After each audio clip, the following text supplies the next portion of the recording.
Welcome to Top 100 Best-Selling Audiobooks, bringing the greatest books of all time to life, in full.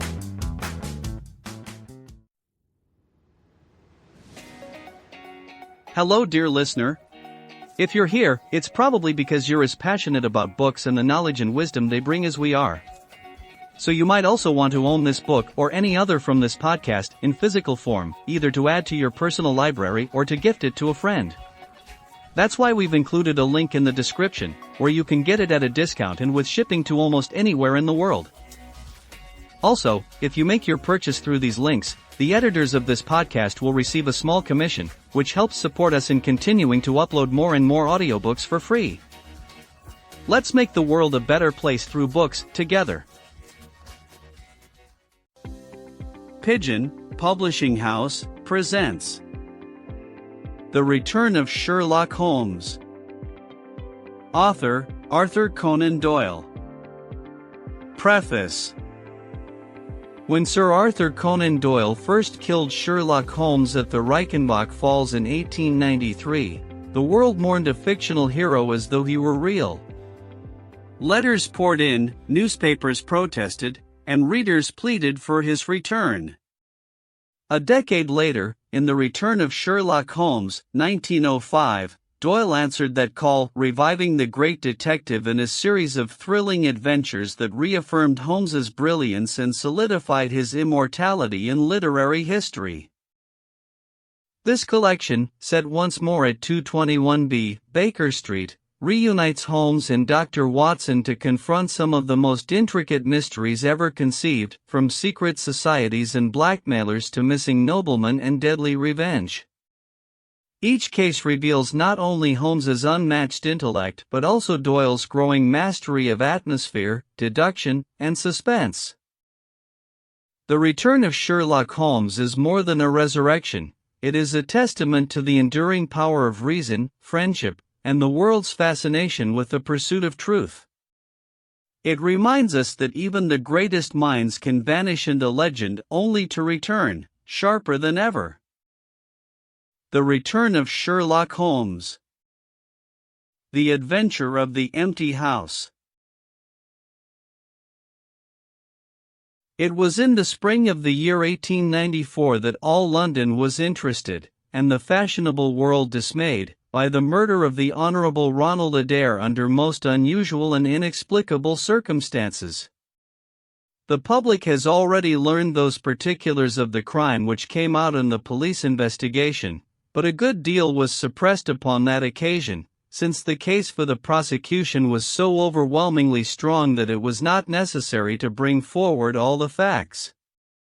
Only now, at the end of nearly 10 years, am I allowed to supply those missing links which make up the whole of that remarkable chain. The crime was of interest in itself, but that interest was as nothing to me compared to the inconceivable sequel, which afforded me the greatest shock and surprise of any event in my adventurous life. Even now, after this long interval, I find myself thrilling as I think of it, and feeling once more that sudden flood of joy, amazement, and incredulity which utterly submerged my mind.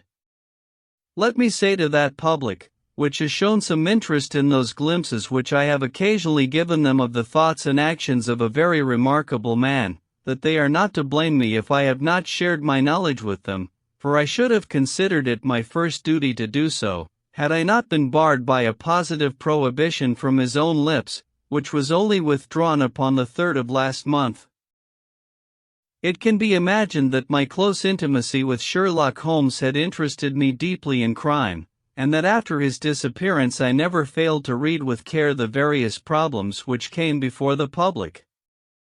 And I even attempted, more than once, for my own private satisfaction, to employ his methods in their solution, though with indifferent success. There was none, however, which appealed to me like this tragedy of Ronald Adair. As I read the evidence at the inquest, which led up to a verdict of willful murder against some person or persons unknown, I realized more clearly than I had ever done the loss which the community had sustained by the death of Sherlock Holmes. There were points about this strange business which would, I was sure, have specially appealed to him, and the efforts of the police would have been supplemented, or more probably anticipated, by the trained observation and the alert mind of the first criminal agent in Europe. All day, as I drove upon my round, I turned over the case in my mind and found no explanation which appeared to me to be adequate.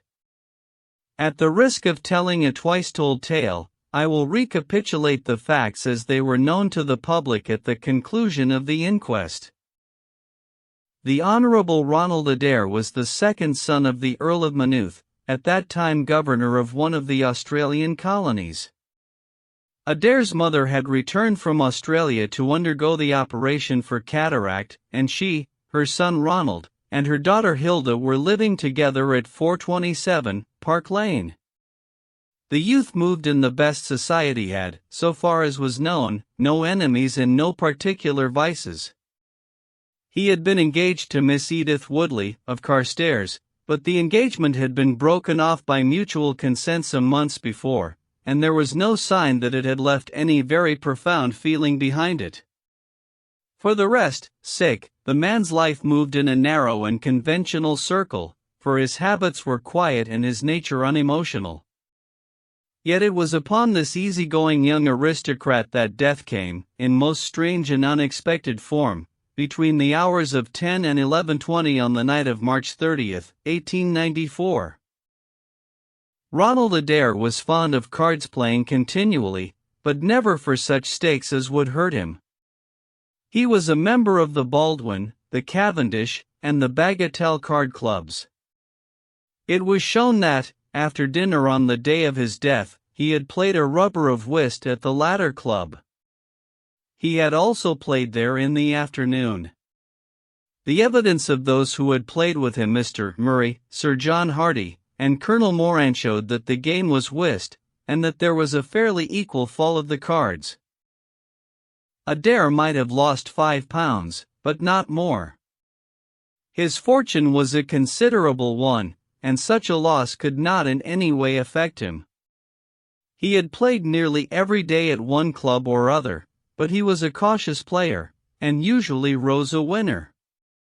It came out in evidence that, in partnership with Colonel Moran, he had actually won as much as £420 in a sitting, some weeks before, from Godfrey Milner and Lord Balmoral.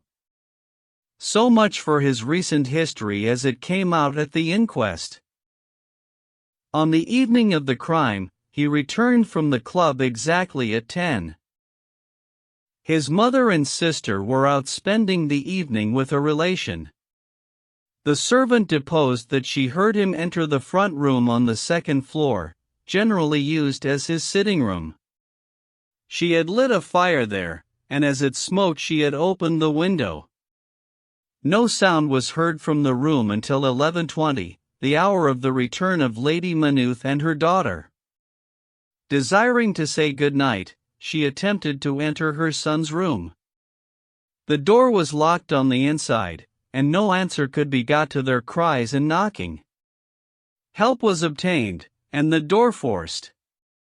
The unfortunate young man was found lying near the table. His head had been horribly mutilated by an expanding revolver bullet, but no weapon of any sort was to be found in the room. On the table lay 2 banknotes for £10 each and £17.10 in silver and gold, the money arranged in little piles of varying amount. There were some figures also upon a sheet of paper, with the names of some club friends opposite to them, from which it was conjectured that before his death he was endeavoring to make out his losses or winnings at cards. A minute examination of the circumstances served only to make the case more complex. In the first place, no reason could be given why the young man should have fastened the door upon the inside. There was the possibility that the murderer had done this, and had afterwards escaped by the window. The drop was at least 20 feet, however, and a bed of crocuses in full bloom lay beneath. Neither the flowers nor the earth showed any sign of having been disturbed, nor were there any marks upon the narrow strip of grass which separated the house from the road. Apparently, therefore, it was the young man himself who had fastened the door. But how did he come by his death? No one could have climbed up to the window without leaving traces. Suppose a man had fired through the window, he would indeed be a remarkable shot who could with a revolver inflict so deadly a wound.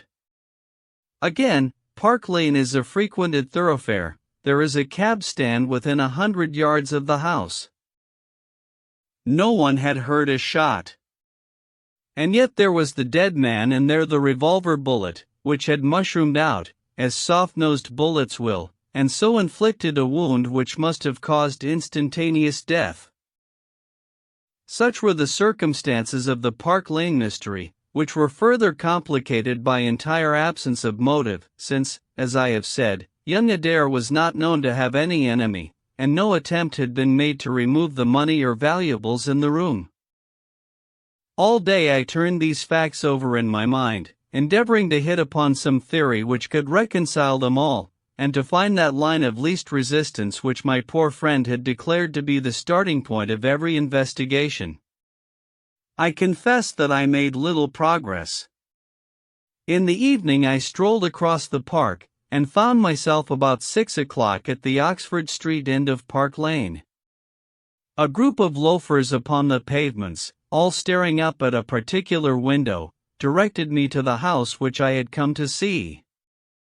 A tall, thin man with colored glasses, whom I strongly suspected of being a plainclothes detective, was pointing out some theory of his own, while the others crowded round to listen to what he said.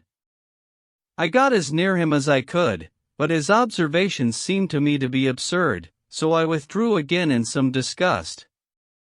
As I did so I struck against an elderly, deformed man, who had been behind me, and I knocked down several books which he was carrying.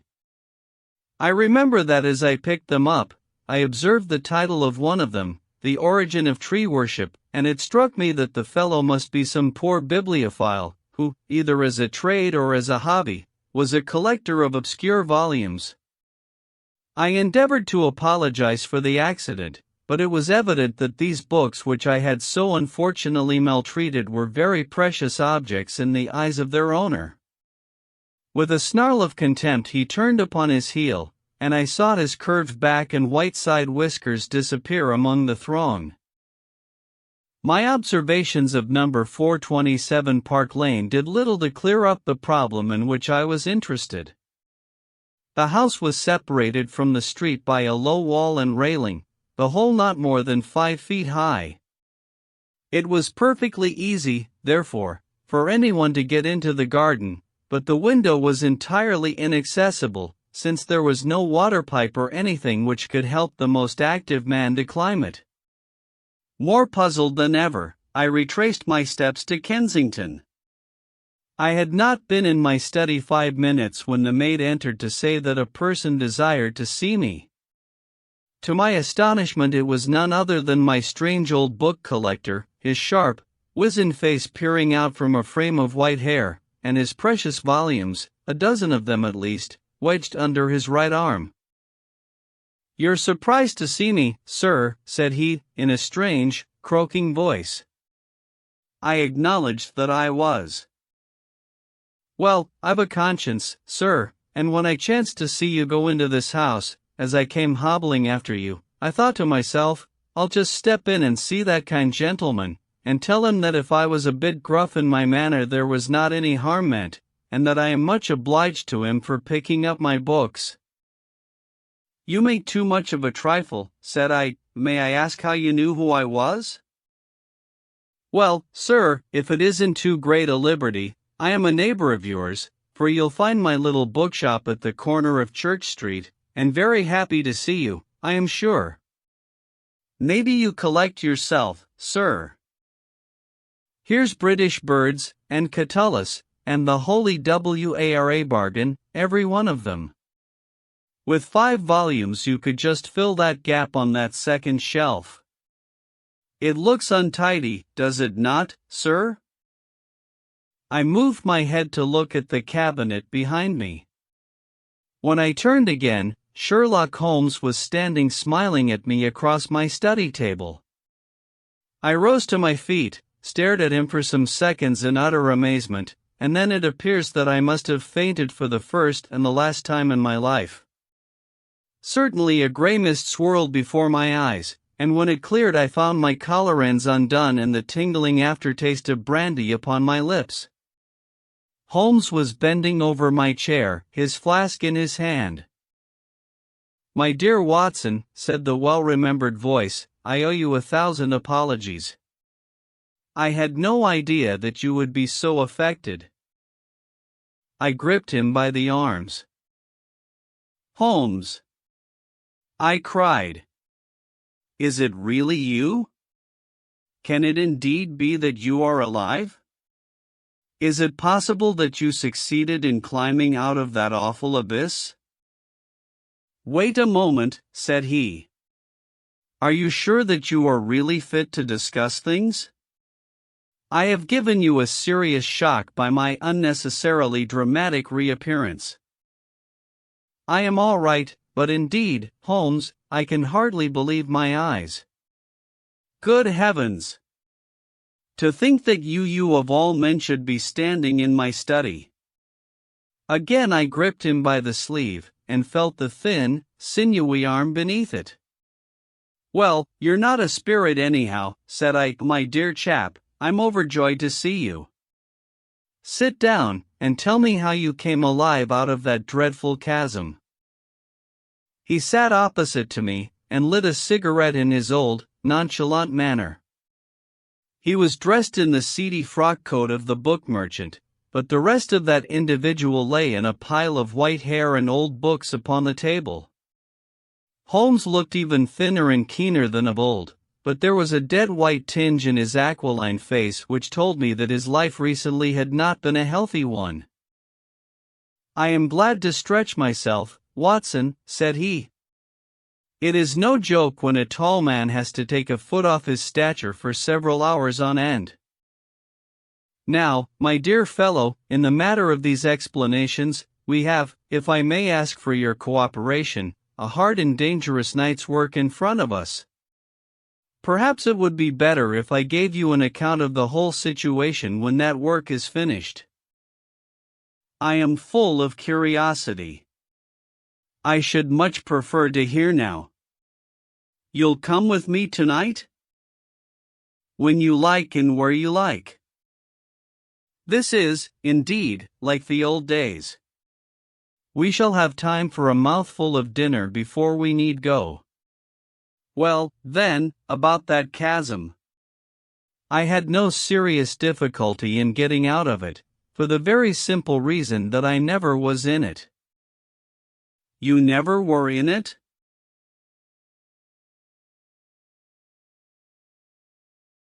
"No, Watson, I never was in it. My note to you was absolutely genuine. I had little doubt that I had come to the end of my career when I perceived the somewhat sinister figure of the late Professor Moriarty standing upon the narrow pathway which led to safety. I read an inexorable purpose in his gray eyes. I exchanged some remarks with him, therefore, and obtained his courteous permission to write the short note which you afterwards received.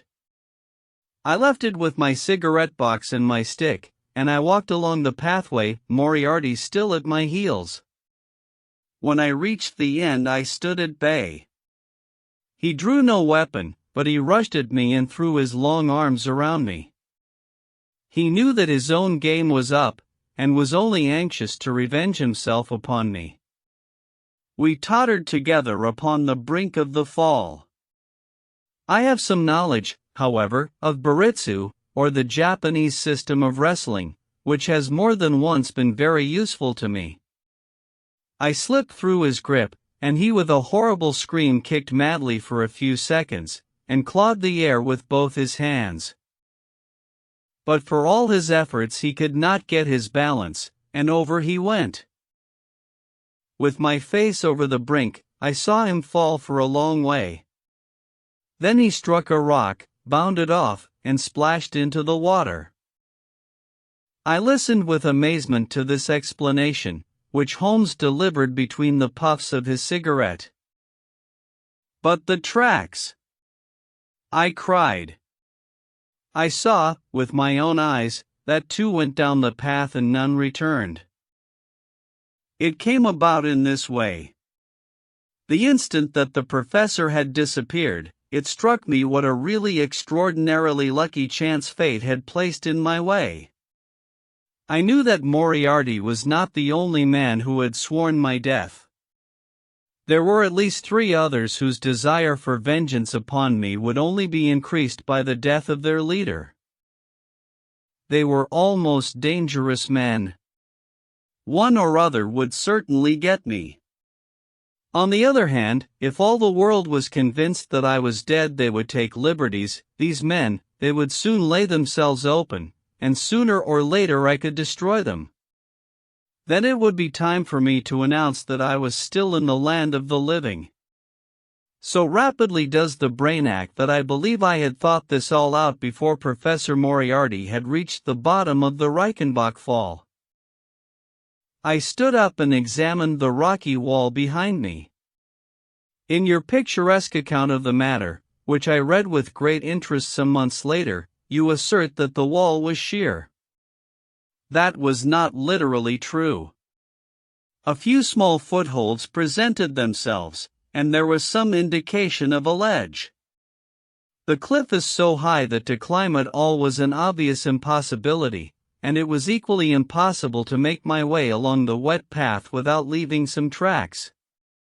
I might, it is true, have reversed my boots, as I have done on similar occasions, but the sight of 3 sets of tracks in one direction would certainly have suggested a deception. On the whole, then, it was best that I should risk the climb. It was not a pleasant business, Watson. The fall roared beneath me. I am not a fanciful person, but I give you my word that I seemed to hear Moriarty's voice screaming at me out of the abyss. A mistake would have been fatal. More than once, as tufts of grass came out on my hand or my foot slipped in the wet notches of the rock, I thought that I was gone. But I struggled upward, and at last I reached a ledge several feet deep and covered with soft green moss, where I could lie unseen, in the most perfect comfort. There I was stretched, when you, my dear Watson, and all your following were investigating in the most sympathetic and inefficient manner the circumstances of my death. At last, when you had all formed your inevitable and totally erroneous conclusions, you departed for the hotel, and I was left alone. I had imagined that I had reached the end of my adventures, but a very unexpected occurrence showed me that there were surprises still in store for me. A huge rock, falling from above, boomed past me, struck the path, and bounded over into the chasm. For an instant I thought that it was an accident, but a moment later, looking up, I saw a man's head against the darkening sky, and another stone struck the very ledge upon which I was stretched, within a foot of my head. Of course, the meaning of this was obvious. Moriarty had not been alone.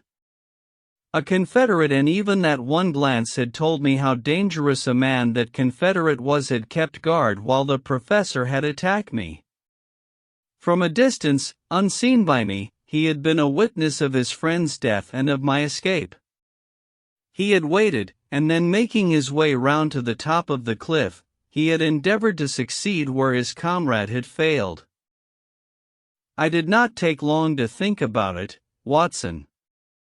Again I saw that grim face look over the cliff, and I knew that it was the precursor of another stone. I scrambled down onto the path. I don't think I could have done it in cold blood. It was 100 times more difficult than getting up. But I had no time to think of the danger, for another stone sang past me as I hung by my hands from the edge of the ledge.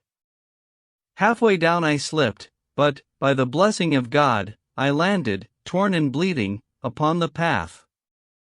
I took to my heels, did 10 miles over the mountains in the darkness, and a week later I found myself in Florence, with the certainty that no one in the world knew what had become of me.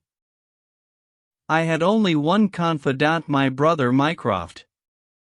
I owe you many apologies, my dear Watson, but it was all important that it should be thought I was dead, and it is quite certain that you would not have written so convincing an account of my unhappy end had you not yourself thought that it was true. Several times during the last 3 years I have taken up my pen to write to you, but always I feared lest your affectionate regard for me should tempt you to some indiscretion which would betray my secret.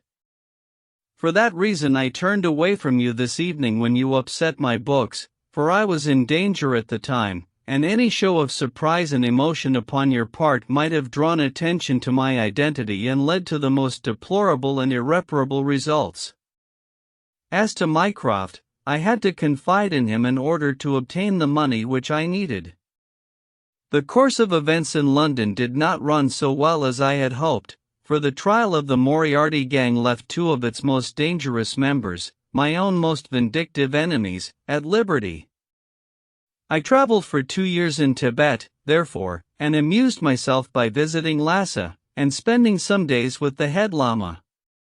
You may have read of the remarkable explorations of a Norwegian named Sigerson, but I am sure that it never occurred to you that you were receiving news of your friend. I then passed through Persia, looked in at Mecca, and paid a short but interesting visit to the Khalifa at Khartoum, the results of which I have communicated to the Foreign Office. Returning to France, I spent some months in a research into the coulter derivatives, which I conducted in a laboratory at Montpellier, in the south of France.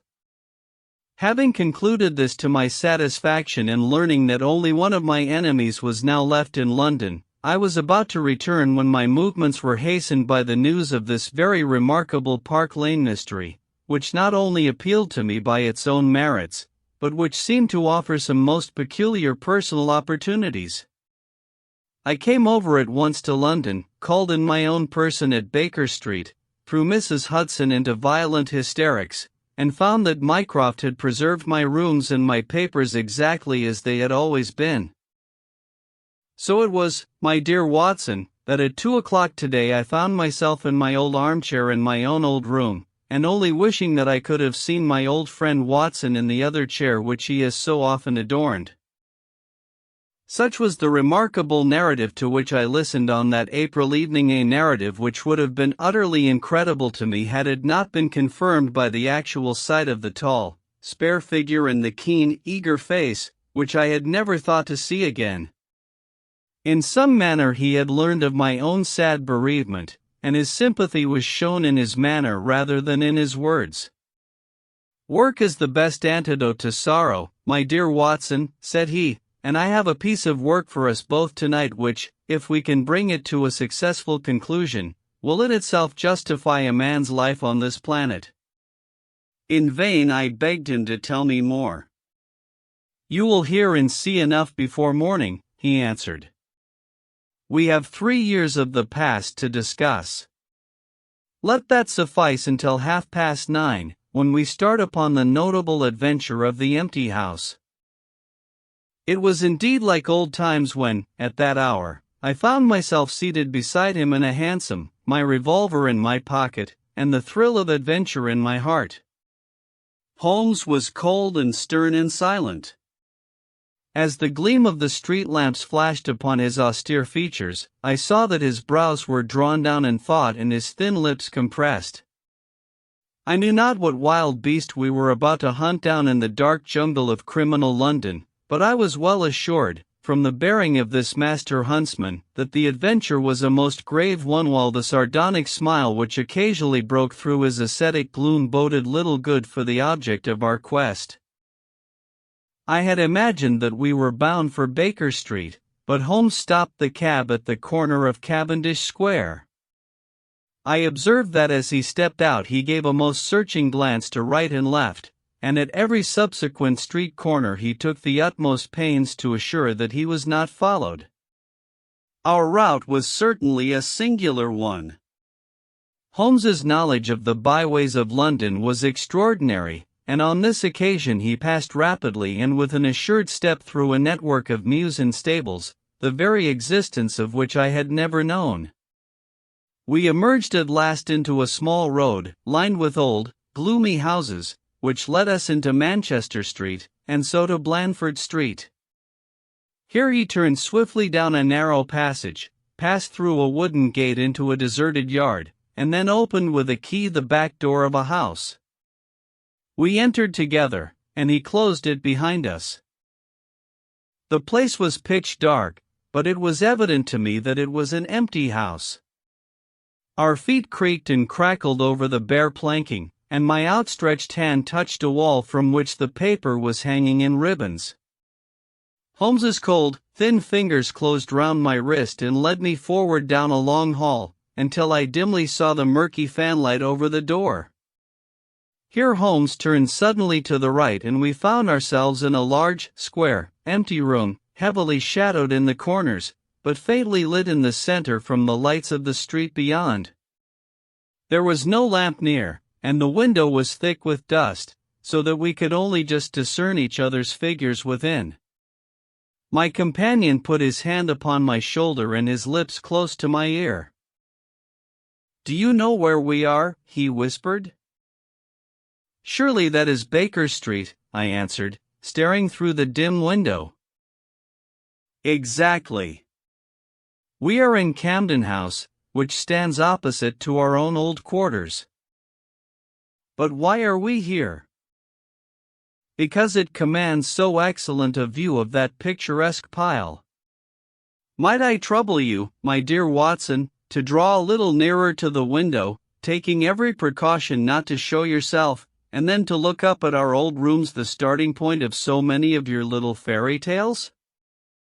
We will see if my 3 years of absence have entirely taken away my power to surprise you." I crept forward and looked across at the familiar window.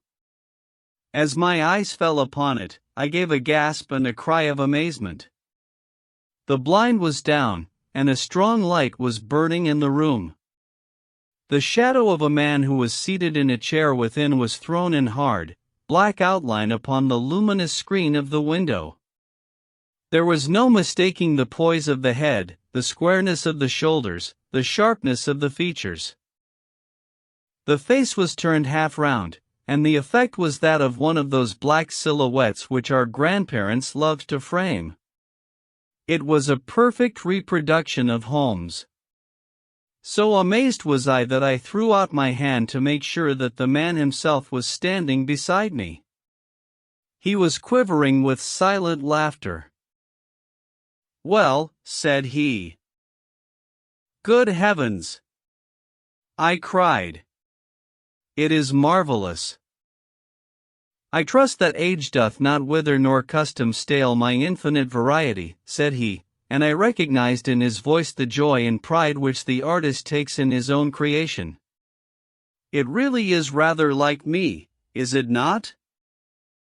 "I should be prepared to swear that it was you." The credit of the execution is due to Monsieur Oscar Meunier, of Grenoble, who spent some days in doing the molding. It is a bust in wax. The rest I arranged myself during my visit to Baker Street this afternoon. But why? Because, my dear Watson, I had the strongest possible reason for wishing certain people to think that I was there when I was really elsewhere. And you thought the rooms were watched? I knew that they were watched. By whom? By my old enemies, Watson. By the charming society whose leader lies in the Reichenbach Fall. You must remember that they knew, and only they knew, that I was still alive. Sooner or later they believed that I should come back to my rooms. They watched them continuously, and this morning they saw me arrive. How do you know? Because I recognized their sentinel when I glanced out of my window. He is a harmless enough fellow, Parker by name, a garroter by trade, and a remarkable performer upon the Jew's harp. I cared nothing for him. But I cared a great deal for the much more formidable person who was behind him, the bosom friend of Moriarty, the man who dropped the rocks over the cliff, the most cunning and dangerous criminal in London. That is the man who was after me tonight, Watson, and that is the man who was quite unaware that we are after him. My friend's plans were gradually revealing themselves. From this convenient retreat, the watchers were being watched and the trackers tracked. That angular shadow up yonder was the bait, and we were the hunters.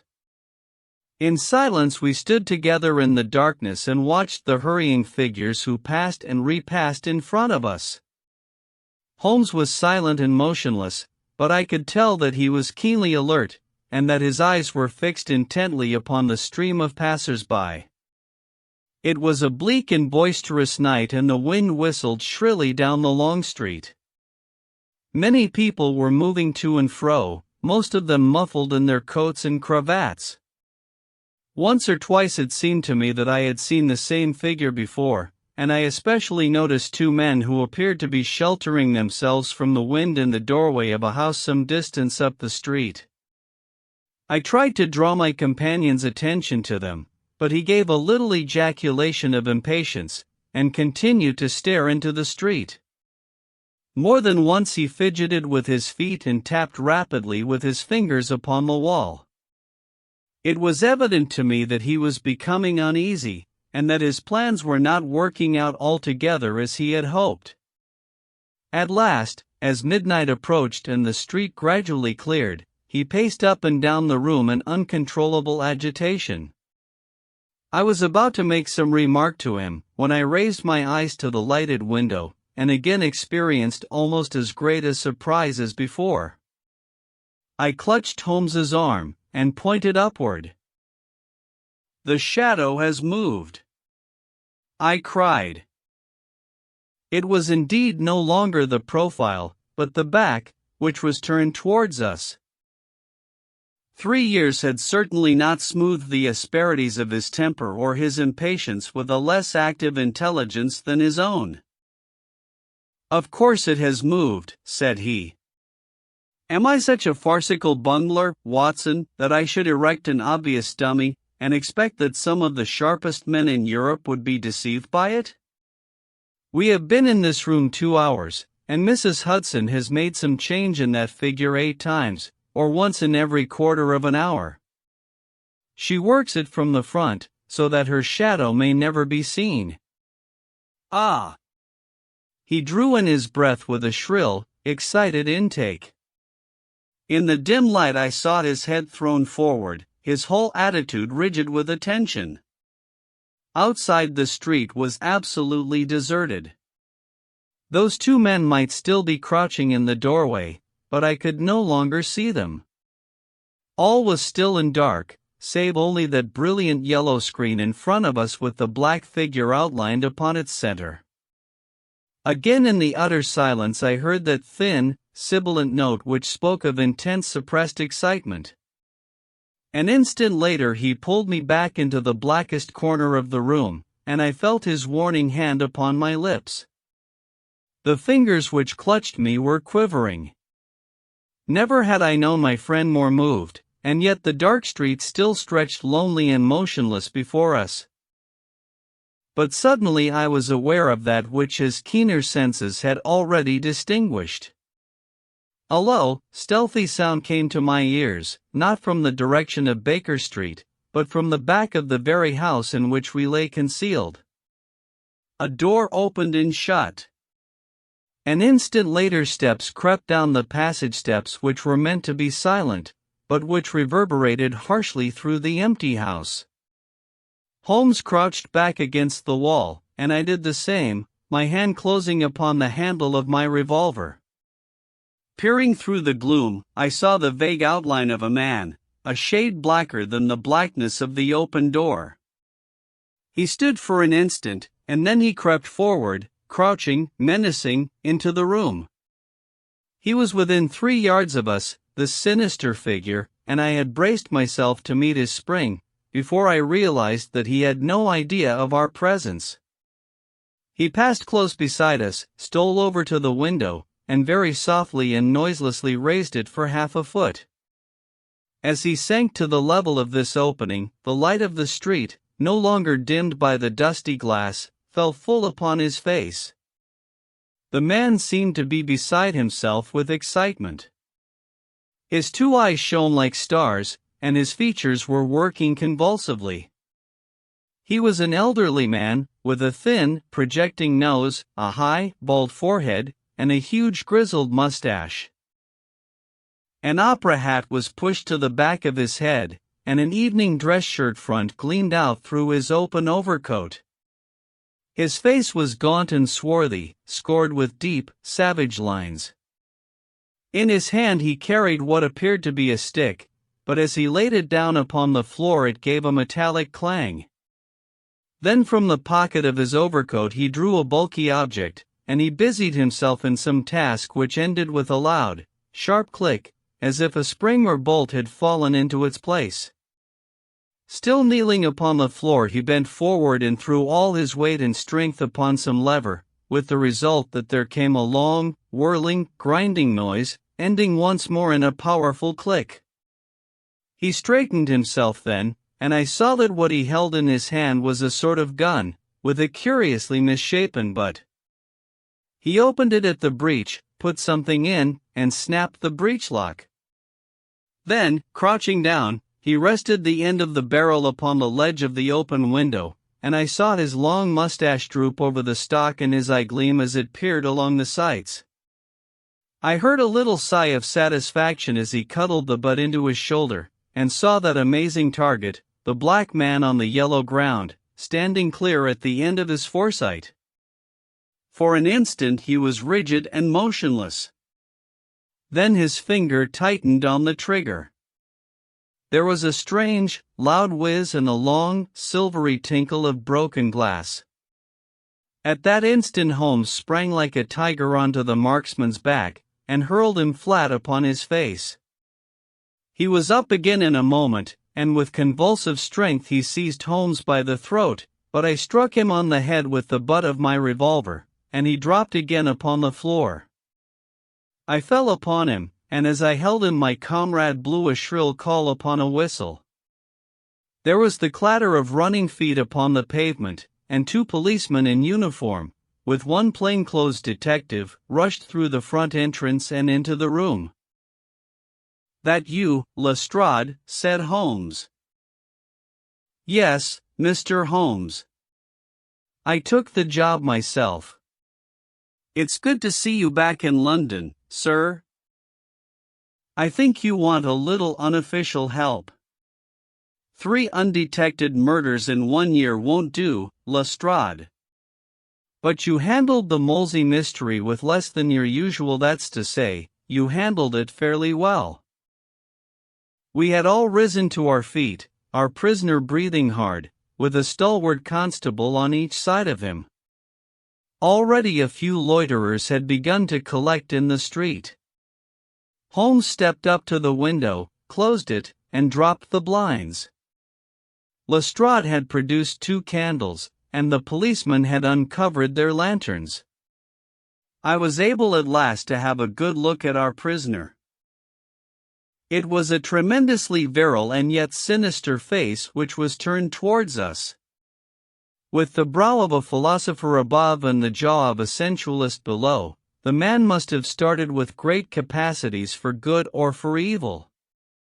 But one could not look upon his cruel blue eyes, with their drooping, cynical lids, or upon the fierce, aggressive nose and the threatening, deep-lined brow, without reading nature's plainest danger signals. He took no heed of any of us, but his eyes were fixed upon Holmes's face with an expression in which hatred and amazement were equally blended. "You fiend," he kept on muttering. "You clever, clever fiend." "Ah, Colonel," said Holmes, arranging his rumpled collar. "Journeys end in lovers' meetings, as the old play says. I don't think I have had the pleasure of seeing you since you favored me with those attentions as I lay on the ledge above the Reichenbach fall." The colonel still stared at my friend like a man in a trance. "You cunning, cunning fiend," was all that he could say. "I have not introduced you yet," said Holmes. "This, gentlemen, is Colonel Sebastian Moran, once of Her Majesty's Indian Army, and the best heavy game shot that our Eastern Empire has ever produced. I believe I am correct, Colonel, in saying that your bag of tigers still remains unrivaled? The fierce old man said nothing, but still glared at my companion. With his savage eyes and bristling mustache, he was wonderfully like a tiger himself. I wonder that my very simple stratagem could deceive so old a shikari, said Holmes. It must be very familiar to you.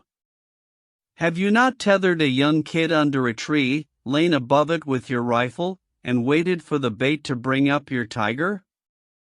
This empty house is my tree, and you are my tiger. You have possibly had other guns in reserve in case there should be several tigers, or in the unlikely supposition of your own aim failing you. These, he pointed around, are my other guns. The parallel is exact. Colonel Moran sprang forward with a snarl of rage, but the constables dragged him back. The fury upon his face was terrible to look at. I confess that you had one small surprise for me, said Holmes. I did not anticipate that you would yourself make use of this empty house and this convenient front window. I had imagined you as operating from the street, where my friend, Lestrade, and his merry men were awaiting you. With that exception, all has gone as I expected. Colonel Moran turned to the official detective. You may or may not have just cause for arresting me, said he, but at least there can be no reason why I should submit to the jibes of this person. If I am in the hands of the law, let things be done in a legal way. Well, that's reasonable enough, said Lestrade. Nothing further you have to say, Mr. Holmes, before we go? Holmes had picked up the powerful airgun from the floor, and was examining its mechanism. An admirable and unique weapon, said he, noiseless and of tremendous power. I knew von Herder, the blind German mechanic, who constructed it to the order of the late Professor Moriarty. For years I have been aware of its existence, though I have never before had the opportunity of handling it. I commend it very specially to your attention, Lestrade, and also the bullets which fit it. You can trust us to look after that, Mr. Holmes, said Lestrade, as the whole party moved towards the door. Anything further to say? Only to ask what charge you intend to prefer. What charge, sir? Why, of course, the attempted murder of Mr. Sherlock Holmes. Not so, Lestrade. I do not propose to appear in the matter at all. To you, and to you only, belongs the credit of the remarkable arrest which you have effected. Yes, Lestrade, I congratulate you. With your usual happy mixture of cunning and audacity, you have got him. Got him. Got whom, Mr. Holmes? The man that the whole force has been seeking in vain, Colonel Sebastian Moran, who shot the Honorable Ronald Adair with an expanding bullet from an air gun through the open window of the second-floor front of number 427 Park Lane, upon the 30th of last month. That's the charge, Lestrade. And now, Watson, if you can endure the draft from a broken window, I think that half an hour in my study over a cigar may afford you some profitable amusement. Our old chambers had been left unchanged through the supervision of Mycroft Holmes and the immediate care of Mrs. Hudson. As I entered I saw, it is true, an unwonted tidiness, but the old landmarks were all in their place. There were the chemical corner and the acid-stained, deal-topped table. There upon a shelf was the row of formidable scrapbooks and books of reference which many of our fellow citizens would have been so glad to burn. The diagrams, the violin case, and the pipe rack, even the Persian slipper which contained the tobacco, all met my eyes as I glanced round me. There were two occupants of the room, one, Mrs. Hudson, who beamed upon us both as we entered, the other, the strange dummy which had played so important a part in the evening's adventures. It was a wax-colored model of my friend, so admirably done that it was a perfect facsimile. It stood on a small pedestal table with an old dressing-gown of Holmes's so draped round it that the illusion from the street was absolutely perfect. "I hope you observed all precautions, Mrs. Hudson," said Holmes. "I went to it on my knees, sir, just as you told me." "Excellent. You carried the thing out very well. Did you observe where the bullet went?" "Yes, sir. I'm afraid it has spoilt your beautiful bust, for it passed right through the head and flattened itself on the wall. I picked it up from the carpet. Here it is." Holmes held it out to me. "A soft revolver bullet, as you perceive, Watson. There's genius in that, for who would expect to find such a thing fired from an airgun? All right, Mrs. Hudson. I am much obliged for your assistance. And now, Watson, let me see you in your old seat once more, for there are several points which I should like to discuss with you." He had thrown off the seedy frock coat, and now he was the Holmes of old in the mouse-colored dressing-gown which he took from his effigy.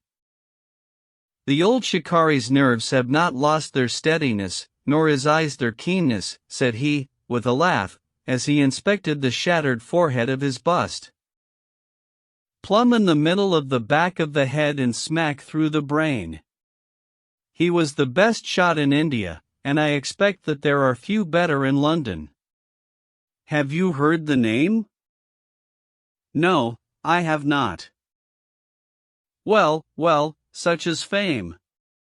But, then, if I remember right, you had not heard the name of Professor James Moriarty, who had one of the great brains of the century. Just give me down my index of biographies from the shelf." He turned over the pages lazily, leaning back in his chair and blowing great clouds from his cigar. "My collection of M's is a fine one," said he. "Moriarty himself is enough to make any letter illustrious, and here is Morgan the poisoner, and Meridew of abominable memory, and Matthews, who knocked out my left canine in the waiting room at Charing Cross, and, finally, here is our friend of tonight." He handed over the book, and I read. Moran, Sebastian, Colonel. Unemployed. Formerly 1st Bangalore Pioneers. Born London, 1840. Son of Sir Augustus Moran, CEB, once British Minister to Persia. Educated Eton and Oxford. Served in Jawaki Campaign, Afghan Campaign, Karazieb, Dispatches, Sherpur, and Kabul. Author of Heavy Game of the Western Himalayas, 1881, 3 Months in the Jungle, 1884. Address, Conduit Street. Clubs, the Anglo-Indian, the Tankerville, the Bagatelle Card Club. On the margin was written, in Holmes's precise hand, "The second most dangerous man in London." "This is astonishing," said I, as I handed back the volume. "The man's career is that of an honorable soldier." "It is true," Holmes answered. "Up to a certain point he did well. He was always a man of iron nerve, and the story is still told in India how he crawled down a drain after a wounded man-eating tiger. There are some trees, Watson, which grow to a certain height, and then suddenly develop some unsightly eccentricity. You will see it often in humans. I have a theory that the individual represents in his development the whole procession of his ancestors, and that such a sudden turn to good or evil stands for some strong influence which came into the line of his pedigree. The person becomes, as it were, the epitome of the history of his own family. It is surely rather fanciful. Well, I don't insist upon it. Whatever the cause, Colonel Moran began hot to hold him. He retired, came to London, and again acquired an evil name. It was at this time that he was sought out by Professor Moriarty, to whom for a time he was chief of the staff. Moriarty supplied him liberally with money, and used him only in one or two very high-class jobs, which no ordinary criminal could have undertaken. You may have some recollection of the death of Mrs. Stewart, of Lauder, in 1887. Not? Well, I am sure Moran was at the bottom of it, but nothing could be proved. So cleverly was the colonel concealed that, even when the Moriarty gang was broken up, we could not incriminate him. You remember at that date, when I called upon you in your rooms, how I put up the shutters for fear of air guns? No doubt you thought me fanciful. I knew exactly what I was doing, for I knew of the existence of this remarkable gun, and I knew also that one of the best shots in the world would be behind it. When we were in Switzerland he followed us with Moriarty, and it was undoubtedly he who gave me that evil 5 minutes on the Reichenbach ledge. You may think that I read the papers with some attention during my sojourn in France, on the lookout for any chance of laying him by the heels. So long as he was free in London, my life would really not have been worth living. Night and day the shadow would have been over me, and sooner or later his chance must have come. What could I do? I could not shoot him at sight, or I should myself be in the dock. There was no use appealing to a magistrate. They cannot interfere on the strength of what would appear to them to be a wild suspicion. So I could do nothing. But I watched the criminal news, knowing that sooner or later I should get him. Then came the death of this Ronald Adair. My chance had come at last. Knowing what I did, was it not certain that Colonel Moran had done it? He had played cards with the lad, he had followed him home from the club, he had shot him through the open window. There was not a doubt of it. The bullets alone are enough to put his head in a noose. I came over at once. I was seen by the sentinel, who would, I knew, direct the colonel's attention to my presence. He could not fail to connect my sudden return with his crime, and to be terribly alarmed. I was sure that he would make an attempt to get me out of the way at once, and would bring round his murderous weapon for that purpose. I left him an excellent mark in the window, and, having warned the police that they might be needed by the way, Watson, you spotted their presence in that doorway with unerring accuracy. I took up what seemed to me to be a judicious post for observation, never dreaming that he would choose the same spot for his attack.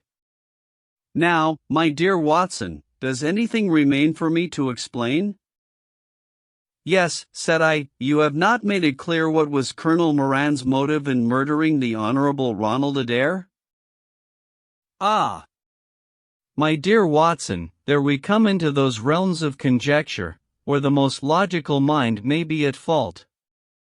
Each may form his own hypothesis upon the present evidence, and yours is as likely to be correct as mine. You have formed one, then? I think that it is not difficult to explain the facts. It came out in evidence that Colonel Moran and young Adair had, between them, won a considerable amount of money. Now, undoubtedly played foul of that I have long been aware. I believe that on the day of the murder Adair had discovered that Moran was cheating. Very likely he had spoken to him privately, and had threatened to expose him unless he voluntarily resigned his membership of the club, and promised not to play cards again. It is unlikely that a youngster like Adair would at once make a hideous scandal by exposing a well-known man so much older than himself. Probably he acted as I suggest. The exclusion from his clubs would mean ruin to Moran, who lived by his ill-gotten card gains. He therefore murdered Adair, who at the time was endeavoring to work out how much money he should himself return, since he could not profit by his partner's foul play. He locked the door lest the ladies should surprise him and insist upon knowing what he was doing with these names and coins. Will it pass? I have no doubt that you have hit upon the truth. It will be verified or disproved at the trial. Meanwhile, come what may, Colonel Moran will trouble us no more. The famous air gun of von Herder will embellish the Scotland Yard Museum, and once again Mr. Sherlock Holmes is free to devote his life to examining those interesting little problems which the complex life of London so plentifully presents. The Adventure of the Norwood Builder. From the point of view of the criminal expert, said Mr. Sherlock Holmes, London has become a singularly uninteresting city since the death of the late lamented Professor Moriarty. I can hardly think that you would find many decent citizens to agree with you, I answered. Well, I must not be selfish, said he, with a smile, as he pushed back his chair from the breakfast table.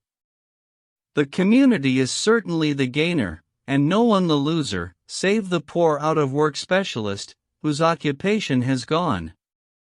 With that man in the field, one's morning paper presented infinite possibilities. Often it was only the smallest trace, Watson, the faintest indication, and yet it was enough to tell me that the great malignant brain was there, as the gentlest tremors of the edges of the web remind one of the foul spider which lurks in the center. Petty thefts, wanton assaults, purposeless outrage to the man who held the clue, all could be worked into one connected whole. To the scientific student of the higher criminal world, no capital in Europe offered the advantages which London then possessed. But now he shrugged his shoulders in humorous deprecation of the state of things which he had himself done so much to produce. At the time of which I speak, Holmes had been back for some months, and I at his request had sold my practice and returned to share the old quarters in Baker Street. A young doctor, named Werner, had purchased my small Kensington practice, and given with astonishingly little demur the highest price that I ventured to ask, an incident which only explained itself some years later, when I found that Werner was a distant relation of Holmes, and that it was my friend who had really found the money. Our months of partnership had not been so uneventful as he had stated, for I find, on looking over my notes, that this period includes the case of the papers of ex-President Murillo, and also the shocking affair of the Dutch steamship Friesland, which so nearly cost us both our lives. His cold and proud nature was always averse, however, from anything in the shape of public applause, and he bound me in the most stringent terms to say no further word of himself, his methods, or his successes, a prohibition which, as I have explained, has only now been removed. Mr. Sherlock Holmes was leaning back in his chair after his whimsical protest, and was unfolding his morning paper in a leisurely fashion, when our attention was arrested by a tremendous ring at the bell, followed immediately by a hollow drumming sound, as if someone were beating on the outer door with his fist. As it opened there came a tumultuous rush into the hall, rapid feet clattered up the stair, and an instant later a wild-eyed and frantic young man, pale, disheveled, and palpitating, burst into the room. He looked from one to the other of us, and under our gaze of inquiry he became conscious that some apology was needed for this unceremonious entry. "I'm sorry, Mr. Holmes," he cried. "You mustn't blame me. I am nearly mad. Mr. Holmes, I am the unhappy John Hector McFarlane." He made the announcement as if the name alone would explain both his visit and its manner, but I could see, by my companion's unresponsive face, that it meant no more to him than to me. "Have a cigarette, Mr. McFarlane," said he, pushing his case across. "I am sure that, with your symptoms, my friend Dr. Watson here would prescribe a sedative. The weather has been so very warm these last few days." Now, if you feel a little more composed, I should be glad if you would sit down in that chair, and tell us very slowly and quietly who you are, and what it is that you want. You mentioned your name, as if I should recognize it, but I assure you that, beyond the obvious facts that you are a bachelor, a solicitor, a Freemason, and an asthmatic, I know nothing whatever about you. Familiar as I was with my friend's methods, it was not difficult for me to follow his deductions, and to observe the untidiness of attire, the sheaf of legal papers, the watch charm, and the breathing which had prompted them. Our client, however, stared in amazement. Yes, I am all that, Mr. Holmes, and, in addition, I am the most unfortunate man at this moment in London. For heaven's sake, don't abandon me, Mr. Holmes. If they come to arrest me before I have finished my story, make them give me time, so that I may tell you the whole truth. I could go to jail happy if I knew that you were working for me outside. Arrest you, said Holmes. This is really most interesting.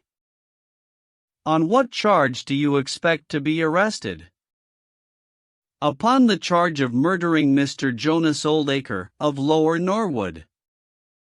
My companion's expressive face showed a sympathy which was not, I am afraid, entirely unmixed with satisfaction.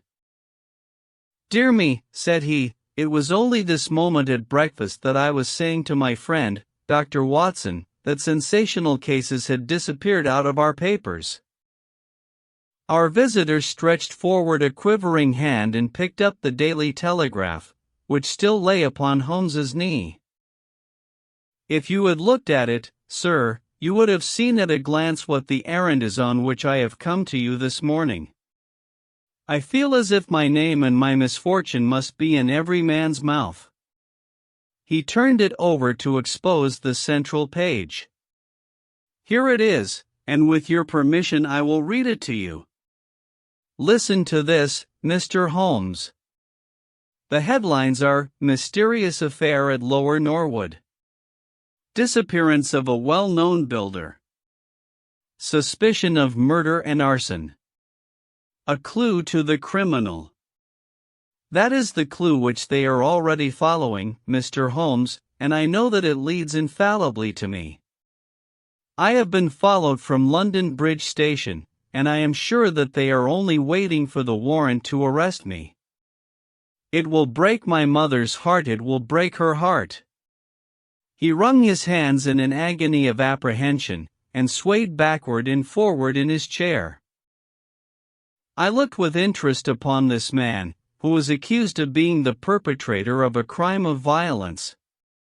He was flaxen-haired and handsome, in a washed-out negative fashion, with frightened blue eyes, and a clean-shaven face, with a weak, sensitive mouth. His age may have been about 27, his dress and bearing that of a gentleman. From the pocket of his light summer overcoat protruded the bundle of endorsed papers which proclaimed his profession. We must use what time we have, said Holmes. Watson, would you have the kindness to take the paper and to read the paragraph in question?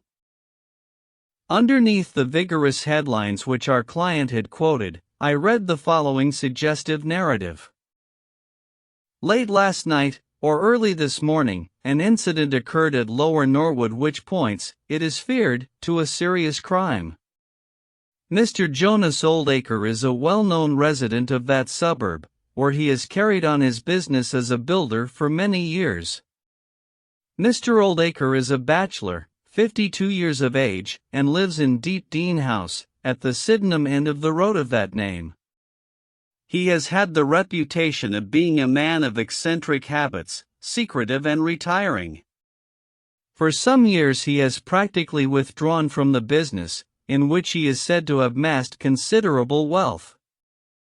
A small timber yard still exists, however, at the back of the house, and last night, about 12 o'clock, an alarm was given that one of the stacks was on fire. The engines were soon upon the spot, but the drywood burned with great fury, and it was impossible to arrest the conflagration until the stack had been entirely consumed. Up to this point the incident bore the appearance of an ordinary accident, but fresh indications seemed to point to serious crime. Surprise was expressed at the absence of the master of the establishment from the scene of the fire, and an inquiry followed, which showed that he had disappeared from the house. An examination of his room revealed that the bed had not been slept in, that a safe which stood in it was open, that a number of important papers were scattered about the room, and finally, that there were signs of a murderous struggle, slight traces of blood being found within the room, and an oaken walking stick, which also showed stains of blood upon the handle. It is known that Mr. Jonas Oldacre had received a late visitor in his bedroom upon that night, and the stick found has been identified as the property of this person, who was a young London solicitor named John Hector McFarlane, junior partner of Graham and McFarlane, of 426 Gresham Buildings, E.C. The police believe that they have evidence in their possession which supplies a very convincing motive for the crime, and altogether it cannot be doubted that sensational developments will follow. Later, it is rumored as we go to press that Mr. John Hector McFarlane has actually been arrested on the charge of the murder of Mr. Jonas Oldacre. It is at least certain that a warrant has been issued. There have been further and sinister developments in the investigation at Norwood. Besides the signs of a struggle in the room of the unfortunate builder, it is now known that the French windows of his bedroom, which is on the ground floor, were found to be open, that there were marks as if some bulky object had been dragged across to the woodpile, and, finally, it is asserted that charred remains have been found among the charcoal ashes of the fire. The police theory is that a most sensational crime has been committed, that the victim was clubbed to death in his own bedroom, his papers rifled, and his dead body dragged across to the woodstack, which was then ignited so as to hide all traces of the crime. The conduct of the criminal investigation has been left in the experienced hands of Inspector Lestrade, of Scotland Yard, who is following up the clues with his accustomed energy and sagacity. Sherlock Holmes listened with closed eyes and fingertips together to this remarkable account. "The case has certainly some points of interest," said he, in his languid fashion. "May I ask, in the first place, Mr. McFarlane, how it is that you are still at liberty, since there appears to be enough evidence to justify your arrest?" "I live at Torrington Lodge, Blackheath, with my parents, Mr. Holmes, but last night, having to do business very late with Mr. Jonas Oldacre, I stayed at an hotel in Norwood, and came to my business from there. I knew nothing of this affair until I was in the train, when I read what you have just heard. I at once saw the horrible danger of my position, and I hurried to put the case into your hands. I have no doubt that I should have been arrested either at my city office or at my home. A man followed me from London Bridge Station, and I have no doubt, great heaven! What is that?" It was a clang of the bell, followed instantly by heavy steps upon the stair. A moment later, our old friend Lestrade appeared in the doorway. Over his shoulder I caught a glimpse of one or two uniformed policemen outside. "Mr. John Hector McFarlane," said Lestrade. Our unfortunate client rose with a ghastly face. "I arrest you for the wilful murder of Mr. Jonas Oldacre, of Lower Norwood." McFarlane turned to us with a gesture of despair, and sank into his chair once more like one who was crushed. "One moment, Lestrade," said Holmes. "Half an hour more or less can make no difference to you, and the gentleman was about to give us an account of this very interesting affair, which might aid us in clearing it up." "I think there will be no difficulty in clearing it up," said Lestrade, grimly. "None the less, with your permission, I should be much interested to hear his account." "Well, Mr. Holmes, it is difficult for me to refuse you anything, for you have been of use to the force once or twice in the past, and we owe you a good turn at Scotland Yard," said Lestrade. "At the same time I must remain with my prisoner, and I am bound to warn him that anything he may say will appear in evidence against him." "I wish nothing better," said our client. "All I ask is that you should hear and recognize the absolute truth." Lestrade looked at his watch. "I'll give you half an hour," said he. "I must explain first," said MacFarlane, "that I knew nothing of Mr. Jonas Oldacre. His name was familiar to me, for many years ago my parents were acquainted with him, but they drifted apart. I was very much surprised therefore, when yesterday, about 3 o'clock in the afternoon, he walked into my office in the city. But I was still more astonished when he told me the object of his visit. He had in his hand several sheets of a notebook, covered with scribbled writing. Here they are, and he laid them on my table.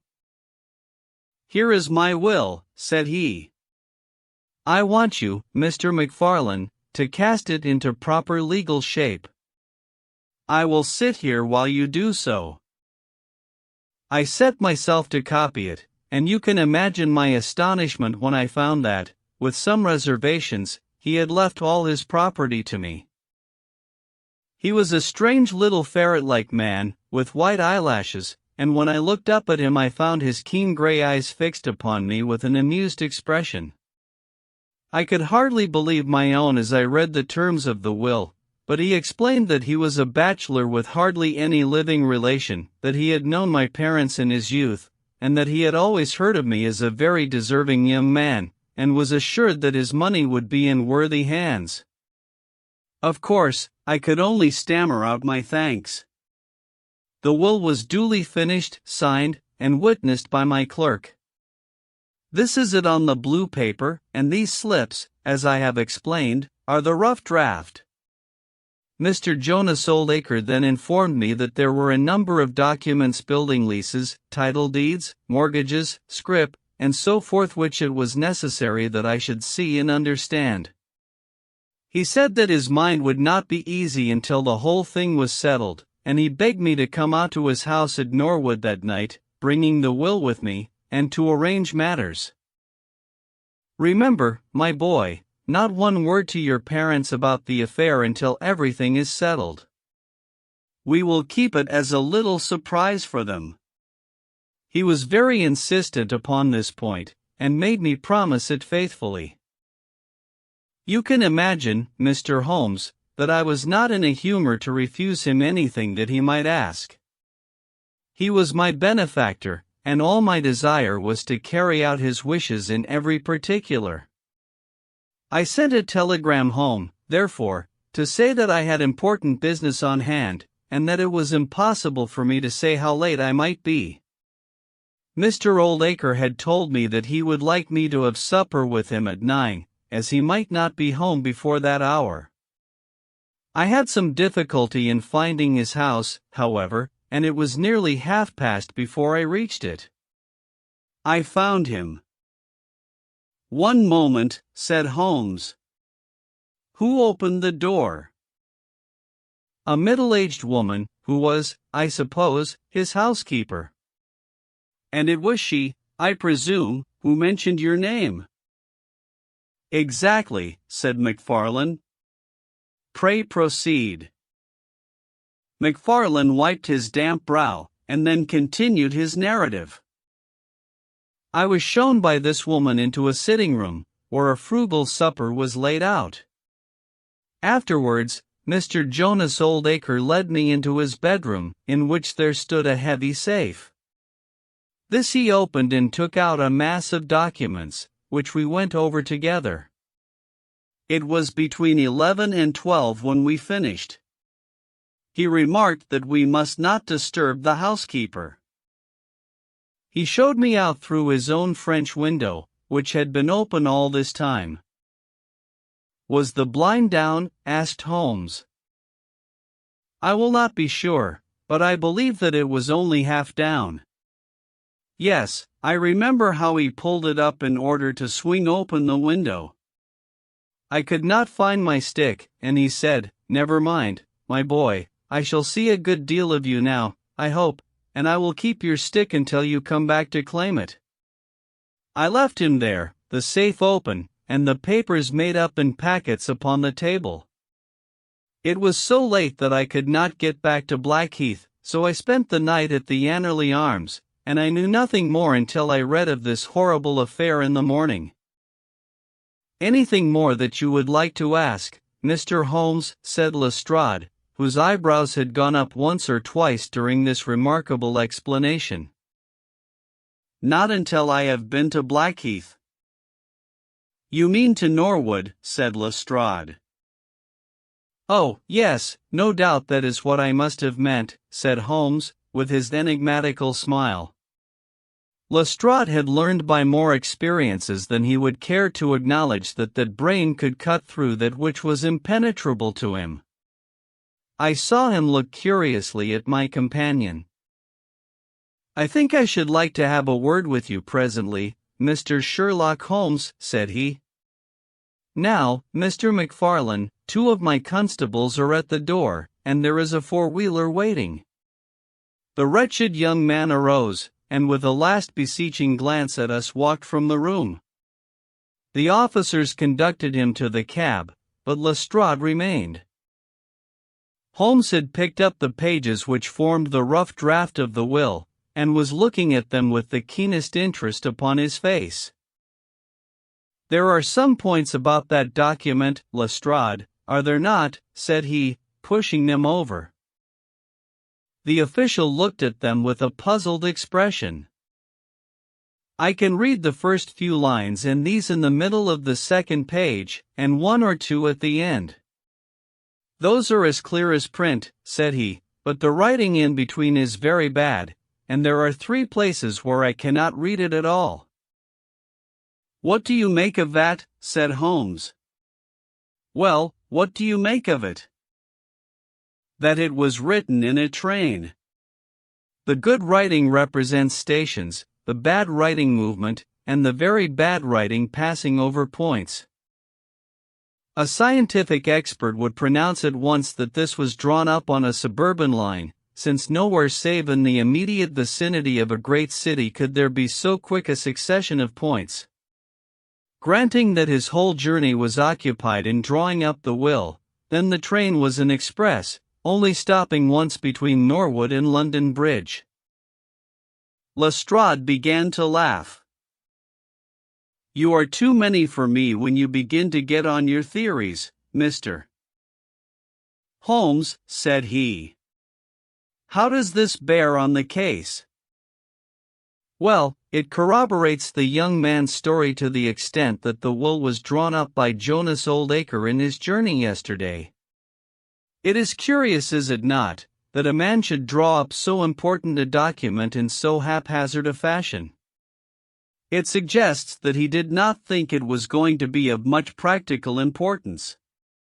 If a man drew up a will which he did not intend ever to be effective, he might do it so. Well, he drew up his own death warrant at the same time," said Lestrade. "Oh, you think so? Don't you?" "Well, it is quite possible, but the case is not clear to me yet." "Not clear?" "Well, if that isn't clear, what could be clear? Here is a young man who learns suddenly that, if a certain older man dies, he will succeed to a fortune. What does he do? He says nothing to anyone, but he arranges that he shall go out on some pretext to see his client that night. He waits until the only other person in the house is in bed, and then in the solitude of a man's room he murders him, burns his body in the woodpile, and departs to a neighboring hotel. The bloodstains in the room and also on the stick are very slight. It is probable that he imagined his crime to be a bloodless one, and hoped that if the body were consumed it would hide all traces of the method of his death, traces which, for some reason, must have pointed to him. Is not all this obvious?" "It strikes me, my good Lestrade, as being just a trifle too obvious," said Holmes. "You do not add imagination to your other great qualities, but if you could for one moment put yourself in the place of this young man, would you choose the very night after the will had been made to commit your crime? Would it not seem dangerous to you to make so very close a relation between the two incidents? Again, would you choose an occasion when you are known to be in the house, when a servant has let you in? And, finally, would you take the great pains to conceal the body, and yet leave your own stick as a sign that you were the criminal? Confess, Lestrade, that all this is very unlikely. As to the stick, Mr. Holmes, you know as well as I do that a criminal is often flurried, and does such things, which a cool man would avoid. He was very likely afraid to go back to the room. Give me another theory that would fit the facts." "I could very easily give you half a dozen," said Holmes. "Here, for example, is a very possible and even probable one. I make you a free present of it. The older man is showing documents which are of evident value. A passing tramp sees them through the window, the blind of which is only half down. Exit the solicitor. Enter the tramp. He seizes a stick, which he observes there, kills old Acre, and departs after burning the body. Why should the tramp burn the body? For the matter of that, why should McFarlane? To hide some evidence. Possibly the tramp wanted to hide that any murder at all had been committed. And why did the tramp take nothing? Because they were papers that he could not negotiate. Lestrade shook his head, though it seemed to me that his manner was less absolutely assured than before. Well, Mr. Sherlock Holmes, you may look for your tramp, and while you are finding him we will hold on to our man. The future will show which is right. Just notice this point, Mr. Holmes, that so far as we know, none of the papers were removed, and that the prisoner is the one man in the world who had no reason for removing them, since he was heir at law, and would come into them in any case. My friend seemed struck by this remark. I don't mean to deny that the evidence is in some ways very strongly in favor of your theory, said he. I only wish to point out that there are other theories possible. As you say, the future will decide. Good morning. I dare say that in the course of the day I shall drop in at Norwood and see how you are getting on. When the detective departed, my friend rose and made his preparations for the day's work with the alert air of a man who has a congenial task before him. My first movement, Watson, said he, as he bustled into his frock coat, must, as I said, be in the direction of Blackheath. And why not Norwood? Because we have in this case one singular incident coming close to the heels of another singular incident. The police are making the mistake of concentrating their attention upon the second, because it happens to be the one which is actually criminal. But it is evident to me that the logical way to approach the case is to begin by trying to throw some light upon the first incident the curious will, so suddenly made, and to so unexpected an air. It may do something to simplify what followed. No, my dear fellow, I don't think you can help me. There is no prospect of danger, or I should not dream of stirring out without you. I trust that when I see you in the evening, I will be able to report that I have been able to do something for this unfortunate youngster, who has thrown himself upon my protection. It was late when my friend returned, and I could see, by a glance at his haggard and anxious face, that the high hopes with which he had started had not been fulfilled. For an hour he droned away upon his violin, endeavoring to soothe his own ruffled spirits. At last he flung down the instrument, and plunged into a detailed account of his misadventures. It's all going wrong, Watson, all as wrong as it can go. I kept a bold face before Lestrade, but, upon my soul, I believe that for once the fellow is on the right track and we are on the wrong. All my instincts are one way, and all the facts are the other, and I much fear that British juries have not yet attained that pitch of intelligence when they will give the preference to my theories over Lestrade's facts. Did you go to Blackheath? Yes, Watson, I went there, and I found very quickly that the late lamented Oldacre was a pretty considerable blackguard. The father was away in search of his son. The mother was at home, a little, fluffy, blue-eyed person, in a tremor of fear and indignation. Of course, she would not admit even the possibility of his guilt. But she would not express either surprise or regret over the fate of Oldacre. On the contrary, she spoke of him with such bitterness that she was unconsciously considerably strengthening the case of the police, for, of course, if her son had heard her speak of the man in this fashion, it would predispose him towards hatred and violence. He was more like a malignant and cunning ape than a human being, said she, and he always was, ever since he was a young man. You knew him at that time, said I.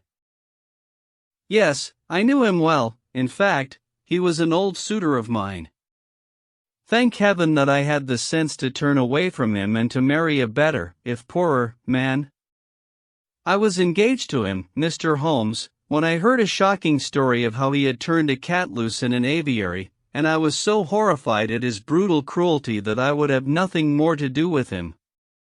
She rummaged in a bureau, and presently she produced a photograph of a woman, shamefully defaced and mutilated with a knife. That is my own photograph, she said. He sent it to me in that state, with his curse, upon my wedding morning. Well, said I, at least he has forgiven you now, since he has left all his property to your son. Neither my son nor I want anything from Jonas Oldacre, dead or alive, she cried, with a proper spirit. There is a God in heaven, Mr. Holmes, and that same God who has punished that wicked man will show, in his own good time, that my son's hands are guiltless of his blood. Well, I tried one or two leads, but could get at nothing which would help our hypothesis, and several points which would make against it. I gave it up at last and off I went to Norwood. This place, Deep Dean House, is a big modern villa of staring brick, standing back in its own grounds, with a laurel-clumped lawn in front of it. To the right and some distance back from the road was the timber yard which had been the scene of the fire. Here's a rough plan on a leaf of my notebook. This window on the left is the one which opens into Oldacre's room. You can look into it from the road, you see. That is about the only bit of consolation I have had today. Lestrade was not there, but his head constable did the honors. They had just found a great treasure trove. They had spent the morning raking among the ashes of the burned woodpile, and besides the charred organic remains they had secured several discolored metal discs. I examined them with care, and there was no doubt that they were trouser buttons. I even distinguished that one of them was marked with the name of Hyams, who was Oldacre's tailor. I then worked the lawn very carefully for signs and traces, but this drought has made everything as hard as iron. Nothing was to be seen save that some body or bundle had been dragged through a low privet hedge which is in a line with the wood pile. All that, of course, fits in with the official theory. I crawled about the lawn with an August sun on my back, but I got up at the end of an hour no wiser than before. Well, after this fiasco I went into the bedroom and examined that also. The bloodstains were very slight, mere smears and discolorations, but undoubtedly fresh. The stick had been removed, but there also the marks were slight. There is no doubt about the stick belonging to our client. He admits it. Footmarks of both men could be made out on the carpet, but none of any third person, which again is a trick for the other side. They were piling up their score all the time and we were at a standstill. Only one little gleam of hope did I get, and yet it amounted to nothing. I examined the contents of the safe, most of which had been taken out and left on the table. The papers had been made up into sealed envelopes, one or two of which had been opened by the police. They were not, so far as I could judge, of any great value, nor did the bank book show that Mr. Oldacre was in such very affluent circumstances. But it seemed to me that all the papers were not there. There were allusions to some deeds, possibly the more valuable, which I could not find. This, of course, if we could definitely prove it, would turn Lestrade's argument against himself, for who would steal a thing if he knew that he would shortly inherit it? Finally, having drawn every other cover and picked up no cent, I tried my luck with the housekeeper. Mrs. Lexington is her name, a little, dark, silent person, with suspicious and sidelong eyes. She could tell us something if she would, I am convinced of it. But she was as close as wax. Yes, she had let Mr. MacFarlane in at 9:30. She wished her hand had withered before she had done so. She had gone to bed at 10:30. Her room was at the other end of the house, and she could hear nothing of what had passed. Mr. MacFarlane had left his hat, and to the best of her had been awakened by the alarm of fire. Her poor, dear master had certainly been murdered. Had he any enemies?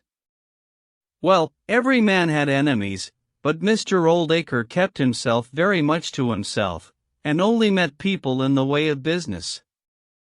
She had seen the buttons, and was sure that they belonged to the clothes which he had worn last night. The woodpile was very dry, for it had not rained for a month.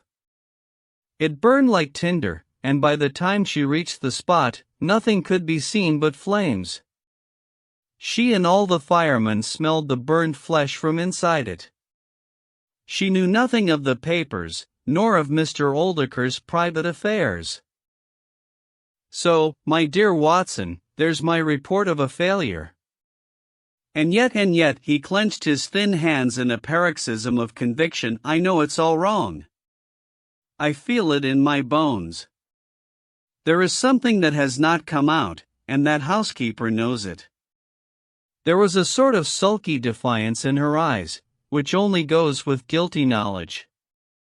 However, there's no good talking any more about it, Watson, but unless some lucky chance comes our way, I fear that the Norwood disappearance case will not figure in that chronicle of our successes which I foresee that a patient public will sooner or later have to endure. Surely, said I, the man's appearance would go far with any jury?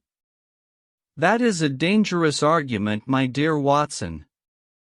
You remember that terrible murderer, Bert Stevens, who wanted us to get him off in '87? Was there ever a more mild-mannered, Sunday school young man? It is true. Unless we succeed in establishing an alternative theory, this man is lost. You can hardly find a flaw in the case which can now be presented against him, and all further investigation has served to strengthen it. By the way, there is one curious little point about those papers which may serve us as the starting point for an inquiry. On looking over the bank book, I found that the low state of the balance was principally due to large checks which have been made out during the last year to Mr. Cornelius. I confess that I should be interested to know who this Mr. Cornelius may be with whom a retired builder has such very large transactions. Is it possible that he has had a hand in the affair? Cornelius might be a broker, but we have found no scrip to correspond with these large payments. Failing any other indication, my researches must now take the direction of an inquiry at the bank for the gentleman who has cashed these checks. But I fear, my dear fellow, that our case will end ingloriously by Lestrade hanging our client, which will certainly be a triumph for Scotland Yard.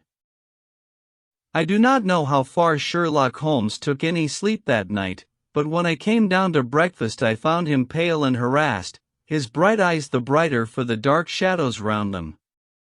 The carpet round his chair was littered with cigarette ends and with the early editions of the morning papers. An open telegram lay upon the table. "What do you think of this, Watson?" he asked, tossing it across. It was from Norwood, and ran as follows. Important fresh evidence to hand. McFarlane's guilt definitely established. Advise you to abandon case. Lestrade. "This sounds serious," said I. "It is Lestrade's little cockadoodle of victory," Holmes answered, with a bitter smile. "And yet it may be premature to abandon the case. After all, important fresh evidence is a two-edged thing, and may possibly cut in a very different direction to that which Lestrade imagines. Take your breakfast, Watson, and we will go out together and see what we can do. I feel as if I shall need your company and your moral support today." My friend had no breakfast himself, for it was one of his peculiarities that in his more intense moments he would permit himself no food, and I have known him presume upon his iron strength until he has fainted from pure inanition. "At present I cannot spare energy and nerve force for digestion," he would say in answer to my medical remonstrances. I was not surprised, therefore, when this morning he left his untouched meal behind him, and started with me for Norwood. A crowd of morbid sightseers were still gathered round Deep Dean House, which was just such a suburban villa as I had pictured. Within the gates Lestrade met us, his face flushed with victory, his manner grossly triumphant. "Well, Mr. Holmes, have you proved us to be wrong yet? Have you found your tramp?" he cried. "I have formed no conclusion whatever," my companion answered. "But we formed ours yesterday, and now it proves to be correct, so you must acknowledge that we have been a little in front of you this time, Mr. Holmes." "You certainly have the air of something unusual having occurred," said Holmes. Lestrade laughed loudly. "You don't like being beaten any more than the rest of us do," said he. "A man can't expect always to have it his own way, can he, Dr. Watson? Step this way, if you please, gentlemen, and I think I can convince you once for all that it was John McFarlane who did this crime." He led us through the passage and out into a dark hall beyond. "This is where young McFarlane must have come out to get his hat after the crime was done," said he. "Now look at this." With dramatic suddenness he struck a match, and by its light exposed a stain of blood upon the whitewashed wall. As he held the match nearer, I saw that it was more than a stain. It was the well-marked print of a thumb. "Look at that with your magnifying glass, Mr. Holmes." "Yes, I am doing so." "You are aware that no two thumb marks are alike?" "I have heard something of the kind." "Well, then, will you please compare that print with this wax impression of young McFarlane's right thumb, taken by my orders this morning?" As he held the waxen print close to the bloodstain, it did not take a magnifying glass to see that the two were undoubtedly from the same thumb. It was evident to me that our unfortunate client was lost. "That is final," said Lestrade. "Yes, that is final," I involuntarily echoed. "It is final," said Holmes. Something in his tone caught my ear, and I turned to look at him. An extraordinary change had come over his face. It was writhing with inward merriment. His two eyes were shining like stars. It seemed to me that he was making desperate efforts to restrain a convulsive attack of laughter. "Dear me. Dear me," he said at last. "Well, now, who would have thought it? And how deceptive appearances may be, to be sure. Such a nice young man to look at. It is a lesson to us not to trust our own judgment, is it not, Lestrade?" "Yes, some of us are a little too much inclined to be cocksure, Mr. Holmes," said Lestrade. The man's insolence was maddening, but we could not resent it. What a providential thing that this young man should press his right thumb against the wall in taking his hat from the peg. Such a very natural action, too, if you come to think of it. Holmes was outwardly calm, but his whole body gave a wriggle of suppressed excitement as he spoke. "By the way, Lestrade, who made this remarkable discovery?"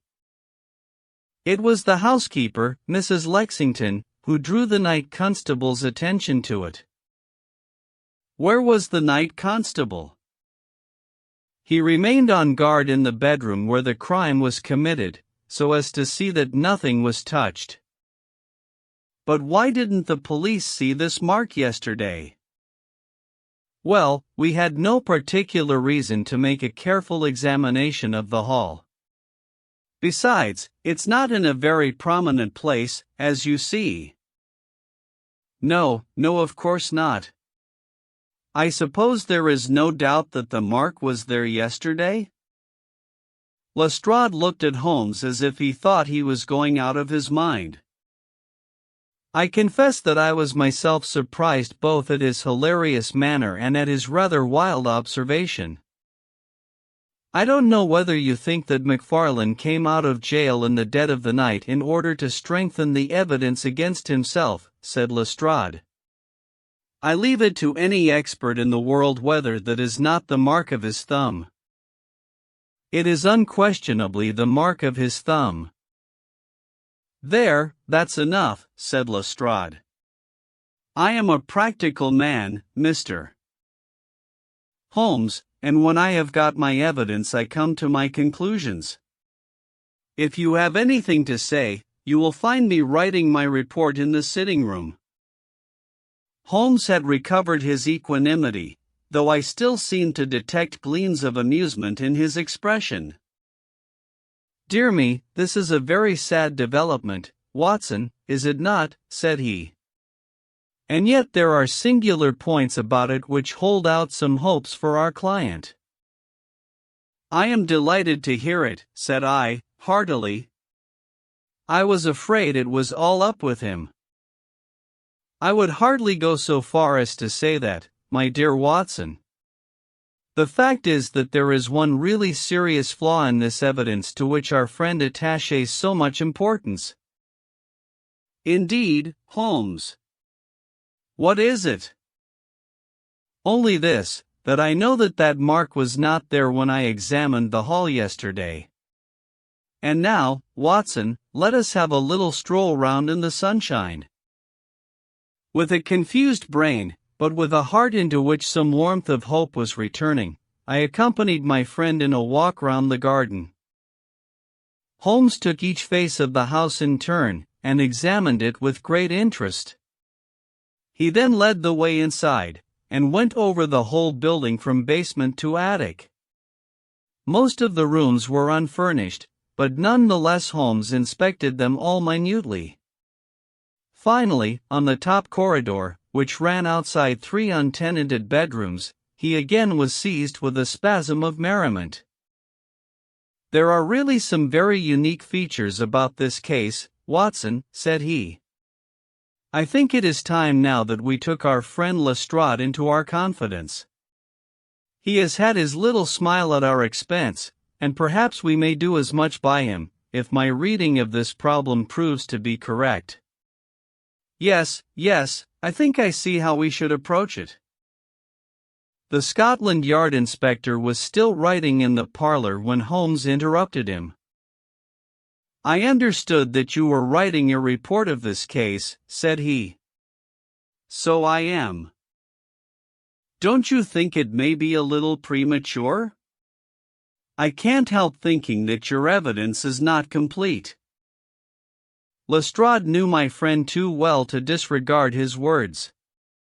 He laid down his pen and looked curiously at him. What do you mean, Mr. Holmes?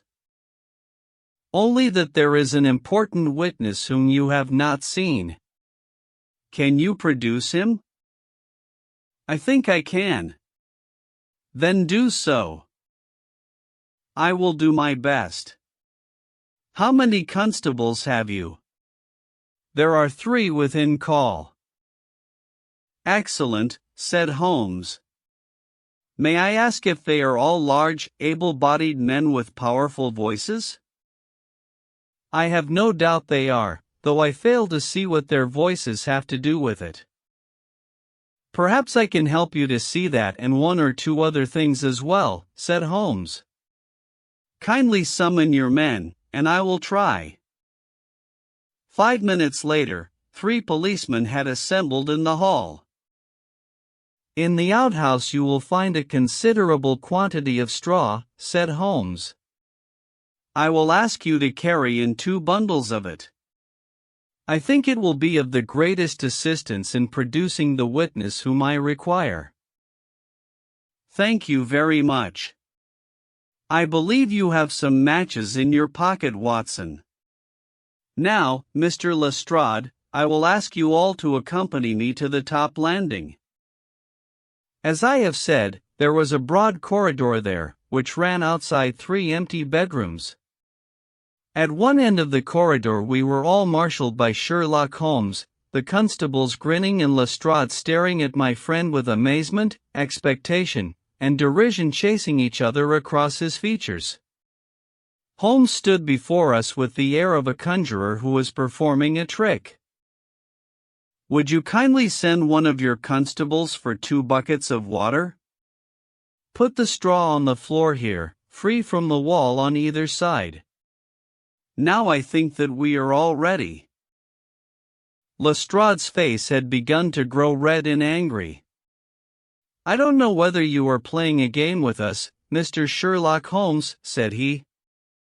If you know anything, you can surely say it without all this tomfoolery. I assure you, my good Lestrade, that I have an excellent reason for everything that I do. You may possibly remember that you chaffed me a little, some hours ago, when the sun seemed on your side of the hedge, so you must not grudge me a little pomp and ceremony now. Might I ask you, Watson, to open that window, and then to put a match to the edge of the straw? I did so, and driven by the draught a coil of grey smoke swirled down the corridor, while the dry straw crackled and flamed.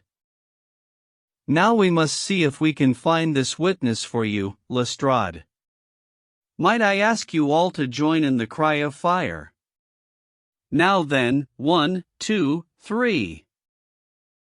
Fire, we all yelled. Thank you. I will trouble you once again. Fire. Just once more, gentlemen, and all together. Fire. The shout must have rung over Norwood. It had hardly died away when an amazing thing happened. A door suddenly flew open out of what appeared to be solid wall at the end of the corridor, and a little, wizened man darted out of it, like a rabbit out of its burrow. Capital, said Holmes, calmly. Watson, a bucket of water over the straw. That will do. Lestrade, allow me to present you with your principal missing witness, Mr. Jonas Oldacre. The detective stared at the newcomer with blank amazement. The latter was blinking in the bright light of the corridor, and peering at us and at the smoldering fire. It was an odious face, crafty, vicious, malignant, with shifty, light gray eyes and white lashes. What's this, then? Said Lestrade, at last. What have you been doing all this time, eh? Oldacre gave an uneasy laugh, shrinking back from the furious red face of the angry detective. "I have done no harm." "No harm? You have done your best to get an innocent man hanged. If it wasn't for this gentleman here, I am not sure that you would not have succeeded." The wretched creature began to whimper. "I am sure, sir, it was only my practical joke." "Oh. A joke, was it? You won't find the laugh on your side, I promise you. Take him down, and keep him in the sitting room until I come. Mr.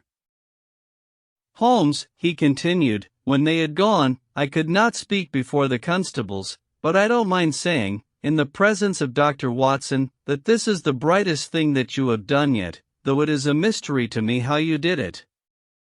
You have saved an innocent man's life, and you have prevented a very grave scandal, which would have ruined my reputation in the force." Holmes smiled, and clapped Lestrade upon the shoulder. "Instead of being ruined, my good sir, you will find that your reputation has been enormously enhanced. Just make a few alterations in that report which you are writing, and they will understand how hard it is to throw dust in the eyes of Inspector Lestrade." "And you don't want your name to appear?" "Not at all. The work is its own reward. Perhaps I shall get the credit also at some distant day, when I permit my zealous historian to lay out his fool's cap once more Watson? Well, now, let us see where this rat has been lurking." A lath and plaster partition had been run across the passage 6 feet from the end, with a door cunningly concealed in it. It was lit within by slits under the eaves.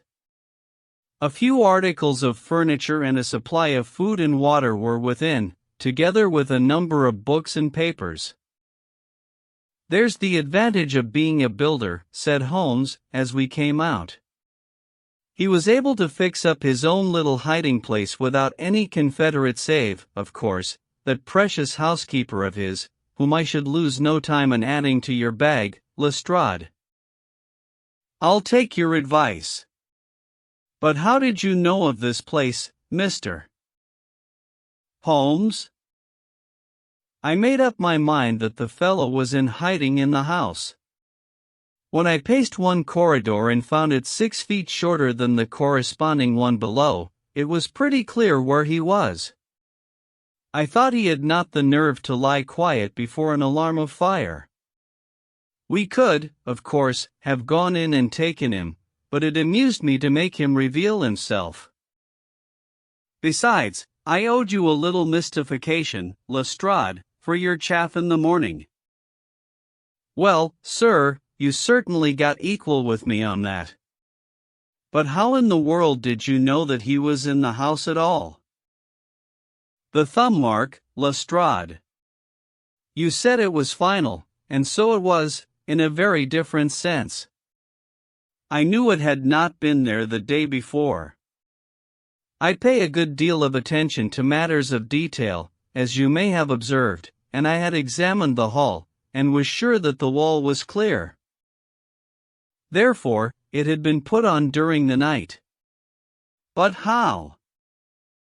"Very simply. When those packets were sealed up, Jonas Oldacre got McFarlane to secure one of the seals by putting his thumb upon the soft wax. It would be done so quickly and so naturally, that I dare say the young man himself has no recollection of it. Very likely it just so happened, and Oldacre had himself no notion of the use he would put it to. Brooding over the case in that den of his, it suddenly struck him what absolutely damning evidence he could make against McFarlane by using that thumb mark. It was the simplest thing in the world for him to take a wax impression from the seal, to moisten it in as much blood as he could get from a pinprick, and to put the mark upon the wall during the night, either with his own hand or with that of his housekeeper. If you examine among those documents which he took with him into his retreat, I will lay you a wager that you find the seal with the thumb mark upon it. Wonderful, said Lestrade. Wonderful. It's all as clear as crystal, as you put it. But what is the object of this deep deception, Mr. Holmes? It was amusing to me to see how the detective's overbearing manner had changed suddenly to that of a child asking questions of its teacher. Well, I don't think that is very hard to explain. A very deep, malicious, vindictive person is the gentleman who is now waiting us downstairs. You know that he was once refused by McFarlane's mother? You don't. I told you that you should go to Blackheath first and Norwood afterwards. Well, this injury, as he would consider it, has rankled in his wicked, scheming brain, and all his life he has longed for vengeance, but never seen his chance. During the last year or two, things have gone against him. Secret speculation, I think, and he finds himself in a bad way. He determines to swindle his creditors, and for this purpose he pays large checks to a certain Mr. Cornelius, who is, I imagine, himself under another name. I have not traced these checks yet, but I have no doubt that they were banked under that name at some provincial town where Old Acre from time to time led a double existence. He intended to change his name altogether, draw this money, and vanish, starting life again elsewhere. Well, that's likely enough. It would strike him that in disappearing he might throw all pursuit off his track, and at the same time have an ample and crushing revenge upon his old sweetheart, if he could give the impression that he had been murdered by her only child. It was a masterpiece of villainy, and he carried it out like a master. The idea of the will, which would give an obvious motive for the crime, the secret visit unknown to his own parents, the retention of the stick, the blood, and the animal remains and buttons in the woodpile, all were admirable. It was a net from which it seemed to me, a few hours ago, that there was no possible escape. But he had not that supreme gift of the artist, the knowledge of when to stop.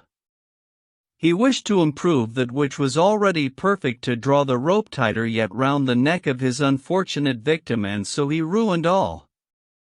Let us descend, Lestrade. There are just one or two questions that I would ask him. The malignant creature was seated in his own parlor, with a policeman upon each side of him.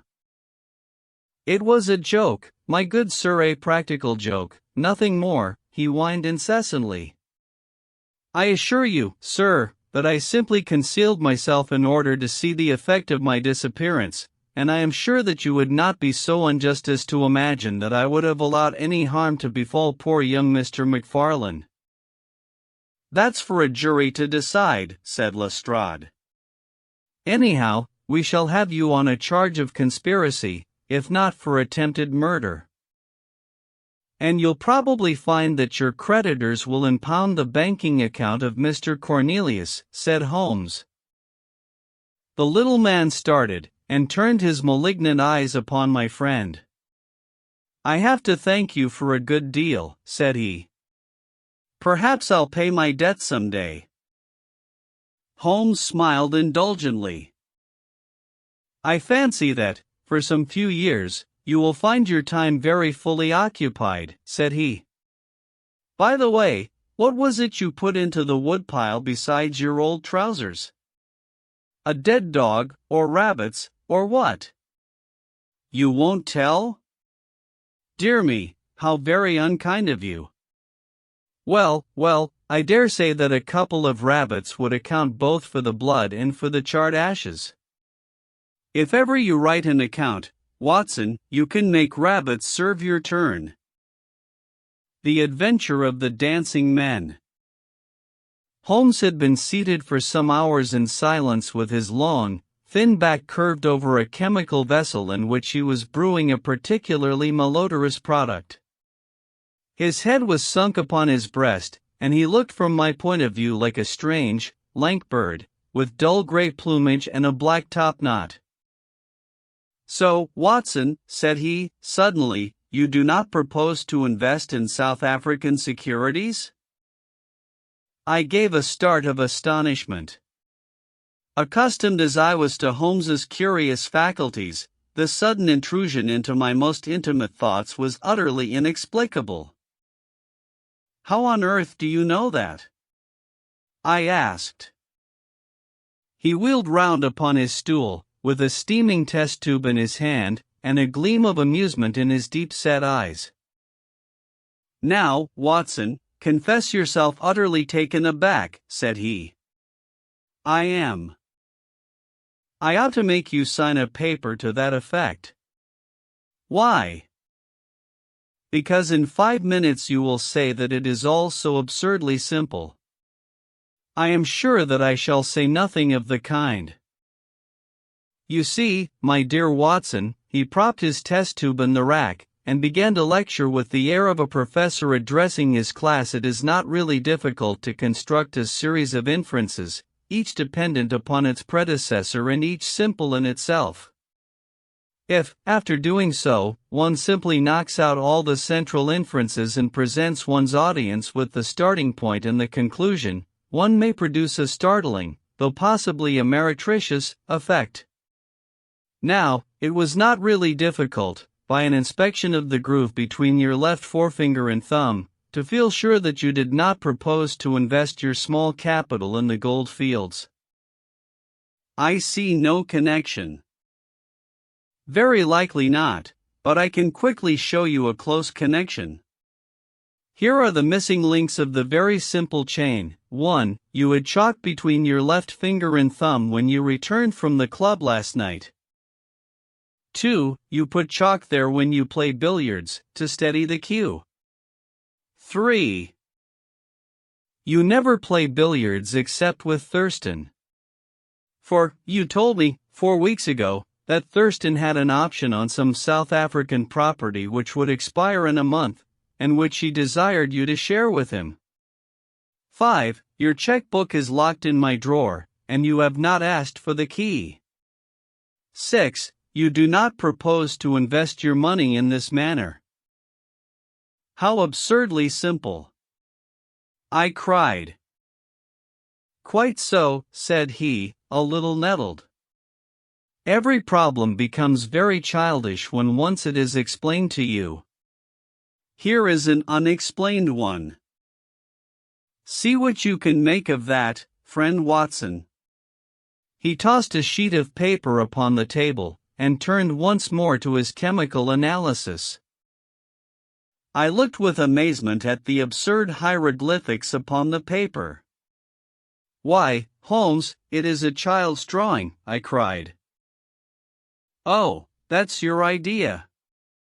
What else should it be?" "That is what Mr. Hilton Cubitt, of Writing Thorpe Manor, Norfolk, is very anxious to know.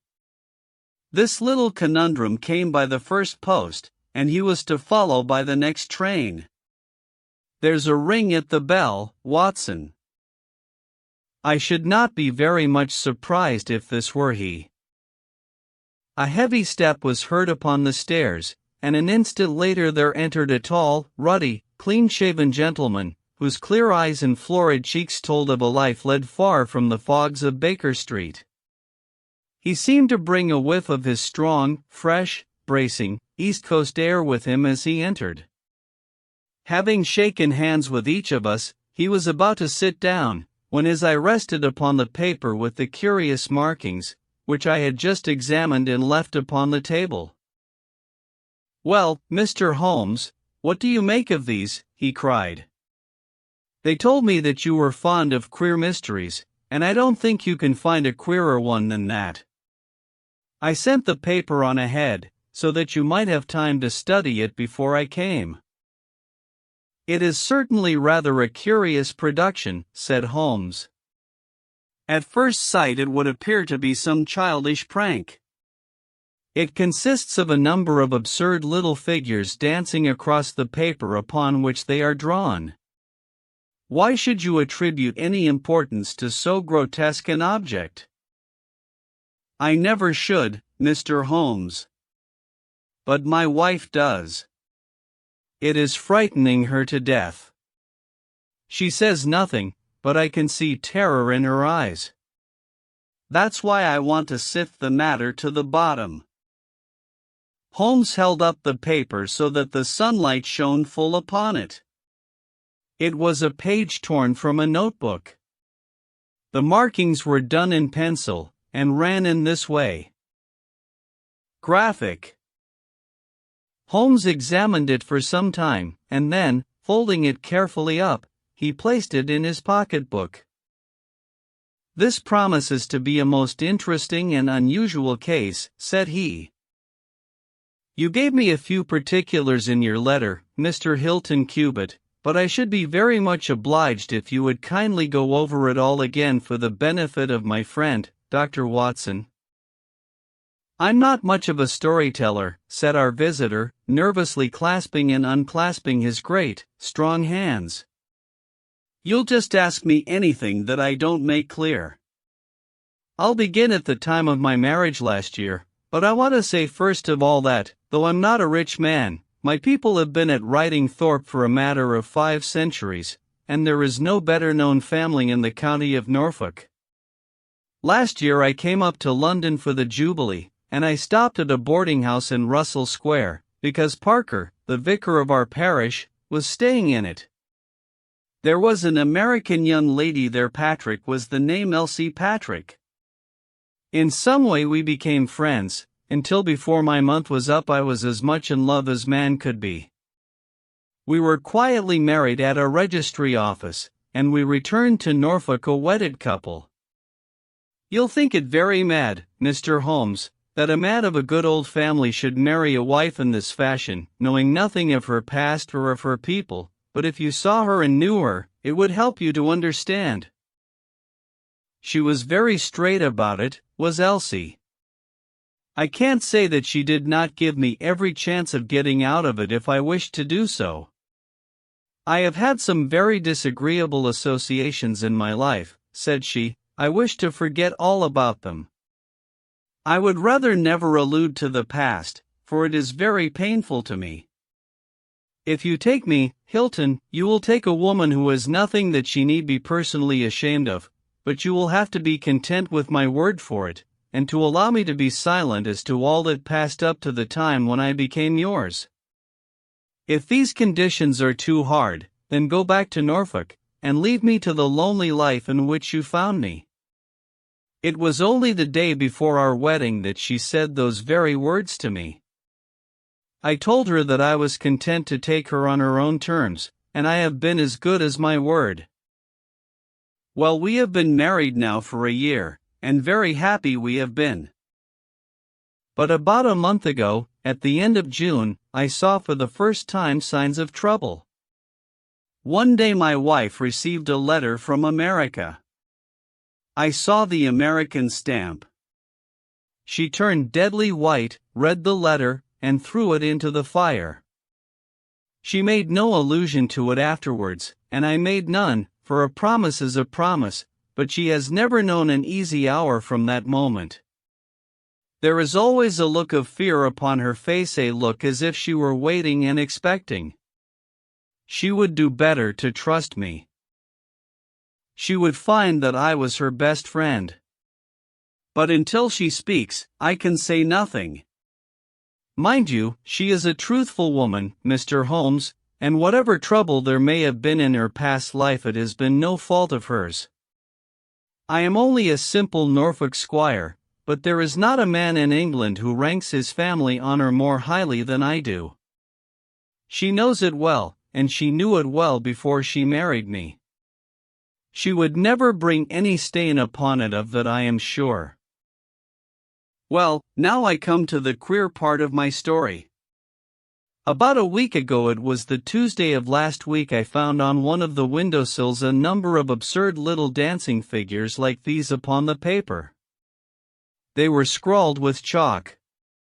I thought that it was the stable boy who had drawn them, but the lad swore he knew nothing about it. Anyhow, they had come there during the night. I had them washed out, and I only mentioned the matter to my wife afterwards. To my surprise, she took it very seriously, and begged me if any more came to let her see them. None did come for a week, and then yesterday morning I found this paper lying on the sundial in the garden. I showed it to Elsie, and down she dropped in a dead faint. Since then she has looked like a woman in a dream, half dazed, and with terror always lurking in her eyes. It was then that I wrote and sent the paper to you, Mr. Holmes. It was not a thing that I could take to the police, for they would have laughed at me, but you will tell me what to do. I am not a rich man, but if there is any danger threatening my little woman, I would spend my last copper to shield her. He was a fine creature, this man of the old English soil, simple, straight, and gentle, with his great, earnest blue eyes and broad, comely face. His love for his wife and his trust in her shone in his features. Holmes had listened to his story with the utmost attention, and now he sat for some time in silent thought. "Don't you think, Mr. Cubitt," said he, at last, "that your best plan would be to make a direct appeal to your wife, and to ask her to share her secret with you?" Hilton Cubitt shook his massive head. "A promise is a promise, Mr. Holmes. If Elsie wished to tell me, she would. If not, it is not for me to force her confidence. But I am justified in taking my own line, and I will. Then I will help you with all my heart. In the first place, have you heard of any strangers being seen in your neighborhood?" "No. I presume that it is a very quiet place." "Any fresh face would cause comment?" "In the immediate neighborhood, yes. But we have several small watering places not very far away. And the farmers take in lodgers."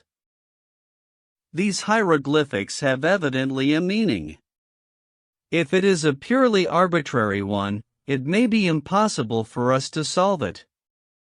If, on the other hand, it is systematic, I have no doubt that we shall get to the bottom of it.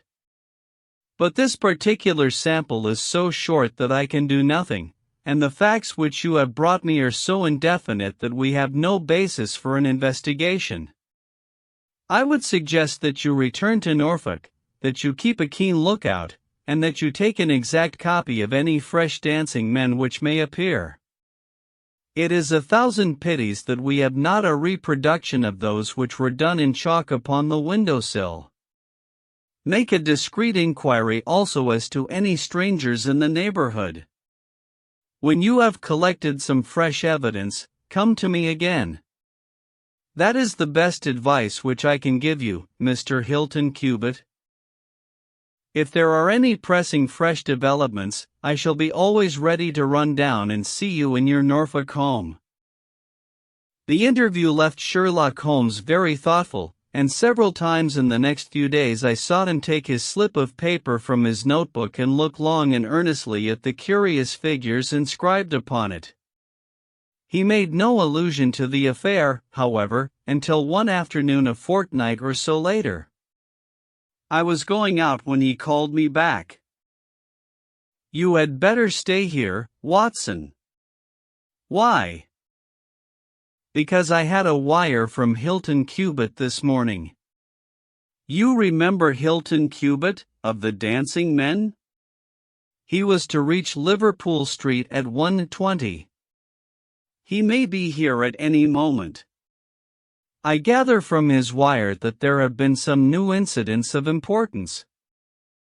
We had not long to wait, for our Norfolk squire came straight from the station as fast as a hansom could bring him. He was looking worried and depressed, with tired eyes and a lined forehead. "It's getting on my nerves, this business, Mr. Holmes," said he, as he sank, like a wearied man, into an armchair.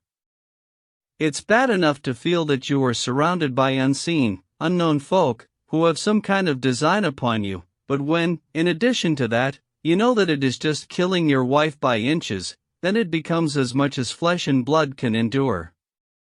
She's wearing away under it, just wearing away before my eyes." "Has she said anything yet?" No, Mr. Holmes, she has not. And yet there have been times when the poor girl has wanted to speak, and yet could not quite bring herself to take the plunge. I have tried to help her, but I dare say I did it clumsily, and scared her from it.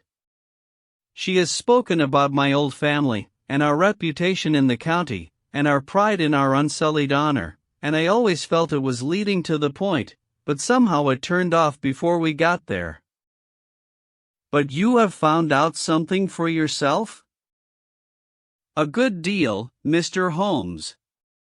I have several fresh dancing men pictures for you to examine, and, what is more important, I have seen the fellow. What, the man who draws them? Yes, I saw him at his work. But I will tell you everything in order. When I got back after my visit to you, the very first thing I saw next morning was a fresh crop of dancing men. They had been drawn in chalk upon the black wooden door of the tool house, which stands beside the lawn in full view of the front windows. I took an exact copy, and here it is. He unfolded a paper and laid it upon the table. Here is a copy of the hieroglyphics. Graphic. Excellent, said Holmes. Excellent. Pray continue. When I had taken the copy, I rubbed out the marks, but, 2 mornings later, a fresh inscription had appeared. I have a copy of it here. Graphic. Holmes rubbed his hands and chuckled with delight. Our material is rapidly accumulating, said he. 3 days later a message was left scrawled upon paper, and placed under a pebble upon the sundial. Here it is. The characters are, as you see, exactly the same as the last one. After that I determined to lie in wait, so I got out my revolver and I sat up in my study, which overlooks the lawn and garden. About 2 in the morning I was seated by the window, all being dark save for the moonlight outside, when I heard steps behind me, and there was my wife in her dressing gown. She implored me to come to bed. I told her frankly that I wished to see who it was who played such absurd tricks upon us. She answered that it was some senseless practical joke, and that I should not take any notice of it. If it really annoys you, Hilton, we might go and travel, you and I, and so avoid this nuisance. What, be driven out of our own house by a practical joker, said I, why, we should have the whole county laughing at us. Well, come to bed, said she, and we can discuss it in the morning. Suddenly, as she spoke, I saw her white face grow whiter yet in the moonlight, and her hand tightened upon my shoulder. Something was moving in the shadow of the tool house. I saw a dark, creeping figure which crawled round the corner and squatted in front of the door. Seizing my pistol, I was rushing out, when my wife threw her arms round me and held me with convulsive strength. I tried to throw her off, but she clung to me most desperately. At last I got clear, but by the time I had opened the door and reached the house the creature was gone. He had left a trace of his presence, however, for there on the door was the very same arrangement of dancing men which had already twice appeared, and which I have copied on that paper.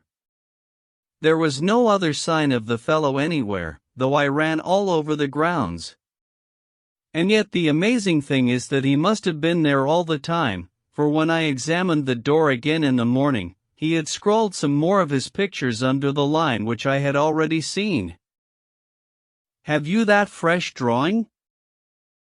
Yes, it is very short, but I made a copy of it, and here it is. Again he produced a paper. The new dance was in this form, graphic. Tell me, said Holmes, and I could see by his eyes that he was much excited, was this a mere addition to the first, or did it appear to be entirely separate? It was on a different panel of the door. Excellent. This is far the most important of all for our purpose. It fills me with hopes. Now, Mr. Hilton Cubitt, please continue your most interesting statement. I have nothing more to say, Mr. Holmes, except that I was angry with my wife that night for having held me back when I might have caught the skulking rascal. She said that she feared that I might come to harm. For an instant it had crossed my mind that perhaps what she really feared was that he might come to harm, for I could not doubt that she knew who this man was, and what he meant by these strange signals.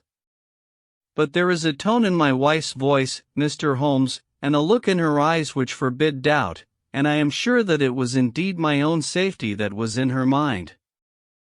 There's the whole case, and now I want your advice as to what I ought to do. My own inclination is to put half a dozen of my farm lads in the shrubbery, and when this fellow comes again to give him such a hiding that he will leave us in peace for the future. I fear it is too deep a case for such simple remedies, said Holmes. How long can you stay in London? I must go back today. I would not leave my wife alone all night for anything. She is very nervous, and begged me to come back. I dare say you are right. But if you could have stopped, I might possibly have been able to return with you in a day or two. Meanwhile you will leave me these papers, and I think that it is very likely that I shall be able to pay you a visit shortly and to throw some light upon your case. Sherlock Holmes preserved his calm professional manner until our visitor had left us, although it was easy for me, who knew him so well, to see that he was profoundly excited.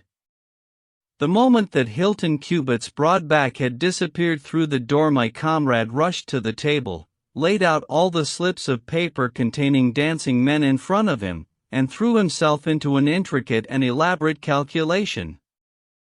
For 2 hours I watched him as he covered sheet after sheet of paper with figures and letters, so completely absorbed in his task that he had evidently forgotten my presence. Sometimes he was making progress and whistled and sang at his work, sometimes he was puzzled, and would sit for long spells with a furrowed brow and a vacant eye. Finally he sprang from his chair with a cry of satisfaction, and walked up and down the room rubbing his hands together. Then he wrote a long telegram upon a cable form. If my answer to this is as I hope, you will have a very pretty case to add to your collection, Watson, said he. I expect that we shall be able to go down to Norfolk tomorrow, and to take our friend some very definite news as to the secret of his annoyance.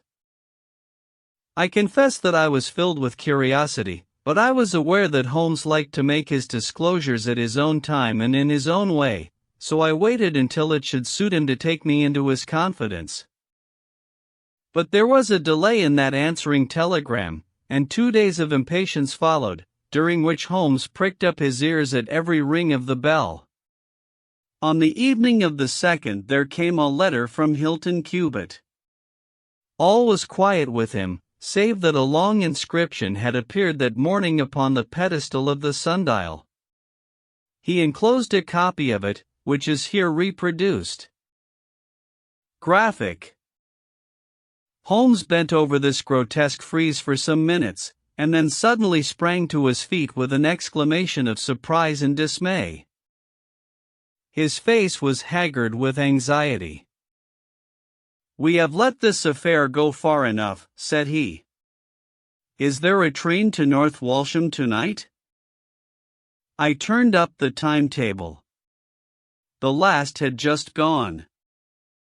"Then we shall breakfast early and take the very first in the morning," said Holmes. "Our presence is most urgently needed." "Ah! Here is our expected cablegram." "One moment, Mrs. Hudson, there may be an answer." "No, that is quite as I expected." This message makes it even more essential that we should not lose an hour in letting Hilton Cubitt know how matters stand, for it is a singular and a dangerous web in which our simple Norfolk squire is entangled. So, indeed, it proved, and as I come to the dark conclusion of a story which had seemed to me to be only childish and bizarre, I experience once again the dismay and horror with which I was filled. Would that I had some brighter ending to communicate to my readers, but these are the chronicles of fact, and I must follow to their dark crisis the strange chain of events which for some days made writing Thorpe Manor a household word through the length and breadth of England. We had hardly alighted at North Walsham, and mentioned the name of our destination, when the station-master hurried towards us. "I suppose that you are the detectives from London," said he. A look of annoyance passed over Holmes's face. "What makes you think such a thing?" "Because Inspector Martin from Norwich has just passed through." "But maybe you are the surgeons." "She's not dead, or wasn't by last accounts." "You may be in time to save her yet, though it be for the gallows." Holmes's brow was dark with anxiety. "We are going to Writing Thorpe Manor," said he, "but we have heard nothing of what is passed there." "It's a terrible business," said the station-master. "They are shot, both Mr. Hilton Cubitt and his wife. She shot him and then herself, so the servants say. He's dead and her life is despaired of. Dear, dear, one of the oldest families in the county of Norfolk, and one of the most honored." Without a word Holmes hurried to a carriage, and during the long 7 miles drive he never opened his mouth. Seldom have I seen him so utterly despondent. He had been uneasy during all our journey from town, and I had observed that he had turned over the morning papers with anxious attention, but now this sudden realization of his worst fears left him in a blank melancholy. He leaned back in his seat, lost in gloomy speculation. Yet there was much around to interest us, for we were passing through as singular a countryside as any in England, where a few scattered cottages represented the population of today, while on every hand enormous square-towered churches bristled up from the flat green landscape and told of the glory and prosperity of old East Anglia. At last the violet rim of the German Ocean appeared over the green edge of the Norfolk coast, and the driver pointed with his whip to 2 old brick and timber gables which projected from a grove of trees. "That's Writing Thorpe Manor," said he. As we drove up to the porticoed front door, I observed in front of it, beside the tennis lawn, the black tool house and the pedestaled sundial with which we had such strange associations. A dapper little man, with a quick, alert manner and a waxed mustache, had just descended from a high dogcart. He introduced himself as Inspector Martin, of the Norfolk Constabulary, and he was considerably astonished when he heard the name of my companion. "Why, Mr. Holmes, the crime was only committed at 3 this morning. How could you hear of it in London and get to the spot as soon as I anticipated it. I came in the hope of preventing it." "Then you must have important evidence, of which we are ignorant, for they were said to be a most united couple." "I have only the evidence of the dancing men," said Holmes. "I will explain the matter to you later. Meanwhile, since it is too late to prevent this tragedy, I am very anxious that I should use the knowledge which I possess in order to ensure that justice be done.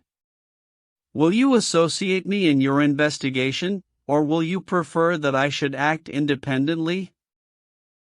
"I should be proud to feel that we were acting together, Mr. Holmes," said the inspector, earnestly. "In that case I should be glad to hear the evidence and to examine the premises without an instant of unnecessary delay." Inspector Martin had the good sense to allow my friend to do things in his own fashion, and contented himself with carefully noting the results. The local surgeon, an old, white-haired man, had just come down from Mrs. Hilton Cubitt's room, and he reported that her injuries were serious, but not necessarily fatal. The bullet had passed through the front of her brain, and it would probably be some time before she could regain consciousness. On the question of whether she had been shot or had shot herself, he would not venture to express any decided opinion. Certainly the bullet had been discharged at very close quarters.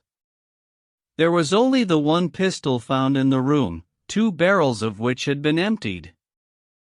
Mr. Hilton Cubitt had been shot through the heart.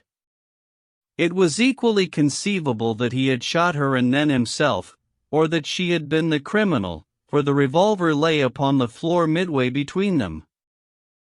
"Has he been moved?" asked Holmes. "We have moved nothing except the lady.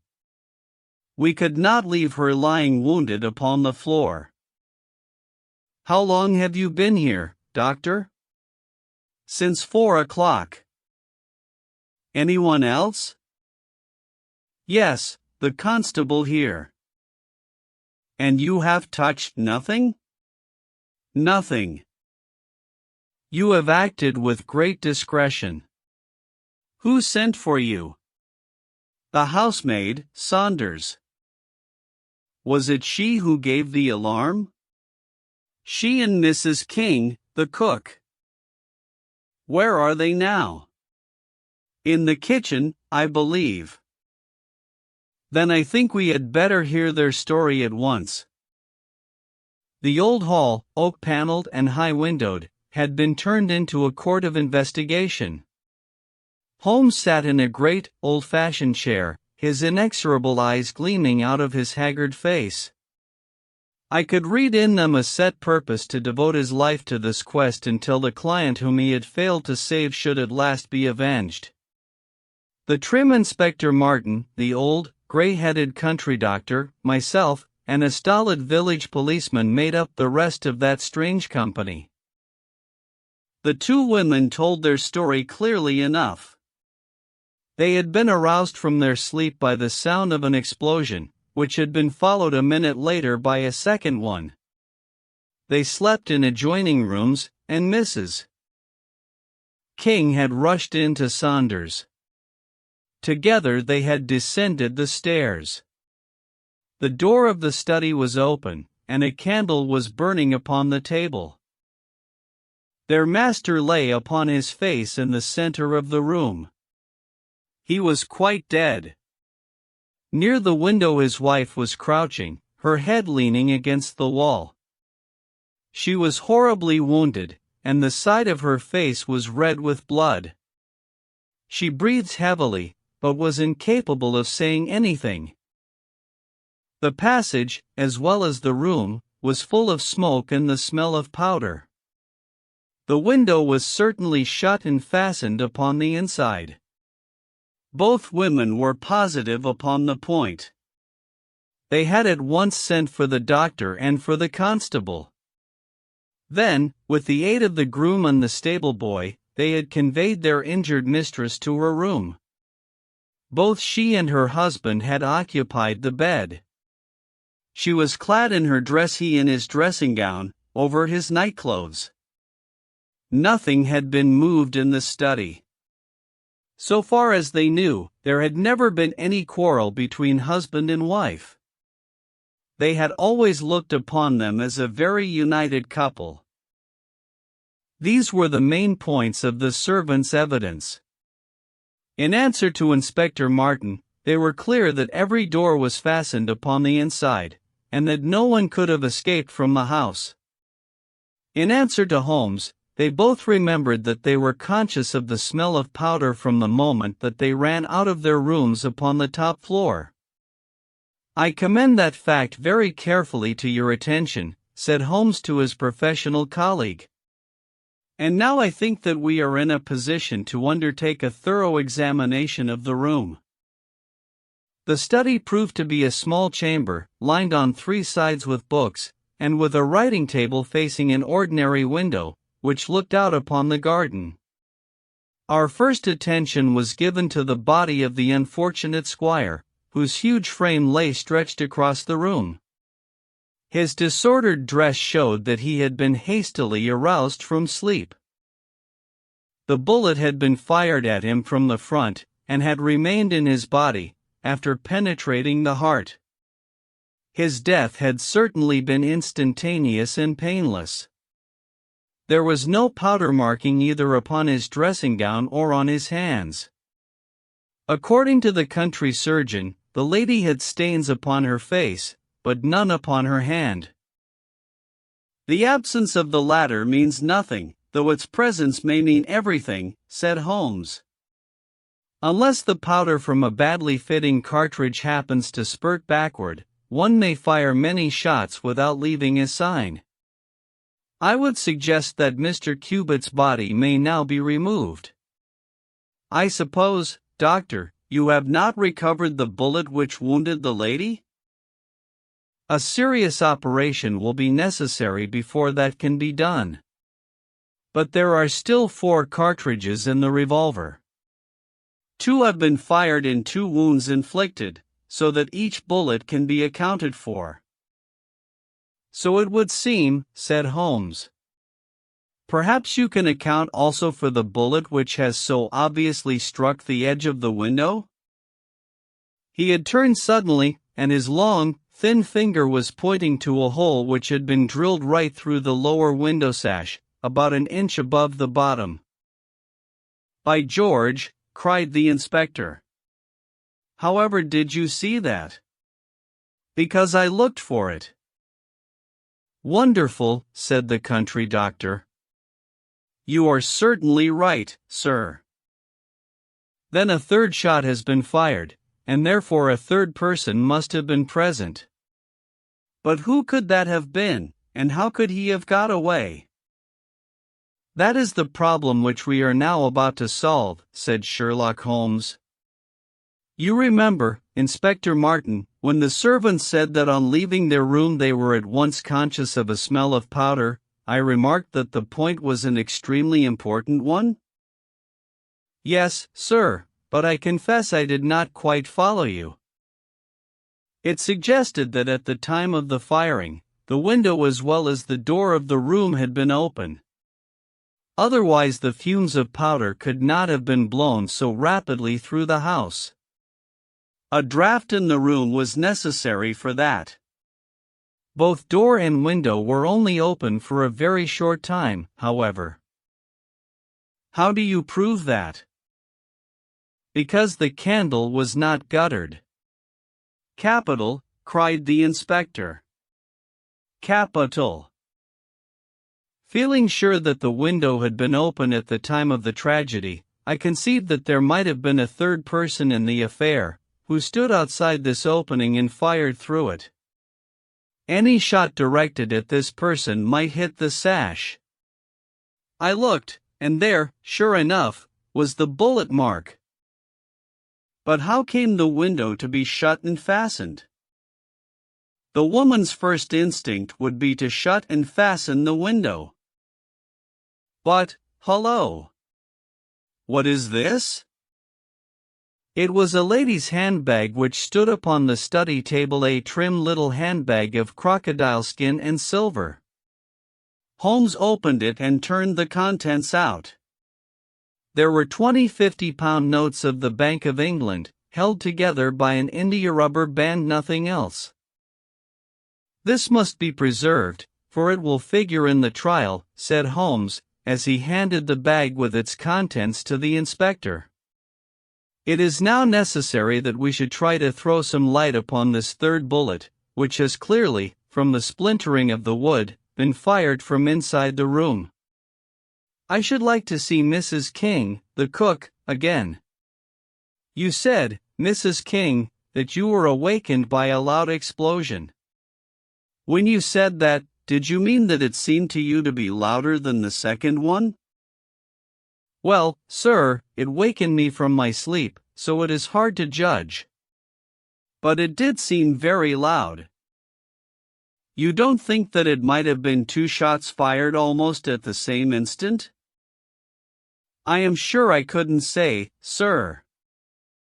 I believe that it was undoubtedly so.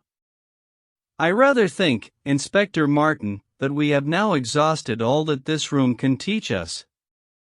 If you will kindly step round with me, we shall see what fresh evidence the garden has to offer. A flower bed extended up to the study window, and we all broke into an exclamation as we approached it. The flowers were trampled down, and the soft soil was imprinted all over with footmarks. Large, masculine feet they were, with peculiarly long, sharp toes. Holmes hunted about among the grass and leaves like a retriever after a wounded bird. Then, with a cry of satisfaction, he bent forward and picked up a little brazen cylinder. "I thought so," said he. "The revolver had an ejector, and here is the third cartridge. I really think, Inspector Martin, that our case is almost complete." The country inspector's face had shown his intense amazement at the rapid and masterful progress of Holmes's investigation. At first he had shown some disposition to assert his own position, but now he was overcome with admiration, and ready to follow without question wherever Holmes led. "Whom do you suspect?" he asked. "I'll go into that later. There are several points in this problem which I have not been able to explain to you yet. Now that I have got so far, I had best proceed on my own lines, and then clear the whole matter up once and for all." "Just as you wish, Mr. Holmes, so long as we get our man. I have no desire to make mysteries, but it is impossible at the moment of action to enter into long and complex explanations. I have the threads of this affair all in my hand. Even if this lady should never recover consciousness, we can still reconstruct the events of last night and ensure that justice be done. First of all, I wish to know whether there is any inn in this neighborhood known as Elridge's." The servants were cross-questioned, but none of them had heard of such a place. The stable boy threw a light upon the matter by remembering that a farmer of that name lived some miles off, in the direction of East Ruston. "Is it a lonely farm?" "Very lonely, sir." "Perhaps they have not heard yet of all that happened here during the night?" "Maybe not, sir." Holmes thought for a little, and then a curious smile played over his face.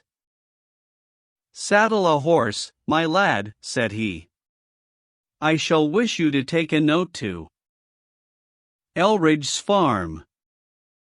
He took from his pocket the various slips of the dancing men. With these in front of him, he worked for some time at the study table.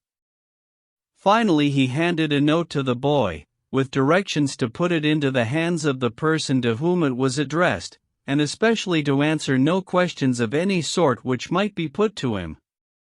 I saw the outside of the note, addressed in straggling, irregular characters, very unlike Holmes's usual precise hand. It was consigned to Mr. Abe Slaney, Elridge's Farm, East Ruston, Norfolk.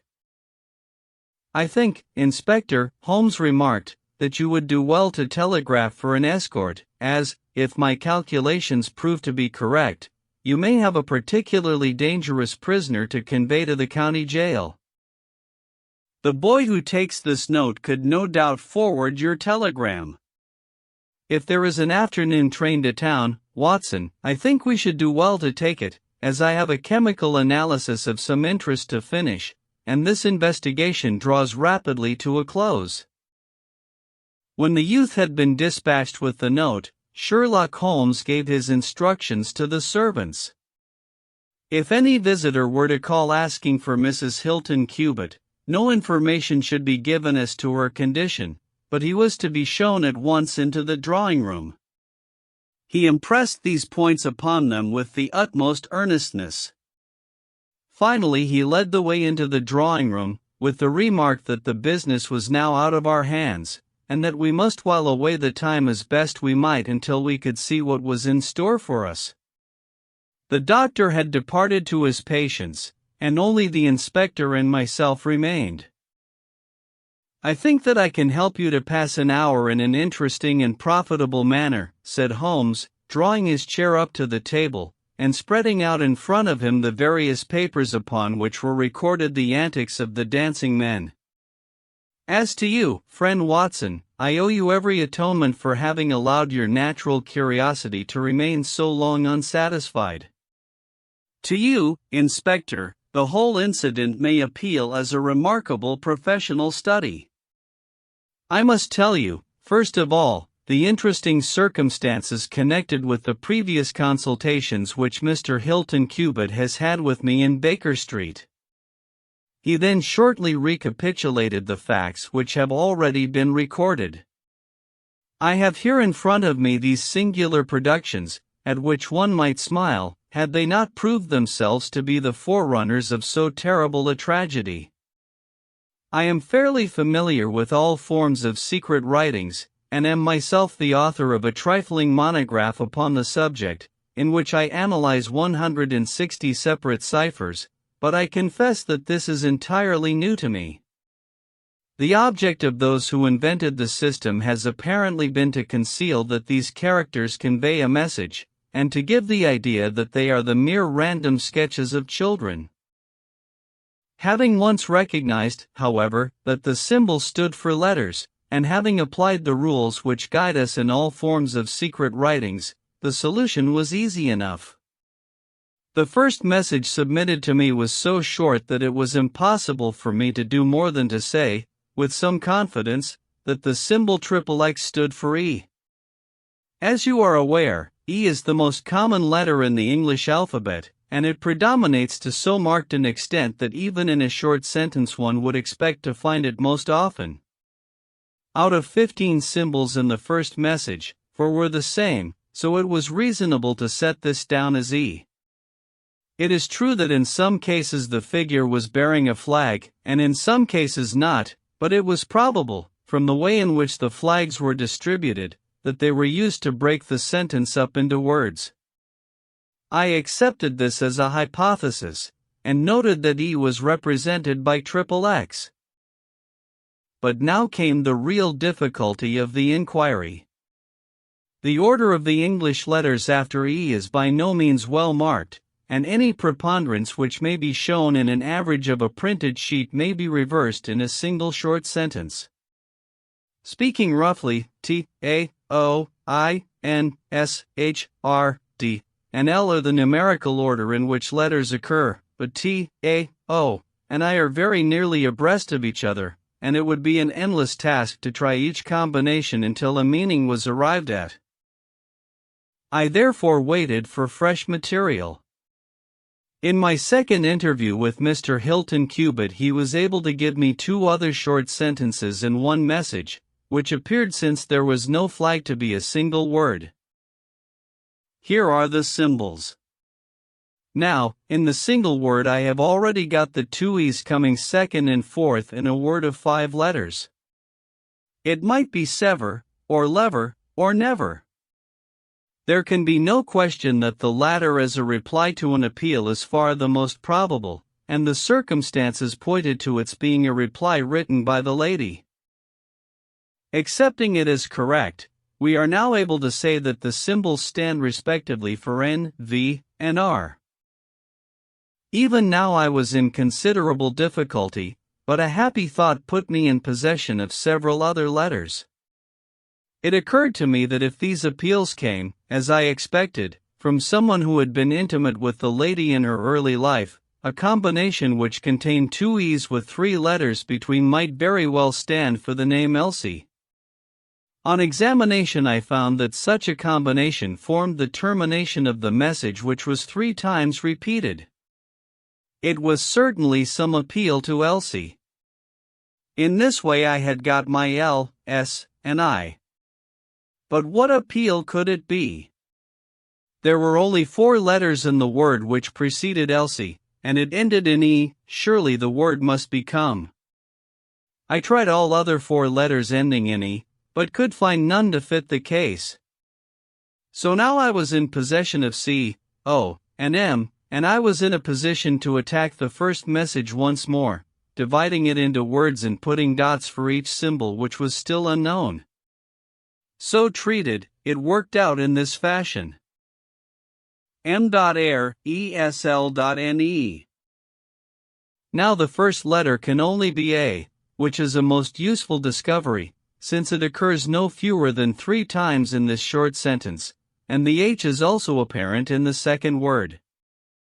Now it becomes am here a slain, or filling in the obvious vacancies in the name. Am here Abe Slaney. I had so many letters now that I could proceed with considerable confidence to the second message, which worked out in this fashion. A-E-L-R-I S. Here I could only make sense by putting T and G for the missing letters, and supposing that the name was that of some house or inn at which the writer was staying. Inspector Martin and I had listened with the utmost interest to the full and clear account of how my friend had produced results which had led to so complete a command over our difficulties. "What did you do then, sir?" asked the inspector. I had every reason to suppose that this Abe Slaney was an American, since Abe is an American contraction, and since a letter from America had been the starting point of all the trouble. I had also every cause to think that there was some criminal secret in the matter. The lady's allusions to her past, and her refusal to take her husband into her confidence, both pointed in that direction. I therefore cabled to my friend, Wilson Hargreave, of the New York Police Bureau, who has more than once made use of my knowledge of London crime. I asked him whether the name of Abe Slaney was known to him. Here is his reply: the most dangerous crook in Chicago. On the very evening upon which I had his answer, Hilton Cubitt sent me the last message from Slaney.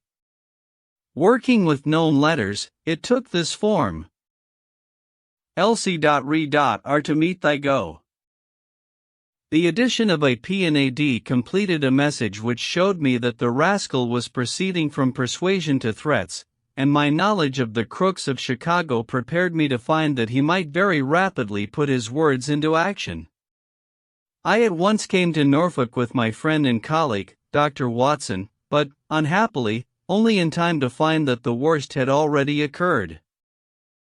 "It is a privilege to be associated with you in the handling of a case," said the inspector, warmly.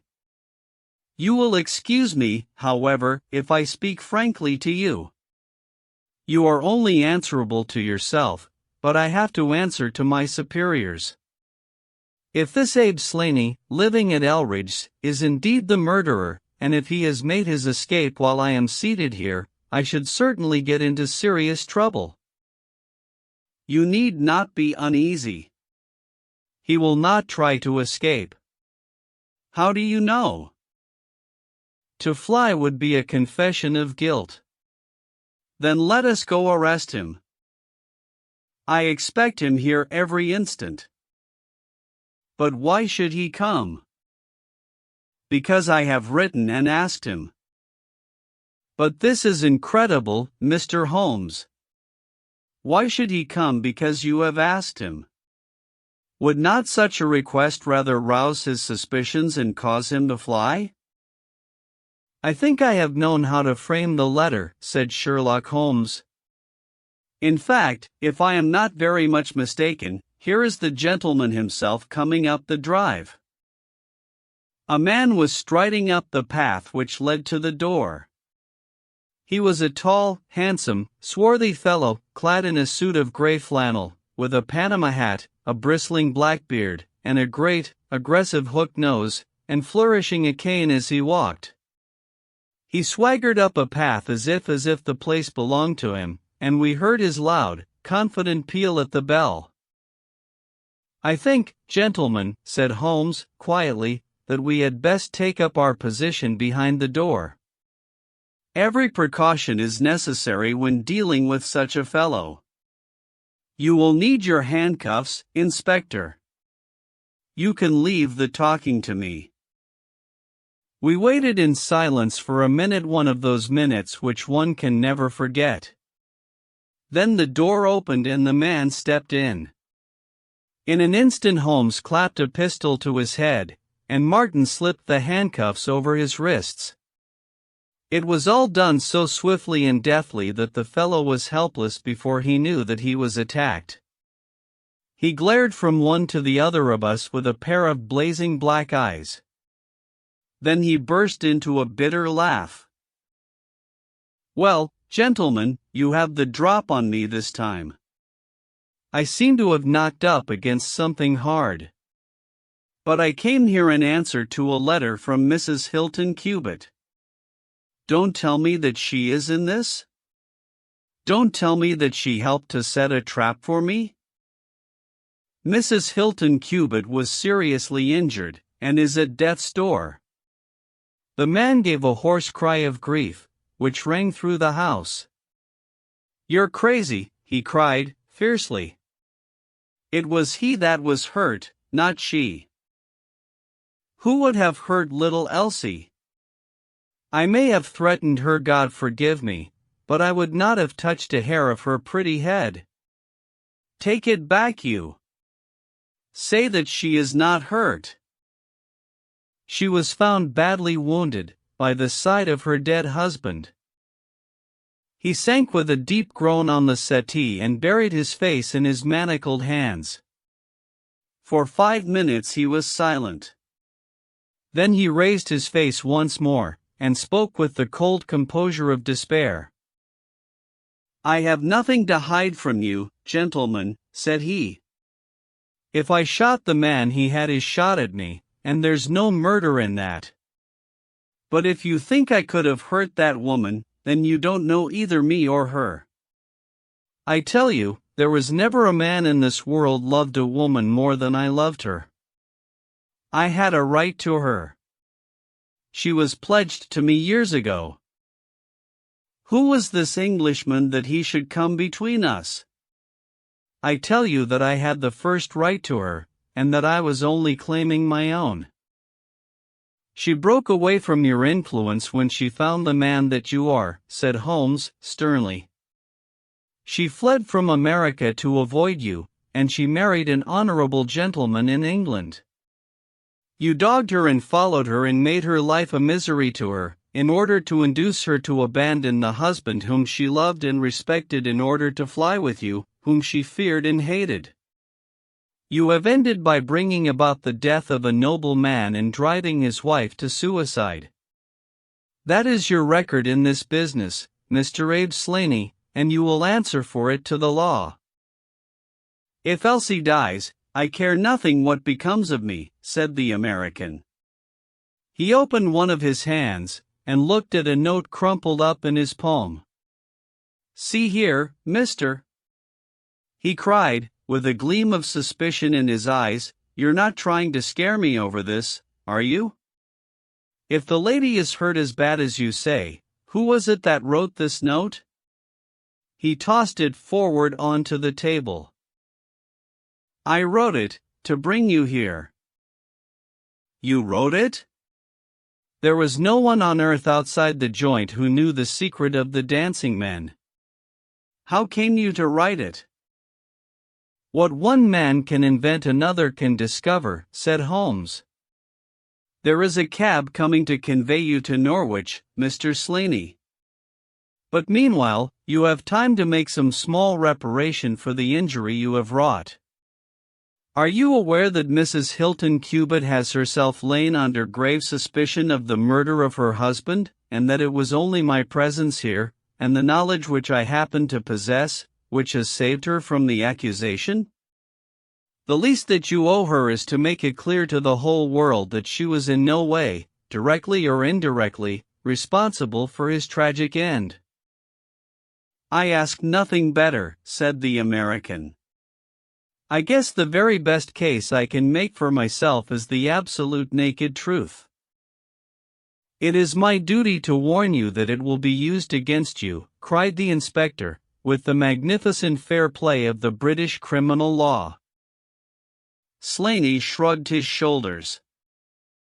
"I'll chance that," said he. "First of all, I want you gentlemen to understand that I have known this lady since she was a child. There were 7 of us in a gang in Chicago, and Elsie's father was the boss of the joint. He was a clever man, was old Patrick. It was he who invented that writing, which would pass as a child's scrawl unless you just happened to have the key to it. Well, Elsie learned some of our ways, but she couldn't stand the business, and she had a bit of honest money of her own, so she gave us all the slip and got away to London. She had been engaged to me, and she would have married me, I believe, if I had taken over another profession, but she would have nothing to do with anything on the cross. It was only after her marriage to this Englishman that I was able to find out where she was.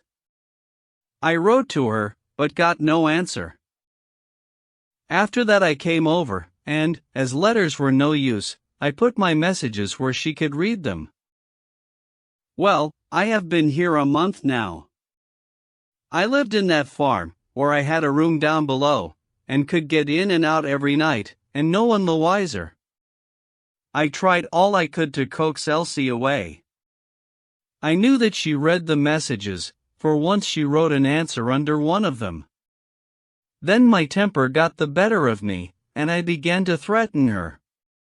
She sent me a letter then, imploring me to go away, and saying that it would break her heart if any scandal should come upon her husband.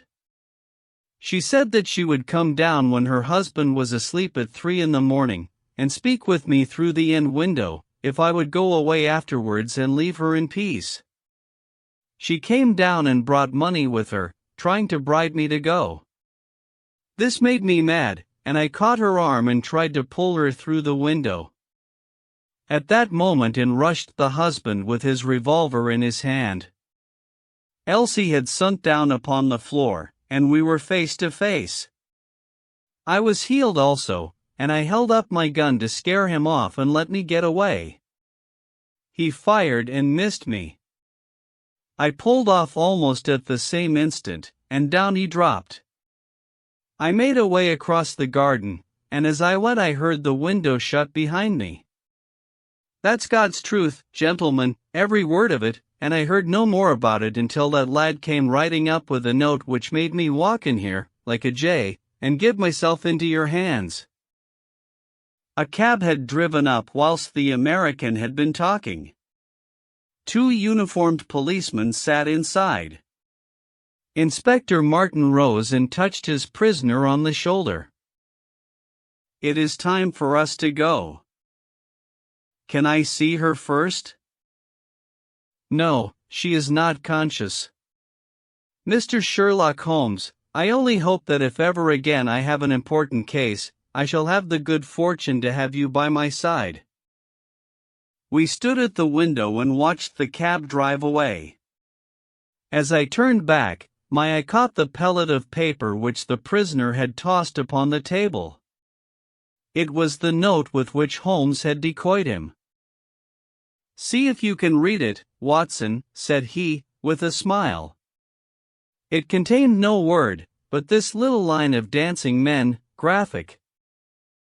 "If you use the code which I have explained," said Holmes, "you will find that it simply means, 'Come here at once.'"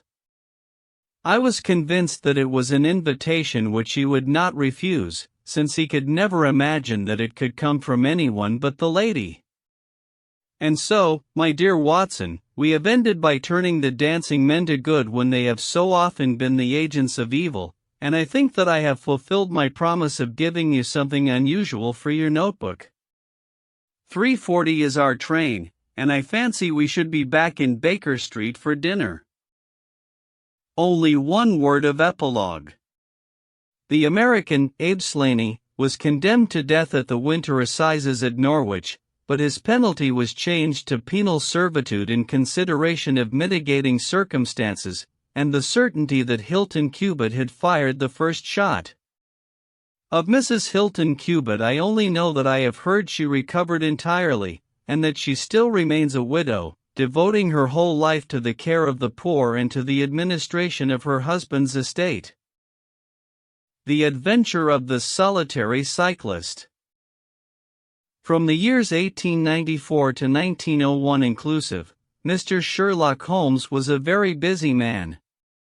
It is safe to say that there was no public case of any difficulty in which he was not consulted during those 8 years, and there were hundreds of private cases, some of them of the most intricate and extraordinary character, in which he played a prominent part. Many startling successes and a few unavoidable failures were the outcome of this long period of continuous work. As I have preserved very full notes of all these cases, and was myself personally engaged in many of them, it may be imagined that it is no easy task to know which I should select to lay before the public. I shall, however, preserve my former rule, and give the preference to those cases which derive their interest not so much from the brutality of the crime as from the ingenuity and dramatic quality of the solution. For this reason I will now lay before the reader the facts connected with Miss Violet Smith, the solitary cyclist of Charlington, and the curious sequel of our investigation, which culminated in unexpected tragedy. It is true that the circumstance did not admit of any striking illustration of those powers for which my friend was famous, but there were some points about the case which made it stand out in those long records of crime from which I gather the material for these little narratives. On referring to my notebook for the year 1895, I find that it was upon Saturday, the 23rd of April, that we first heard of Miss Violet Smith.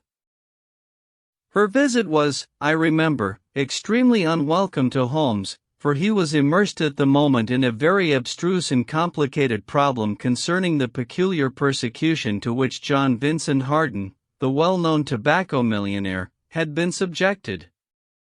My friend, who loved above all things precision and concentration of thought, resented anything which distracted his attention from the matter in hand. And yet, without a harshness which was foreign to his nature, it was impossible to refuse to listen to the story of the young and beautiful woman, tall, graceful, and queenly, who presented herself at Baker Street late in the evening, and implored his assistance and advice. It was vain to urge that his time was already fully occupied, for the young lady had come with the determination to tell her story, and it was evident that nothing short of force could get her out of the room until she had done so. With a resigned air and a somewhat weary smile, Holmes begged the beautiful intruder to take a seat, and to inform us what it was that was troubling her. "At least it cannot be your health," said he, as his keen eyes darted over her, "so ardent a bicyclist must be full of energy." She glanced down in surprise at her own feet, and I observed the slight roughening of the side of the sole caused by the friction of the edge of the pedal. "Yes, I bicycle a good deal, Mr. Holmes, and that has something to do with my visit to you today." My friend took the lady's unloved hand, and examined it with as close an attention and as little sentiment as a scientist would show to a specimen. "You will excuse me, I am sure." "It is my business," said he, as he dropped it. "I nearly fell into the error of supposing that you were typewriting. Of course, it is obvious that it is music. You observe the spatulate finger ends, Watson, which is common to both professions. There is a spirituality about the face, however." She gently turned it towards the light which the typewriter does not generate. "This lady is a musician." "Yes, Mr. Holmes, I teach music." "In the country, I presume, from your complexion." "Yes, sir, near Farnham, on the borders of Surrey."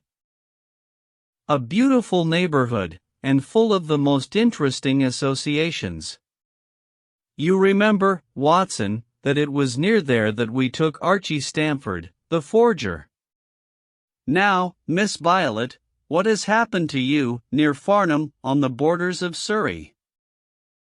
The young lady, with great clearness and composure, made the following curious statement. "My father is dead, Mr. Holmes.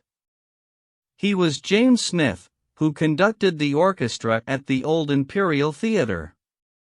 My mother and I were left without a relation in the world except one uncle, Ralph Smith, who went to Africa 25 years ago, and we have never had a word from him since. When father died, we were left very poor, but one day we were told that there was an advertisement in the Times, inquiring for our whereabouts. You can imagine how excited we were, for we thought that someone had left us a fortune. We went at once to the lawyer whose name was given in the paper. There we met two gentlemen, Mr. Carruthers and Mr. Woodley, who were home on a visit from South Africa.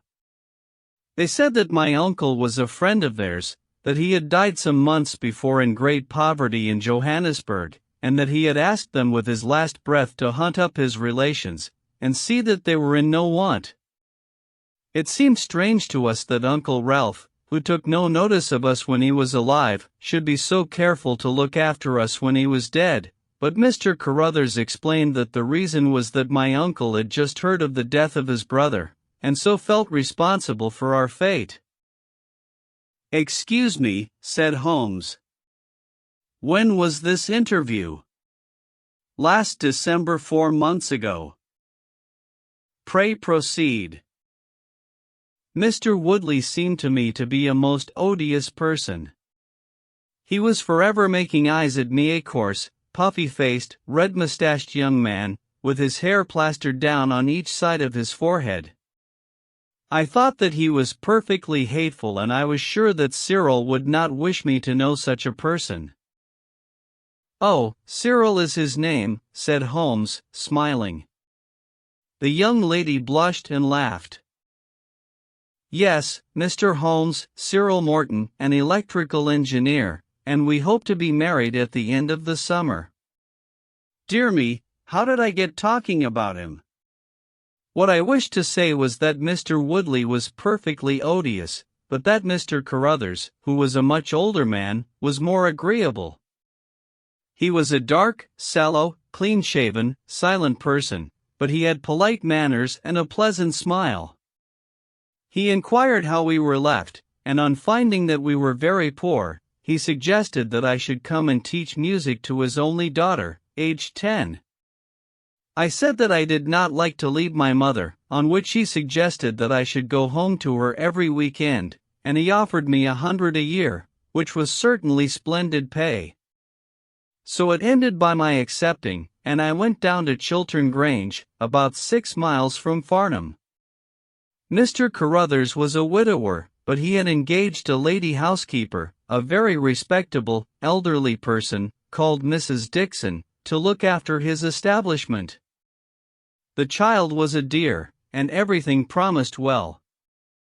Mr. Carruthers was very kind and very musical, and we had most pleasant evenings together. Every weekend I went home to my mother in town. The first flaw in my happiness was the arrival of the red-mustached Mr. Woodley. He came for a visit of a week, and oh, it seemed 3 months to me. He was a dreadful person, a bully to everyone else, but to me something infinitely worse. He made odious love to me, boasted of his wealth, said that if I married him I could have the finest diamonds in London, and finally, when I would have nothing to do with him, he seized me in his arms one day after dinner. He was hideously strong and swore that he would not let me go until I had kissed him. Mr. Carruthers came in and tore him from me, on which he turned upon his own host, knocking him down and cutting his face open. That was the end of his visit, as you can imagine. Mr. Carruthers apologized to me next day, and assured me that I should never be exposed to such an insult again. I have not seen Mr. Woodley since. And now, Mr. Holmes, I come at last to the special thing which has caused me to ask your advice today. You must know that every Saturday forenoon I ride on my bicycle to Farnham Station, in order to get the 12:22 to town. The road from Chiltern Grange is a lonely one, and at one spot it is particularly so, for it lies for over a mile between Charlington Heath upon one side and the woods which lie round Charlington Hall upon the other. You could not find a more lonely tract of road anywhere, and it is quite rare to meet so much as a cart, or a peasant, until you reach the high road near Crooksbury Hill. 2 weeks ago I was passing this place, when I chanced to look back over my shoulder, and about 200 yards behind me I saw a man, also on a bicycle. He seemed to be a middle-aged man, with a short, dark beard. I looked back before I reached Farnham, but the man was gone, so I thought no more about it. But you can imagine how surprised I was, Mr. Holmes, when, on my return on the Monday, I saw the same man on the same stretch of road. My astonishment was increased when the incident occurred again, exactly as before, on the following Saturday and Monday. He always kept his distance and did not molest me in any way, but still it certainly was very odd. I mentioned it to Mr. Carruthers, who seemed interested in what I said, and told me that he had ordered a horse and trap, so that in future I should not pass over these lonely roads without some companion. The horse and trap were to have come this week, but for some reason they were not delivered, and again I had to cycle to the station. That was this morning. You can think that I looked out when I came to Charlington Heath, and there, sure enough, was the man, exactly as he had been the 2 weeks before. He always kept so far from me that I could not clearly see his face, but it was certainly someone whom I did not know. He was dressed in a dark suit with a cloth cap. The only thing about his face that I could clearly see was his dark beard. Today I was not alarmed, but I was filled with curiosity, and I determined to find out who he was and what he wanted. I slowed down my machine, but he slowed down his. Then I stopped altogether, but he stopped also. Then I laid a trap for him. There is a sharp turning of the road, and I pedaled very quickly round this, and then I stopped and waited. I expected him to shoot round and pass me before he could stop. But he never appeared. Then I went back and looked round the corner. I could see a mile of road, but he was not on it. To make it the more extraordinary, there was no side road at this point down which he could have gone. Holmes chuckled and rubbed his hands. "This case certainly presents some features of its own," said he. "How much time elapsed between your turning the corner and your discovery that the road was clear?" 2 or 3 minutes. Then he could not have retreated down the road, and you say that there are no side roads? None. Then he certainly took a footpath on one side or the other. It could not have been on the side of the heath, or I should have seen him. So, by the process of exclusion, we arrive at the fact that he made his way toward Charlington Hall, which, as I understand, is situated in its own grounds on one side of the road. Anything else? Nothing, Mr. Holmes, save that I was so perplexed that I felt I should not be happy until I had seen you and had your advice. Holmes sat in silence for some little time. "Where is the gentleman to whom you are engaged?" he asked at last. "He is in the Midland Electrical Company, at Coventry." "He would not pay you a surprise visit?" "Oh, Mr. Holmes! As if I should not know him! Have you had any other admirers?" "Several before I knew Cyril." "And since?" "There was this dreadful man, Woodley, if you can call him an admirer." "No one else?" Our fair client seemed a little confused. "Who was he?" asked Holmes. "Oh, it may be a mere fancy of mine, but it had seemed to me sometimes that my employer, Mr. Carruthers, takes a great deal of interest in me. We are thrown rather together. I play his accompaniments in the evening. He has never said anything. He is a perfect gentleman. But a girl always knows." "Ah!" Holmes looked grave. "What does he do for a living?" "He is a rich man." No carriages or horses? Well, at least he is fairly well-to-do. But he goes into the city 2 or 3 times a week. He is deeply interested in South African gold shares. You will let me know any fresh development, Miss Smith. I am very busy just now, but I will find time to make some inquiries into your case. In the meantime, take no step without letting me know. Goodbye, and I trust that we shall have nothing but good news from you.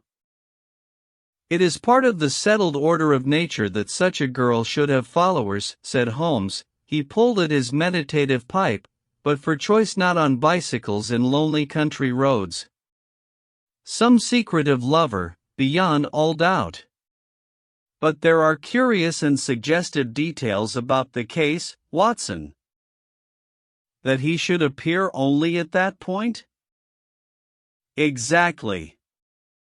Our first effort must be to find who are the tenants of Charlington Hall. Then, again, how about the connection between Carruthers and Woodley, since they appear to be men of such a different type? How came they both to be so keen upon looking up Ralph Smith's relations? One more point. What sort of a menage is it which pays double the market price for a governess but does not keep a horse, although 6 miles from the station? Odd, Watson, very odd. You will go down? No, my dear fellow, you will go down. This may be some trifling intrigue, and I cannot break my other important research for the sake of it. On Monday you will arrive early at Farnham, you will conceal yourself near Charlington Heath, you will observe these facts for yourself, and act as your own judgment advises. Then, having inquired as to the occupants of the hall, you will come back to me and report. And now, Watson, not another word of the matter until we have a few solid stepping stones on which we may hope to get across to our solution. We had ascertained from the lady that she went down upon the Monday by the train which leaves Waterloo at 9:50, so I started early and caught the 9:13. At Farnham Station I had no difficulty in being directed to Charlington Heath. It was impossible to mistake the scene of the young lady's adventure, for the road runs between the open heath on one side and an old yew hedge upon the other, surrounding a park which is studded with magnificent trees. There was a main gateway of lichen-studded stone, each side pillar surmounted by mouldering heraldic emblems, but besides this central carriage drive I observed several points where there were gaps in the hedge and paths leading through them. The house was invisible from the road, but the surroundings all spoke of gloom and decay. The heath was covered with golden patches of flowering gorse, gleaming magnificently in the light of the bright spring sunshine. Behind one of these clumps I took up my position, so as to command both the gateway of the hall and a long stretch of the road upon either side.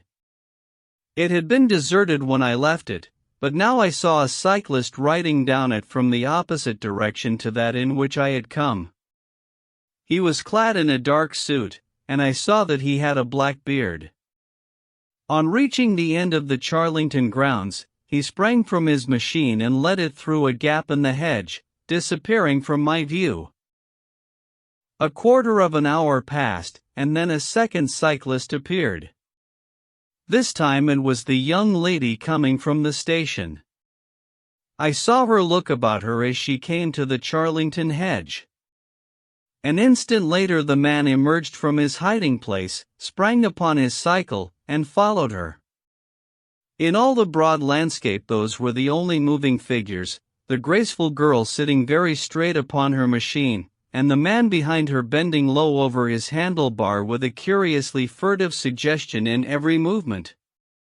She looked back at him and slowed her pace. He slowed also. She stopped. He at once stopped, too, keeping 200 yards behind her. Her next movement was as unexpected as it was spirited. She suddenly whisked her wheels round and dashed straight at him. He was as quick as she, however, and darted off in desperate flight. Presently she came back up the road again, her head haughtily in the air, not deigning to take any further notice of her silent attendant. He had turned also, and still kept his distance until the curve of the road hid them from my sight. I remained in my hiding place, and it was well that I did so, for presently the man reappeared, cycling slowly back. He turned in at the hall gates, and dismounted from his machine. For some minutes I could see him standing among the trees. His hands were raised, and he seemed to be settling his necktie. Then he mounted his cycle, and rode away from me down the drive towards the hall. I ran across the heath and peered through the trees. Far away I could catch glimpses of the old grey building with its bristling Tudor chimneys, but the drive ran through a dense shrubbery, and I saw no more of my man. However, it seemed to me that I had done a fairly good morning's work, and I walked back in high spirits to Farnham. The local house agent could tell me nothing about Charlington Hall, and referred me to a well-known firm in Pall Mall. There I halted on my way home, and met with courtesy from the representative. No, I could not have Charlington Hall for the summer. I was just too late. It had been let about a month ago. Mr. Williamson was the name of the tenant. He was a respectable, elderly gentleman. The polite agent was afraid he could say no more, as the affairs of his clients were not matters which he could discuss. Mr. Sherlock Holmes listened with attention to the long report which I was able to present to him that evening, but it did not elicit that word of curt praise which I had hoped for and should have valued. On the contrary, his austere face was even more severe than usual as he commented upon the things that I had done and the things that I had not. Your hiding place, my dear Watson, was very faulty. You should have been behind the hedge, then you would have had a close view of this interesting person. As it is, you were some hundreds of yards away and can tell me even less than Miss Smith. She thinks she does not know the man, I am convinced she does. Why, otherwise, should he be so desperately anxious that she should not get so near him as to see his features? You describe him as bending over the handlebar. Concealment again, you see. You really have done remarkably badly. He returns to the house, and you want to find out who he is. You come to a London house agent. What should I have done? I cried, with some heat. Gone to the nearest public house. That is the center of country gossip. They would have told you every name, from the master to the scullery maid. Williamson? It conveys nothing to my mind. If he is an elderly man, he is not this active cyclist who sprints away from that young lady's athletic pursuit. What have we gained by your expedition? The knowledge that the girl's story is true. I never doubted it. That there is a connection between the cyclist and the hall. I never doubted that either. That the hall is tenanted by Williamson. Who's the better for that? Well, my dear sir, don't look so depressed. We can do little more until next Saturday, and in the meantime I may make 1 or 2 inquiries myself. Next morning, we had a note from Miss Smith, recounting shortly and accurately the very incidents which I had seen, but the pith of the letter lay in the postscript. I am sure that you will respect my confidence, Mr. Holmes, when I tell you that my place here has become difficult, owing to the fact that my employer has proposed marriage to me. I am convinced that his feelings are most deep and most honorable. At the same time, my promise is of course given. He took my refusal very seriously, but also very gently. You can understand, however, that the situation is a little strained.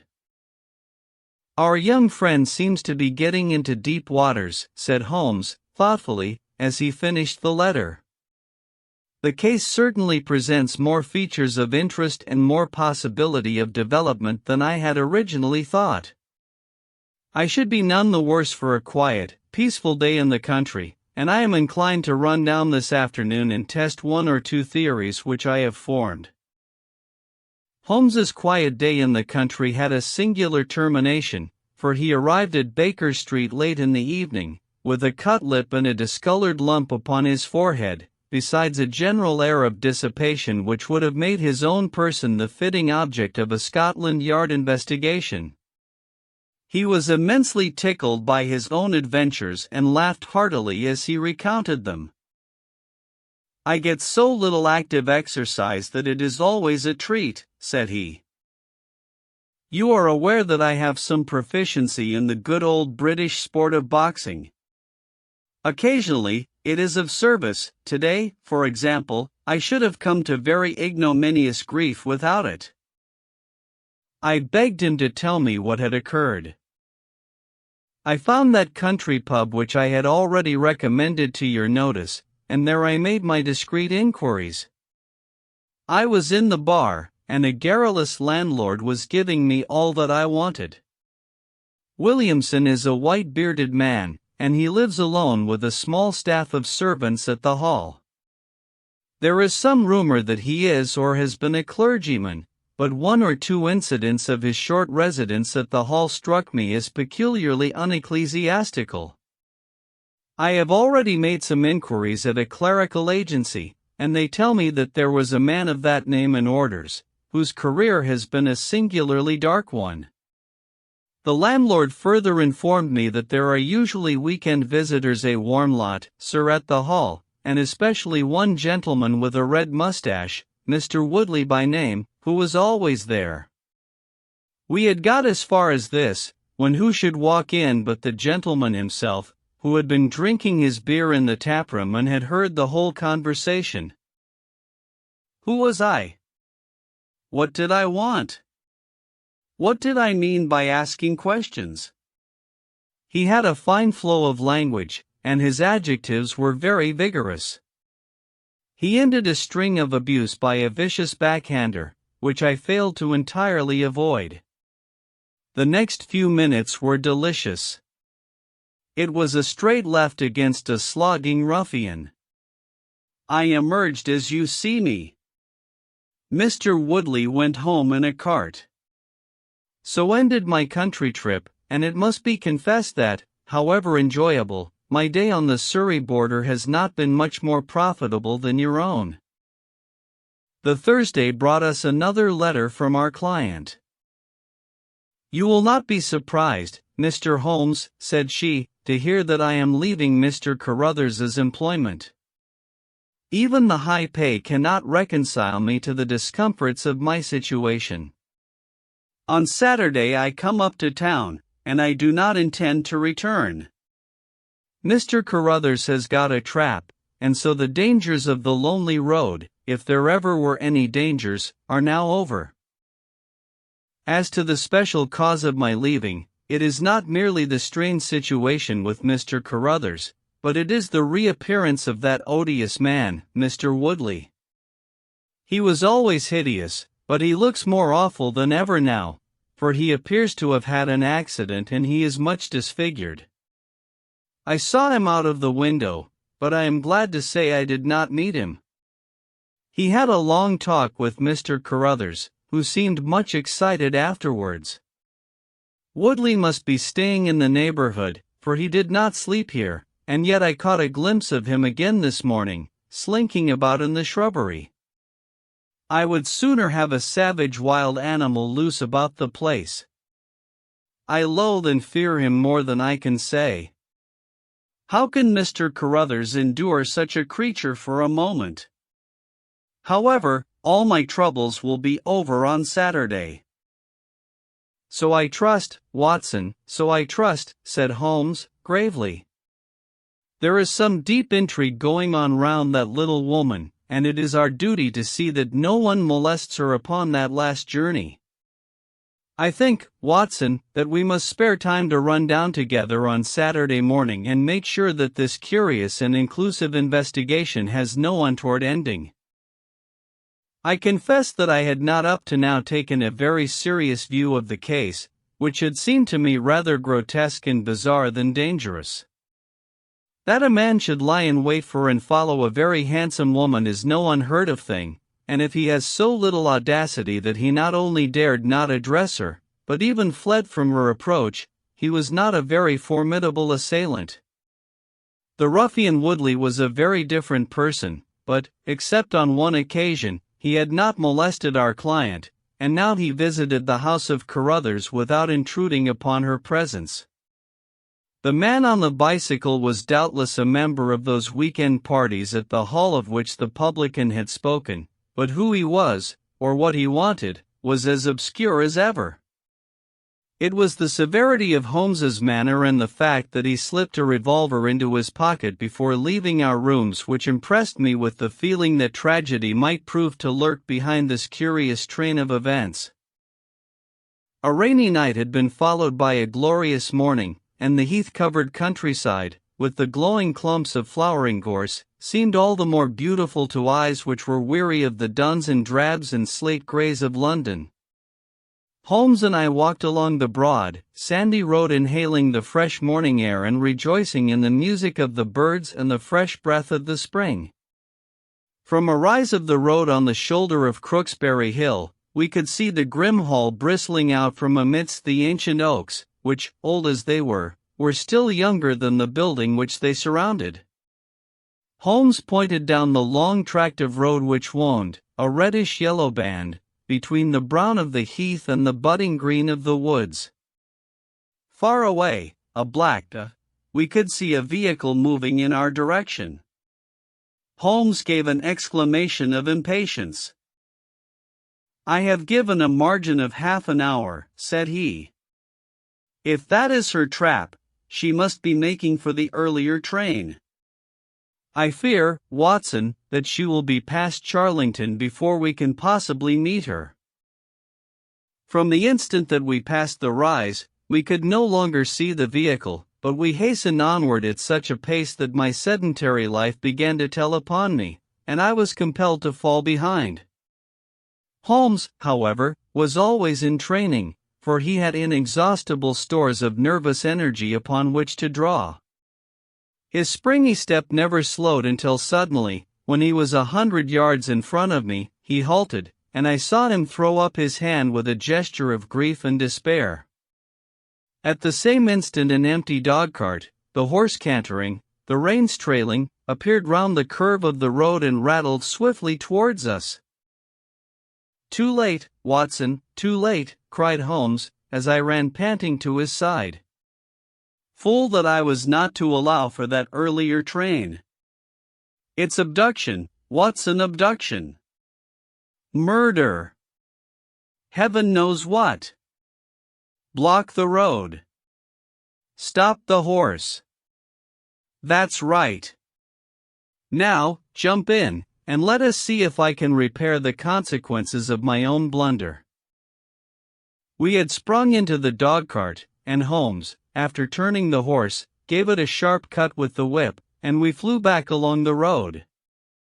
As we turned the curve, the whole stretch of road between the hall and the heath was opened up. I grasped Holmes's arm. "That's the man," I gasped. A solitary cyclist was coming towards us. His head was down and his shoulders rounded, as he put every ounce of energy that he possessed onto the pedals. He was flying like a racer. Suddenly he raised his bearded face, saw us close to him, and pulled up, springing from his machine. That coal-black beard was in singular contrast to eyes were as bright as if he had a fever. He stared at us and at the dog-cart. Then a look of amazement came over his face. "Hullo! Stop there," he shouted, holding his bicycle to block our road. Where did you get that dog cart? Pull up, man, he yelled, drawing a pistol from his side. Pull up, I say, or, by George, I'll put a bullet into your horse. Holmes threw the reins into my lap and sprang down from the cart. You're the man we want to see. Where is Miss Violet Smith? He said, in his quick, clear way. That's what I'm asking you. You're in her dog cart. You ought to know where she is. We met the dog cart on the road. There was no one in it. We drove back to help the young lady. Good Lord! Good Lord!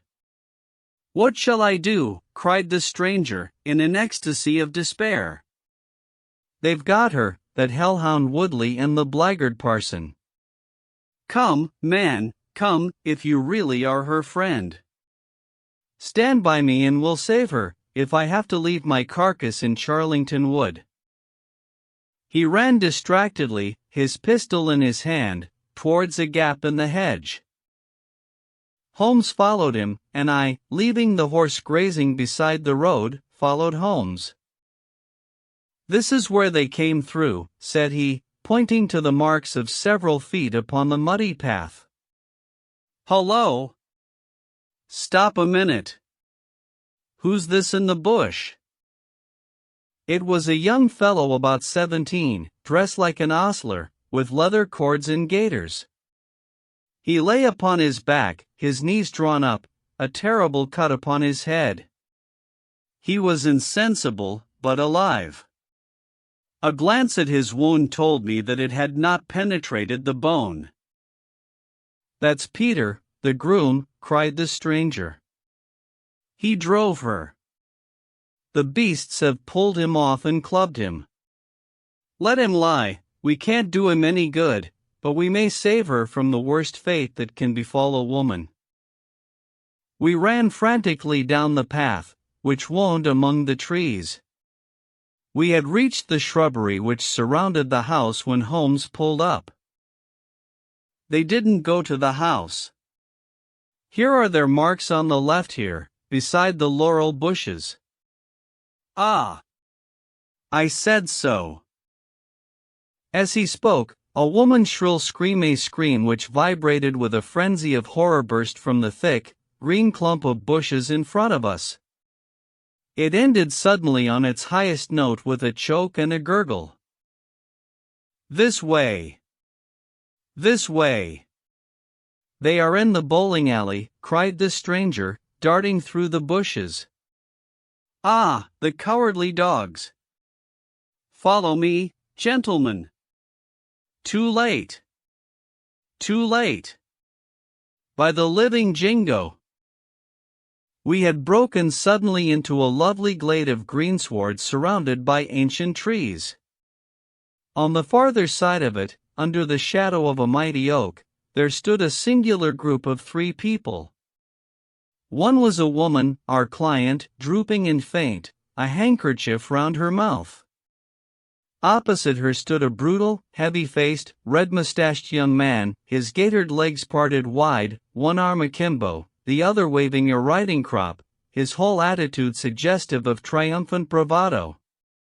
Between them an elderly, gray-bearded man, wearing a short surplice over a light tweed suit, had evidently just completed the wedding service, for he pocketed his prayer book as we appeared, and slapped the sinister bridegroom upon the back in jovial congratulation.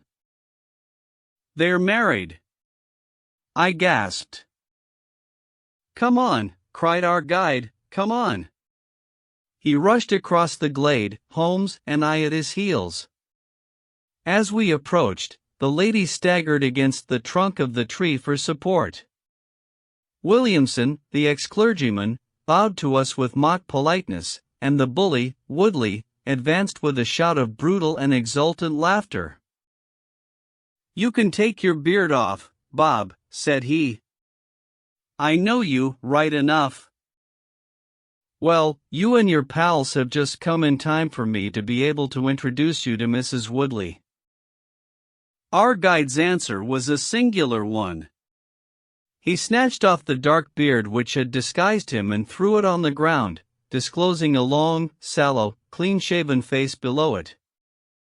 Then he raised his revolver and covered the young ruffian, who was advancing upon him with his dangerous riding crop swinging in his hand. "Yes," said our ally, "I am Bob Carruthers, and I'll see this woman righted, if I have to swing for it. I told you what I'd do if you molested her, and, by the Lord, I'll be as good as my word." "You're too late. She's my wife." "No, she's your widow." His revolver cracked, and I saw the blood spurt from the front of Woodley's waistcoat. He spun round with a scream and fell upon his back, his hideous red face turning suddenly to a dreadful mottled pallor. The old man, still clad in his surplice, burst into such a string of foul oaths as I have never heard, and pulled out a revolver of his own, but, before he could raise it, he was looking down the barrel of Holmes's weapon. "Enough of this," said my friend, coldly. "Drop that pistol. Watson, pick it up. Hold it to his head. Thank you. You, Carruthers, give me that revolver. We'll have no more violence. Come, hand it over." "Who are you, then?" "My name is Sherlock Holmes." "Good Lord. You have heard of me, I see. I will represent the official police until their arrival. Here, you," he shouted to a frightened groom, who had appeared at the edge of the glade. "Come here. Take this note as hard as you can ride to Farnham." He scribbled a few words upon a leaf from his notebook. "Give it to the superintendent at the police station. Until he comes, I must detain you all under my personal custody." The strong, masterful personality of Holmes dominated the tragic scene, and all were equally puppets in his hands. Williamson and Carruthers found themselves carrying the wounded Woodley into the house, and I gave my arm to the frightened girl. The injured man was laid on his bed, and at Holmes's request I examined him. I carried my report to where he sat in the old tapestry-hung dining room with his two prisoners before him. "He will live," said I. "What?" cried Carruthers, springing out of his chair. "I'll go upstairs and finish him first. Do you tell me that that angel is to be tied to Roaring Jack Woodley for life?" "You need not concern yourself about that," said Holmes. "There are two very good reasons why she should, under no circumstances, be his wife. In the first place, we are very safe in questioning Mr. Williamson's right to solemnize a marriage." "I have been ordained," cried the old rascal. "And also unfrocked. Once a clergyman, always a clergyman." "I think not." "How about the license?" "We had a license for the marriage. I have it here in my pocket." "Then you got it by trick." "But, in any case a forced marriage is no marriage, but it is a very serious felony, as you will discover before you have finished. You'll have time to think the point out during the next 10 years or so, unless I am mistaken. As to you, Carruthers, you would have done better to keep your pistol in your pocket." "I begin to think so, Mr. Holmes, but when I thought of all the precaution I had taken to shield this girl, for I loved her, Mr. Holmes, and it is the only time that ever I knew what love was, it fairly drove me mad to think that she was in the power of the greatest brute and bully in South Africa, a man whose name is a holy terror from Kimberley to Johannesburg. Why, Mr. Holmes, you'll hardly believe it, but ever since that girl has been in my employment I never once let her go past this house, where I knew the rascals were lurking, without following her on my bicycle, just to see that she came to no harm. I kept my distance from her, and I wore a beard, so that she should not recognize me, for she is a good and high-spirited girl, and she wouldn't have stayed in my employment long if she had thought that I was following her about the country roads. Why didn't you tell her of her danger? Because then, again, she would have left me, and I couldn't bear to face that. Even if she couldn't love me, it was a great deal to me just to see her dainty form about the house, and to hear the sound of her voice. Well, said I, you call it love, Mr. Carruthers, but I should call it selfishness. Maybe the two things go together. Anyhow, I couldn't let her go. Besides, with this crowd about, it was well that she should have someone near to look after her. Then, when the cable came, I knew they were bound to make a move. What cable? Carruthers took a telegram from his pocket. That's it, said he. It was short and concise. The old man is dead. Said Holmes. I think I see how things worked, and I can understand how this message would, as you say, bring them to a head. But while you wait, you might tell me what you can. The old reprobate with the surplice burst into a volley of bad language. By heaven, said he, if you squeal on us, Bob Carruthers, I'll serve you as you served Jack Woodley. You can bleat about the girl to your heart's content, for that's your own affair, but if you round on your pals to this plainclothes copper, it will be the worst day's work that ever you did. Your reverence need not be excited, said Holmes, lighting a cigarette. The case is clear enough against you, and all I ask is a few details for my private curiosity. However, if there's any difficulty in your telling me, I'll do the talking, and then you will see how far you have a chance of holding back your secrets. In the first place, 3 of you came from South Africa on this game, you Williamson, you Carruthers, and Woodley. Lie number 1, said the old man, I never saw either of them until 2 months ago, and I have never been in Africa in my life, so you can put that in your pipe and smoke it, Mr. Busybody Holmes. What he says is true, said Carruthers. Well, 2 of you came over. His reverence is our own homemade article. You had known Ralph Smith in South Africa. You had reason to believe he would not live long. You found out that his niece would inherit his fortune. How's that, eh? Carruthers nodded and Williamson swore. She was next of kin, no doubt, and you were aware that the old fellow would make no will. Couldn't read or write, said Carruthers.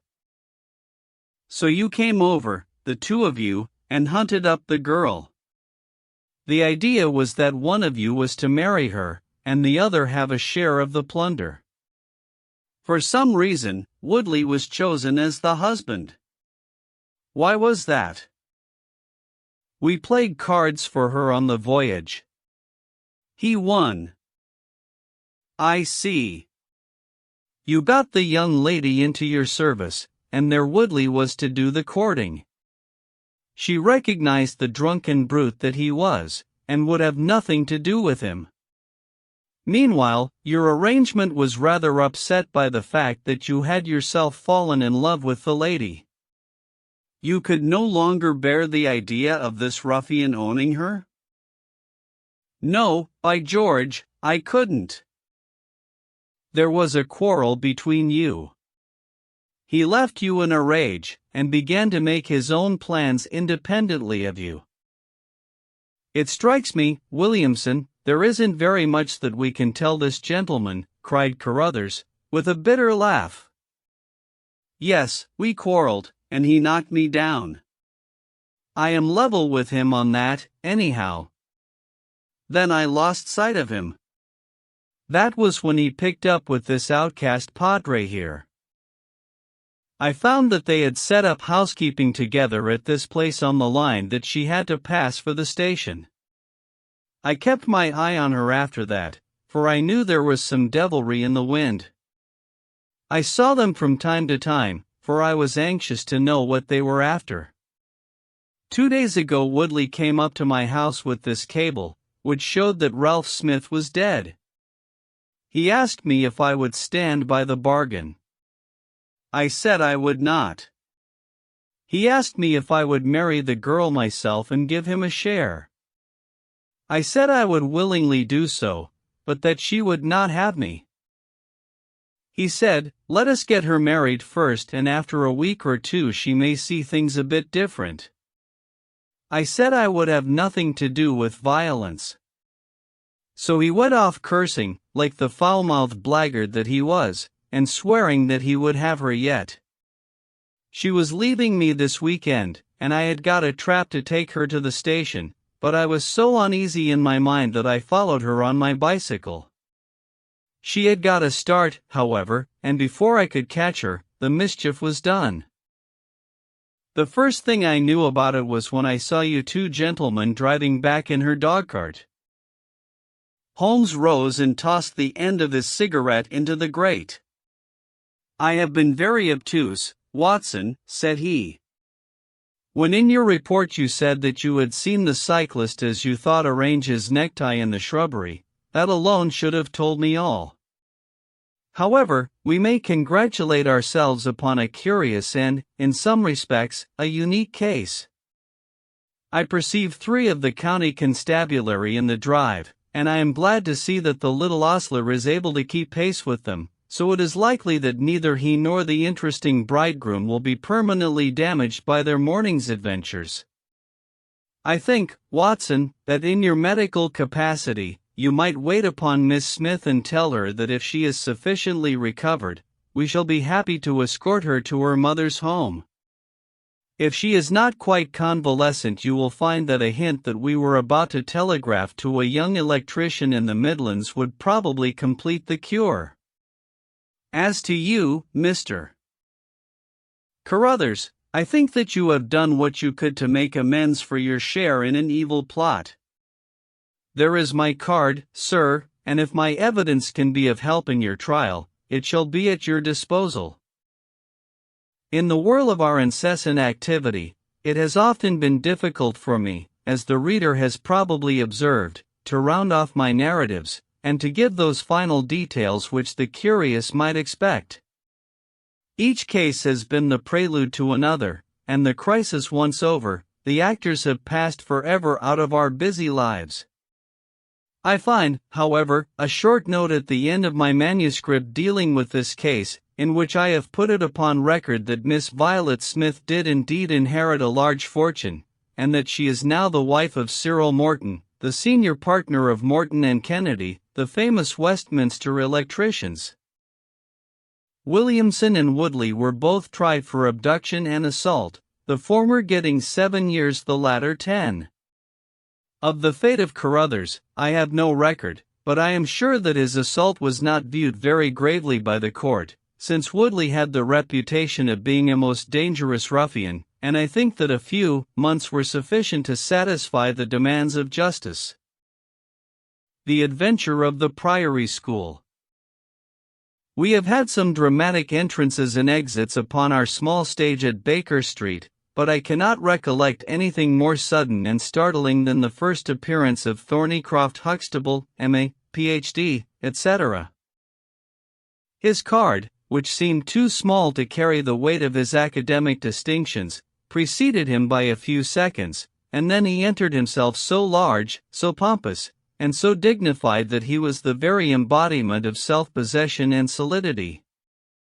And yet his first action, when the door had closed behind him, was to stagger against the table, whence he slipped down upon the floor, and there was that majestic figure prostrate and insensible upon our bearskin hearthrug. We had sprung to our feet, and for a few moments we stared in silent amazement at this ponderous piece of wreckage, which told of some sudden and fatal storm far out on the ocean of life. Then Holmes hurried with a cushion for his head, and I with brandy for his lips. The heavy, white face was seamed with lines of trouble, the hanging pouches under the closed eyes were leaden in color, the loose mouth drooped dolorously at the corners, the rolling chins were unshaven.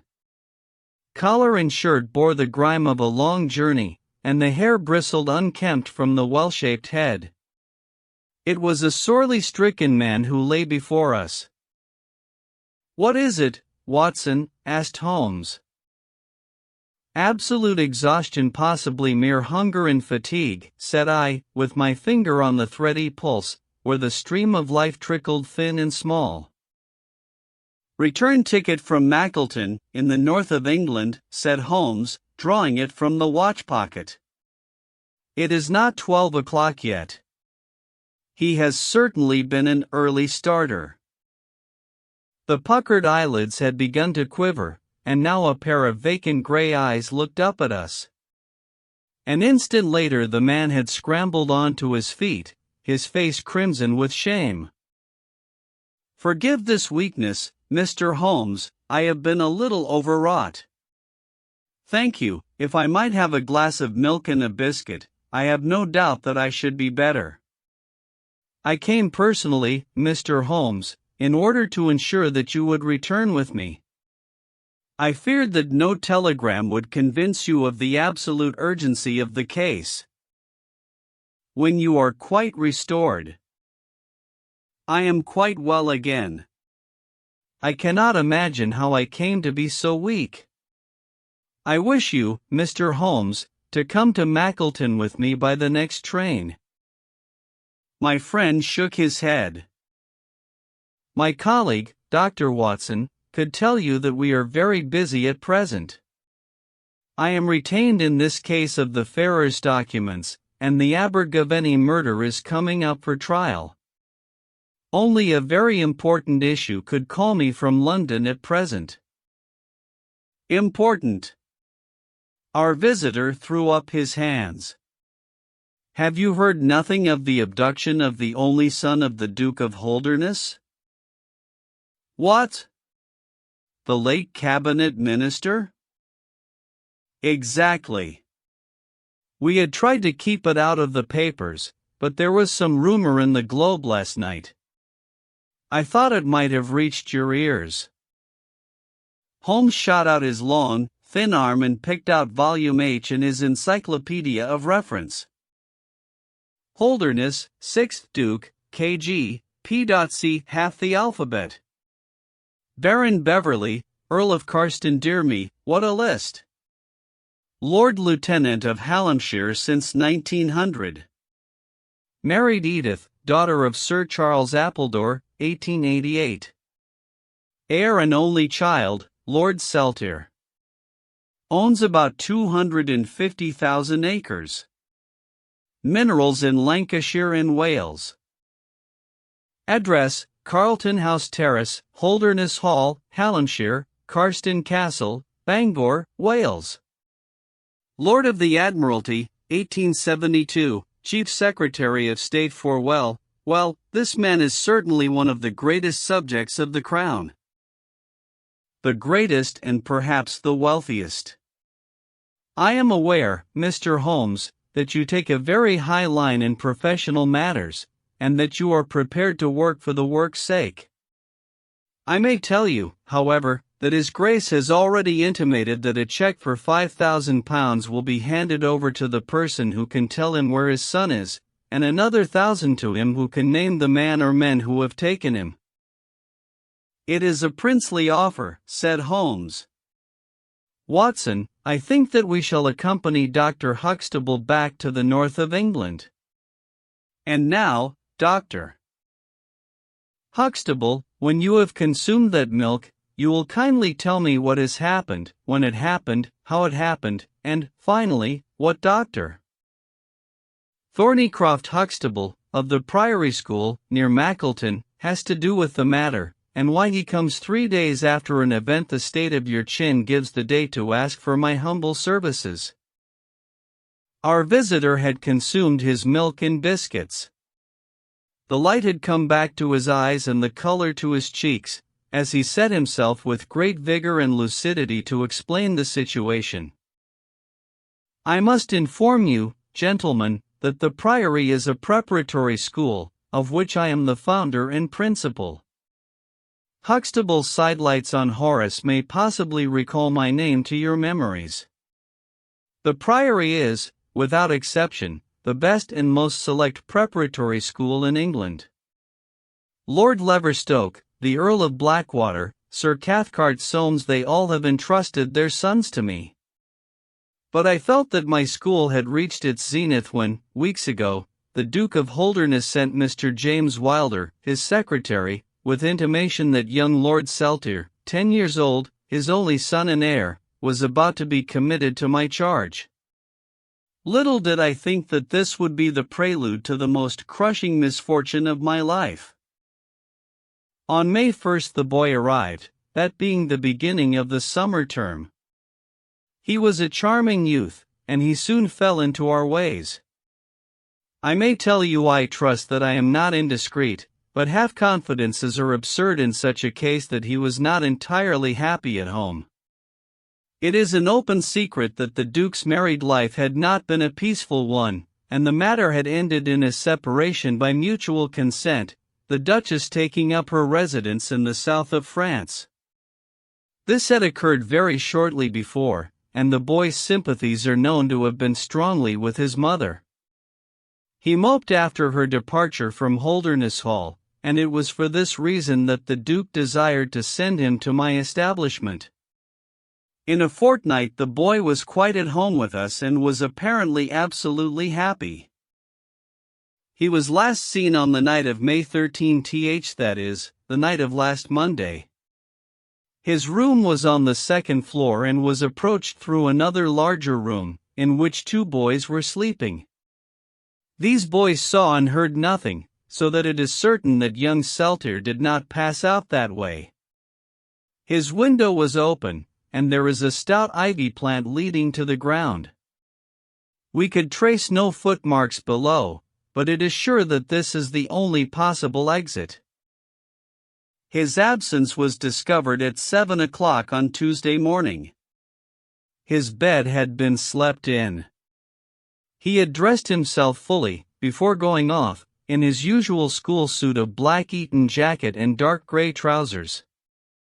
There were no signs that anyone had entered the room, and it is quite certain that anything in the nature of cries or one struggle would have been heard, since Caunter, the elder boy in the inner room, is a very light sleeper. When Lord Saltire's disappearance was discovered, I at once called a roll of the whole establishment, boys, masters, and servants. It was then that we ascertained that Lord Saltire had not been alone in his flight. Heidegger, the German master, was missing. His room was on the second floor, at the farther end of the building, facing the same way as Lord Saltire's. His bed had also been slept in, but he had apparently gone away partly dressed, since his shirt and socks were lying on the floor. He had undoubtedly let himself down by the ivy, for we could see the marks of his feet where he had landed on the lawn. His bicycle was kept in a small shed beside this lawn, and it also was gone. He had been with me for 2 years, and came with the best references, but he was a silent, morose man, not very popular either with masters or boys. No trace could be found of the fugitives, and now, on Thursday morning, we are as ignorant as we were on Tuesday. Inquiry was, of course, made at once at Holderness Hall. It is only a few miles away, and we imagined that, in some sudden attack of homesickness, he had gone back to his father, but nothing had been heard of him. The Duke is greatly agitated, and, as to me, you have seen yourselves the state of nervous prostration to which the suspense and the responsibility have reduced me. Mr. Holmes, if ever you put forward your full powers, I implore you to do so now, for never in your life could you have a case which is more worthy of them. Sherlock Holmes had listened with the utmost intentness to the statement of the unhappy schoolmaster. His drawn brows and the deep furrow between them showed that he needed no exhortation to concentrate all his attention upon a problem which, apart from the tremendous interests involved, must appeal so directly to his love of the complex and the unusual. He now drew out his notebook and jotted down one or two memoranda. "You have been very remiss in not coming to me sooner," said he, severely. "You start me on my investigation with a very serious handicap. It is inconceivable, for example, that this ivy in this lawn would have yielded nothing to an expert observer. I am not to blame, Mr. Holmes."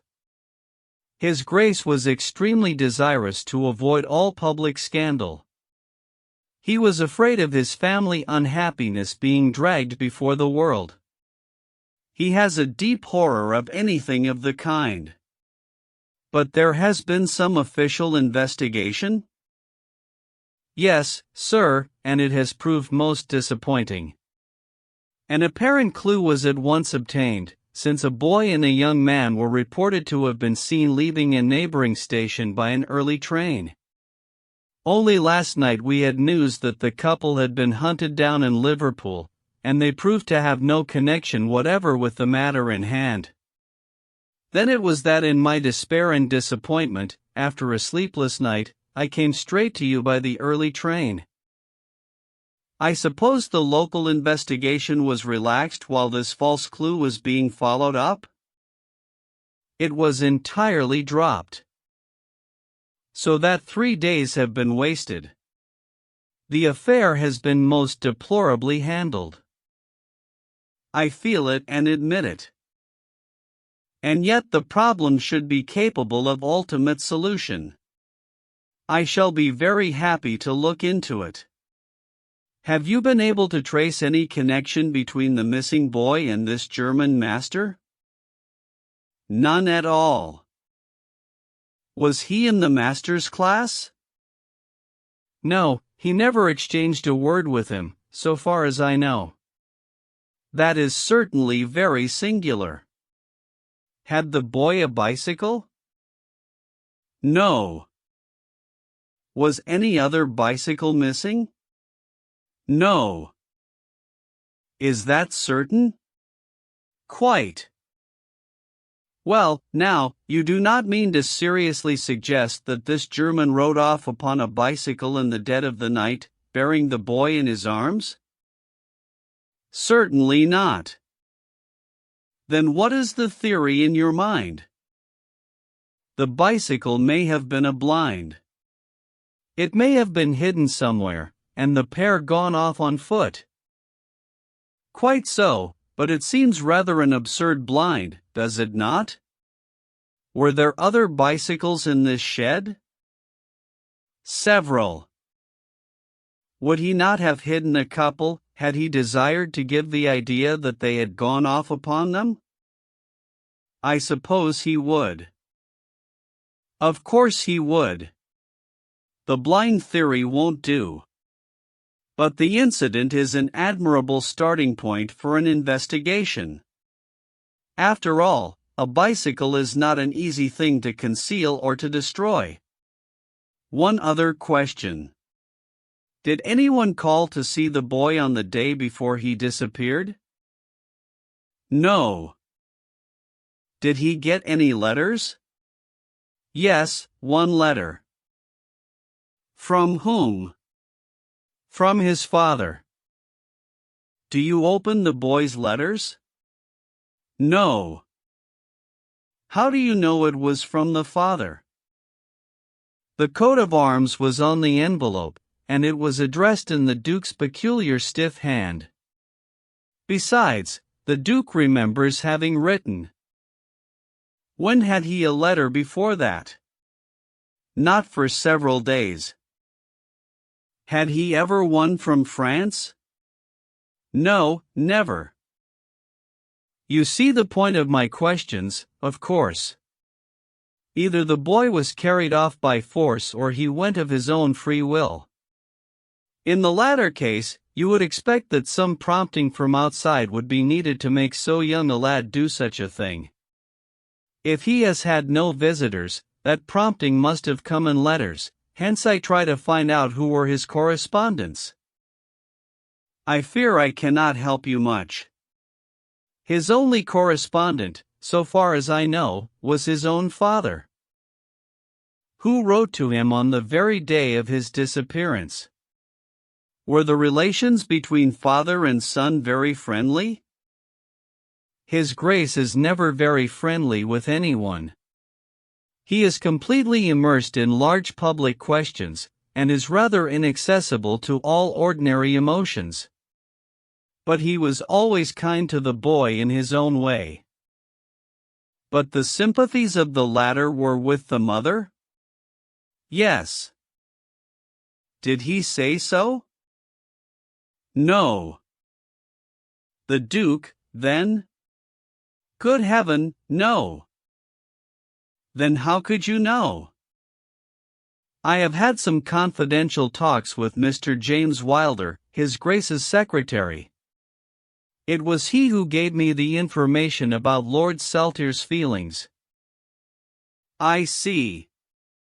By the way, that last letter of the Duke's, was it found in the boy's room after he was gone? No, he had taken it with him. I think, Mr. Holmes, it is time that we were leaving for Euston. I will order a four-wheeler. In a quarter of an hour, we shall be at your service. If you are telegraphing home, Mr. Huxtable, it would be well to allow the people in your neighborhood to imagine that the inquiry is still going on in Liverpool, or wherever else that red herring led your pack. In the meantime I will do a little quiet work at your own doors, and perhaps the scent is not so cold but that two old hounds like Watson and myself may get a sniff of it. That evening found us in the cold, bracing atmosphere of the Peak Country, in which Dr. Huxtable's famous school is situated. It was already dark when we reached it. A card was lying on the hall table, and the butler whispered something to his master, who turned to us with agitation in every heavy feature. "The Duke is here," said he. "The Duke and Mr. Wilder are in the study."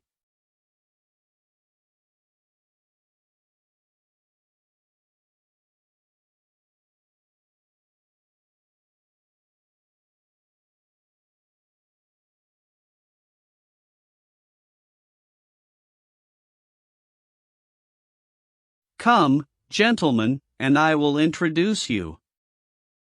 I was, of course, familiar with the pictures of the famous statesman, but the man himself was very different from his representation.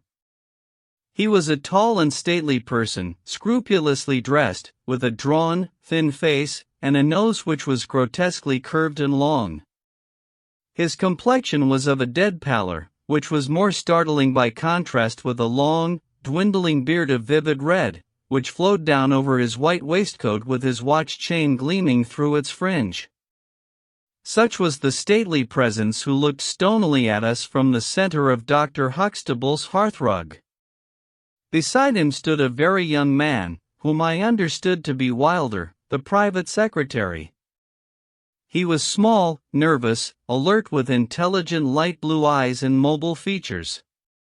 It was he who at once, in an incisive and positive tone, opened the conversation. "I called this morning, Dr. Huxtable, too late to prevent you from starting for London. I learned that your object was to invite Mr. Sherlock Holmes to undertake the conduct of this case. His Grace is surprised, Dr. Huxtable, that you should have taken such a step without consulting him. When I learned that the police had failed. His Grace is by no means convinced that the police have failed. But surely, Mr. Wilder, you are well aware, Dr. Huxtable, that His Grace is particularly anxious to avoid all public scandal. He prefers to take as few people as possible into his confidence." "The matter can be easily remedied," said the browbeaten doctor. "Mr. Sherlock Holmes can return to London by the morning train." "Hardly that, doctor, hardly that," said Holmes, in his blandest voice. "This northern air is invigorating and pleasant, so I propose to spend a few days upon your moors, and to occupy my mind as best I may. Whether I have the shelter of your roof or of the village inn is, of course, for you to decide. I could see that the unfortunate doctor was in the last stage of indecision, from which he was rescued by the deep, sonorous voice of the red-bearded Duke, which boomed out like a dinner gong. I agree with Mr. Wilder, Dr. Huxtable, that you would have done wisely to consult me. But since Mr. Holmes has already been taken into your confidence, it would indeed be absurd that we should not avail ourselves of his services. Far from going to the inn, Mr. Holmes, I should be pleased if you would come and stay with me at Holderness Hall. I thank your Grace. For the purposes of my investigation, I think that it would be wiser for me to remain at the scene of the mystery. Just as you like, Mr. Holmes. Any information which Mr. Wilder or I can give you is, of course, at your disposal.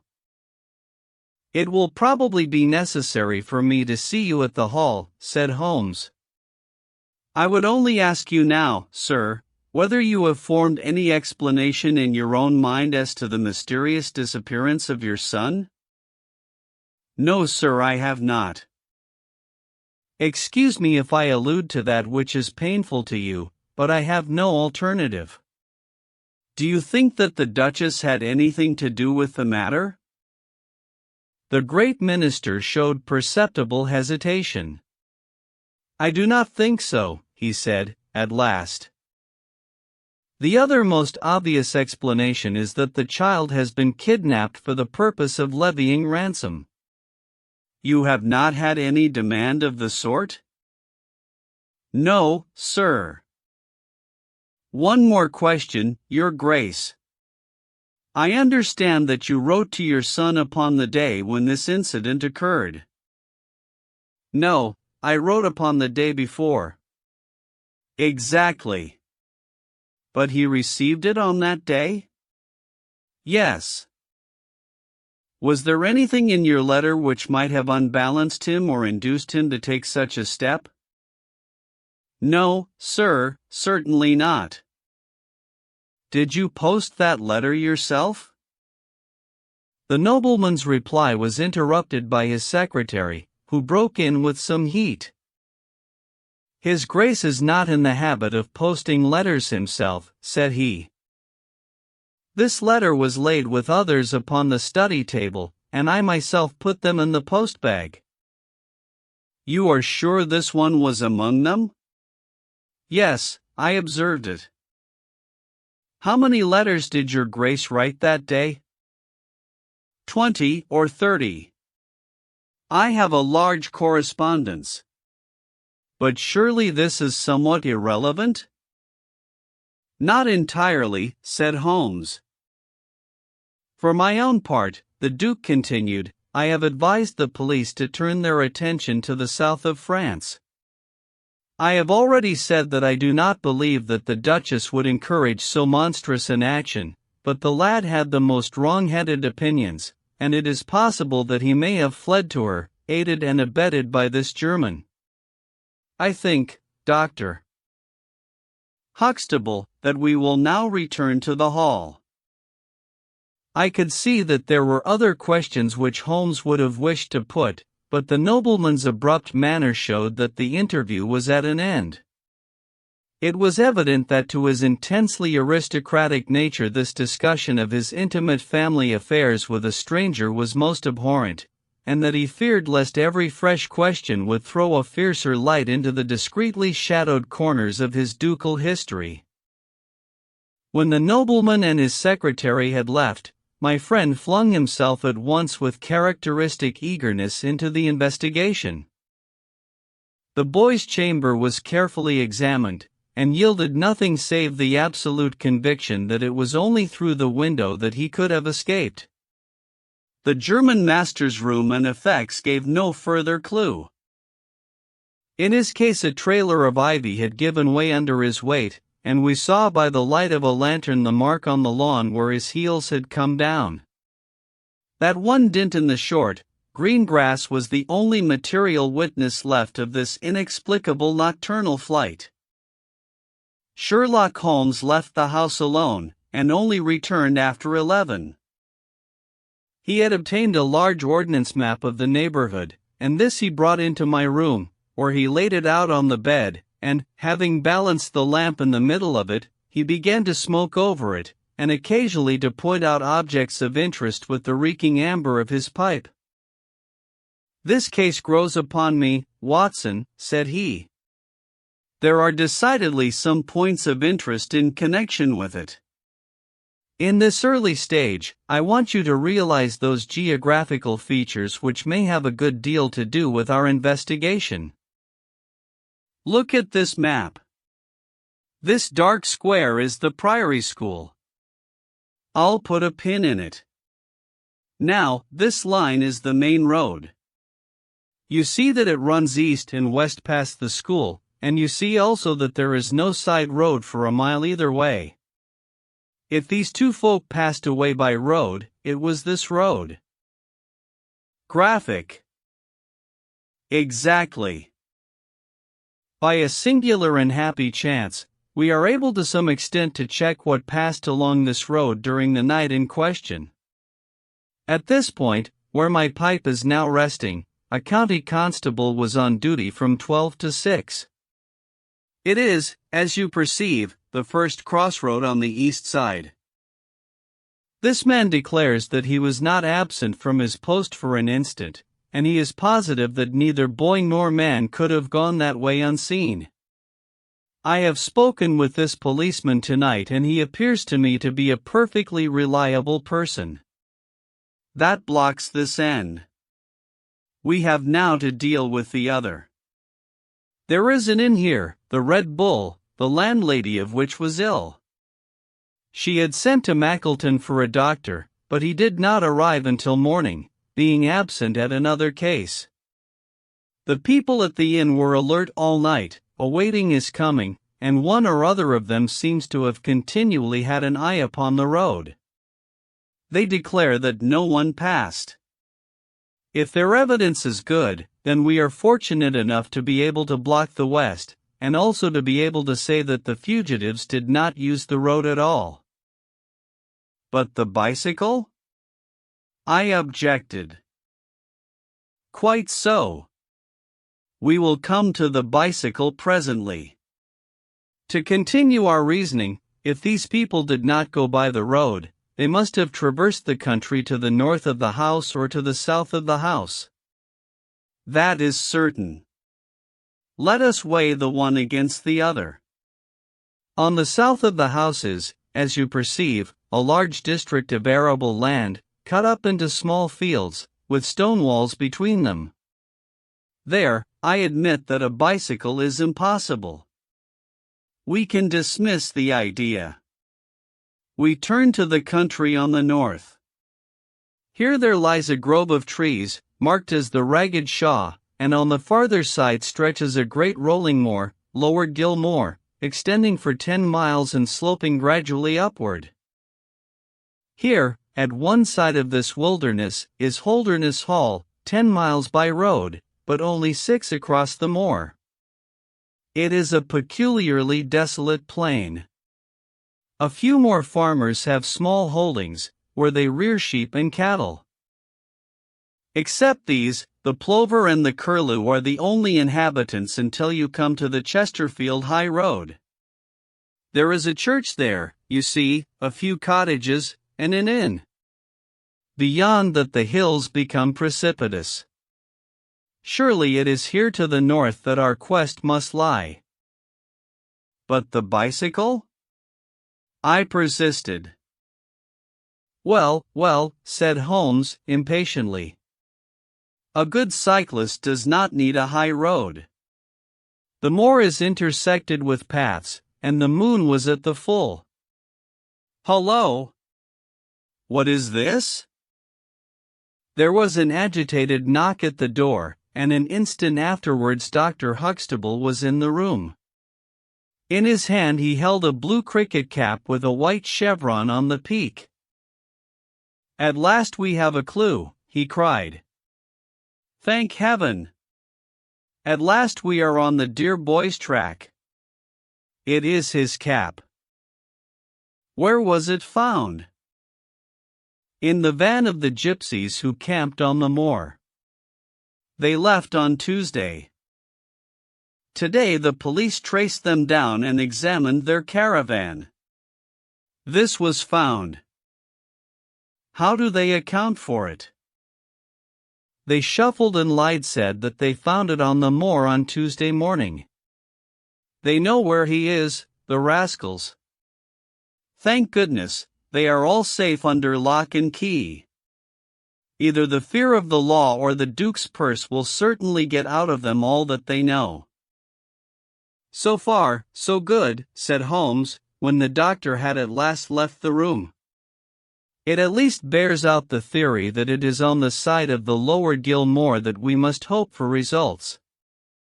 The police have really done nothing locally, save the arrest of these gypsies. Look here, Watson. There is a watercourse across the moor. You see it marked here in the map. In some parts it widens into a morass. This is particularly so in the region between Holderness Hall and the school.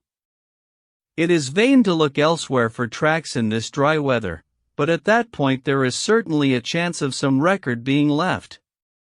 I will call you early tomorrow morning, and you and I will try if we can throw some little light upon the mystery. The day was just breaking when I woke to find the long, thin form of Holmes by my bedside. He was fully dressed, and had apparently already been out. I have done the lawn and the bicycle shed, said he. I have also had a rumble through the ragged shaw. Now, Watson, there is cocoa ready in the next room. I must beg you to hurry, for we have a great day before us. His eyes shone, and his cheek was flushed with the exhilaration of the master workman who sees his work lie ready before him.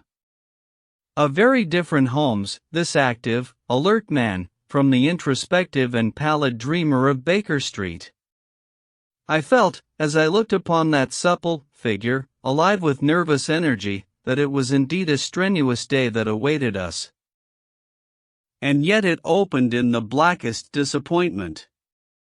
With high hopes we struck across the peaty, russet moor, intersected with 1,000 sheep paths, until we came to the broad, light green belt which marked the morass between us and Holderness. Certainly, if the lad had gone homeward, he must have passed this, and he could not pass it without leaving his traces. But no sign of him or the German could be seen. With a darkening face my friend strode along the margin, eagerly observant of every muddy stain upon the mossy surface. Sheep marks there were in profusion, and at one place, some miles down, cows had left their tracks. Nothing more. Check number 1, said Holmes, looking gloomily over the rolling expanse of the moor. There is another morass down yonder, and a narrow neck between. Hullo! Hullo! Hullo! What have we here? We had come on a small black ribbon of pathway. In the middle of it, clearly marked on the sodden soil, was the track of a bicycle. Hurrah! I cried. We have it. But Holmes was shaking his head, and his face was puzzled and expectant rather than joyous. A bicycle, certainly, but not the bicycle, said he. I am familiar with 42 different impressions left by tires. This, as you perceive, is a Dunlop, with a patch upon the outer cover. Heidegger's tires were Palmer's, leaving longitudinal stripes. Aveling, the mathematical master, was sure upon the point. Therefore, it is not Heidegger's track. The boy's, then? Possibly, if we could prove a bicycle to have been in his possession. But this we have utterly failed to do. This track, as you perceive, was made by a writer who was going from the direction of the school. Or towards it? No, no, my dear Watson. The more deeply sunk impression is, of course, the hindwheel, upon which the weight rests. You perceive several places where it has passed across and obliterated the more shallow mark of the front one.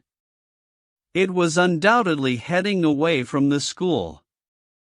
It may or may not be connected with our inquiry, but we will follow it backwards before we go any farther. We did so, and at the end of a few hundred yards lost the tracks as we emerged from the boggy portion of the moor. Following the path backwards, we picked out another spot, where a spring trickled across it. Here, once again, was the mark of the bicycle, though nearly obliterated by the hoofs of cows. After that there was no sign, but the path ran right on into Ragged Shaw, the one which backed on to the school. From this wood the cycle must have emerged. Holmes sat down on a boulder and rested his chin in his hands. I had smoked 2 cigarettes before he moved. Well, well, said he, at last. It is, of course, possible that a cunning man might change the tires of his bicycle in order to leave unfamiliar tracks.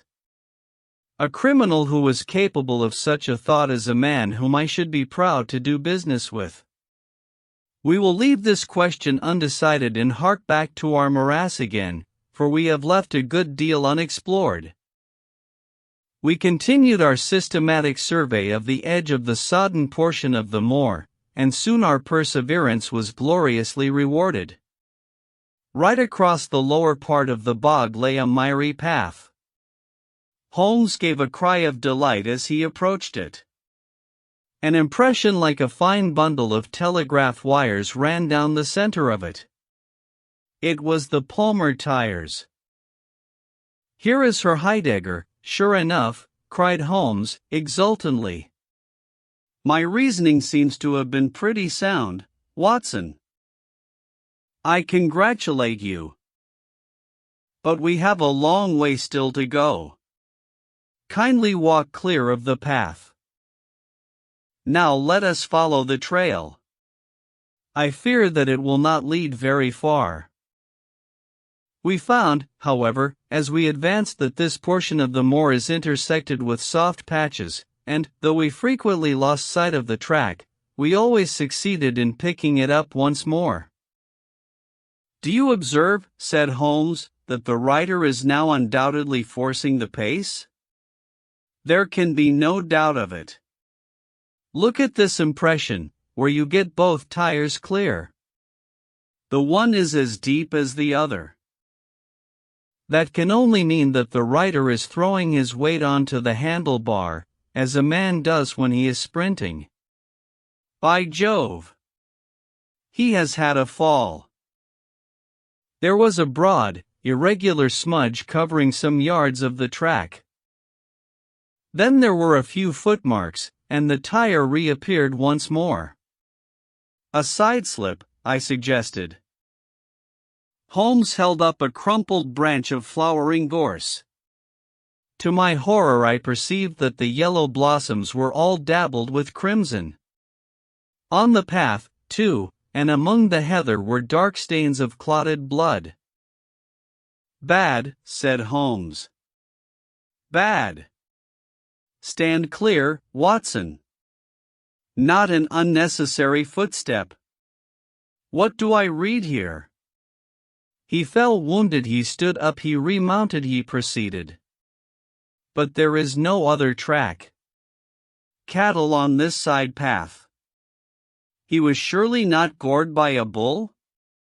Impossible. But I see no traces of anyone else. We must push on, Watson. Surely, with Staines as well as the track to guide us, he cannot escape us now. Our search was not a very long one. The tracks of the tire began to curve fantastically upon the wet and shining path. Suddenly, as I looked ahead, the gleam of metal caught my eye from amid the thick gorse bushes. Out of them we dragged a bicycle, palmer-tired, one pedal bent, and the whole front of it horribly smeared and slobbered with blood. On the other side of the bushes a shoe was projecting. We ran round, and there lay the unfortunate rider. He was a tall man, full-bearded, with spectacles, one glass of which had been knocked out. The cause of his death was a frightful blow upon the head, which had crushed in part of his skull. That he could have gone on after receiving such an injury said much for the vitality and courage of the man. He wore shoes, but no socks, and his open coat disclosed a nightshirt beneath it. It was undoubtedly the German master. Holmes turned the body over reverently, and examined it with great attention.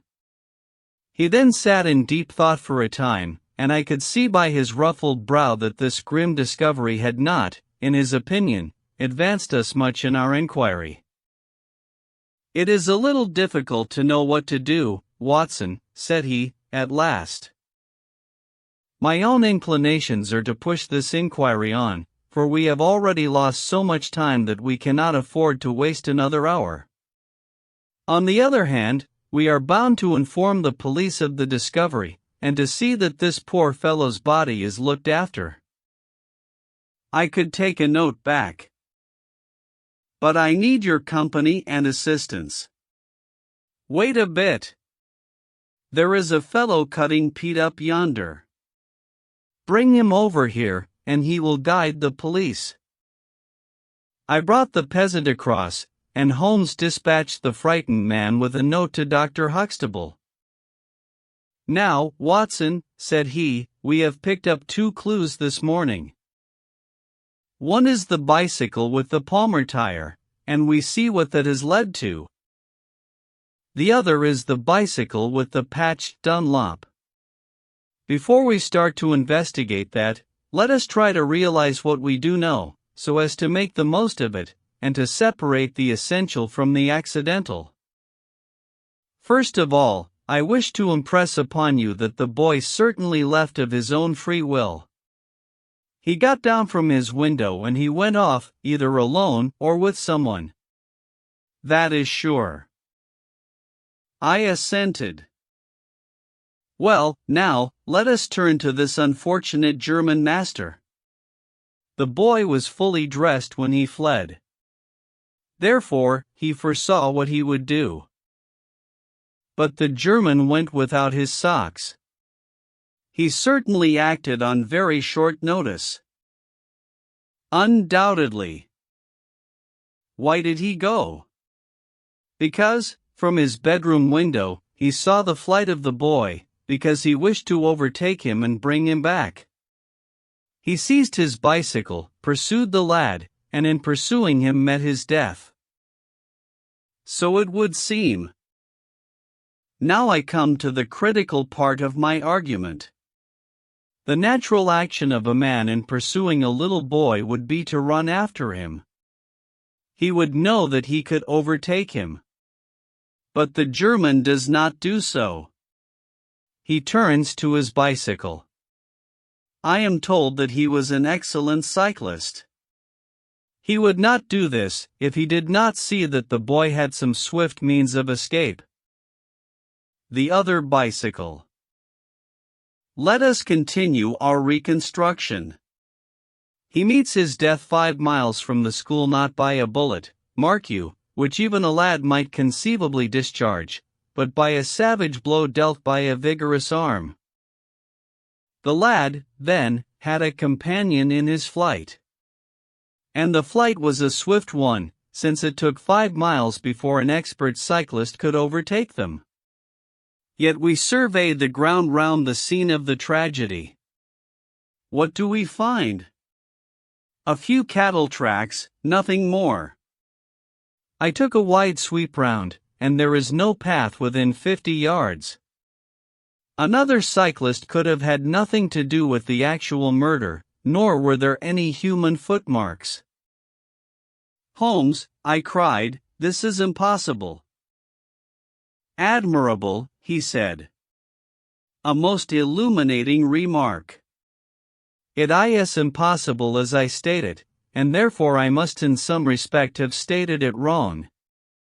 Yet you saw for yourself. Can you suggest any fallacy? He could not have fractured his skull in a fall?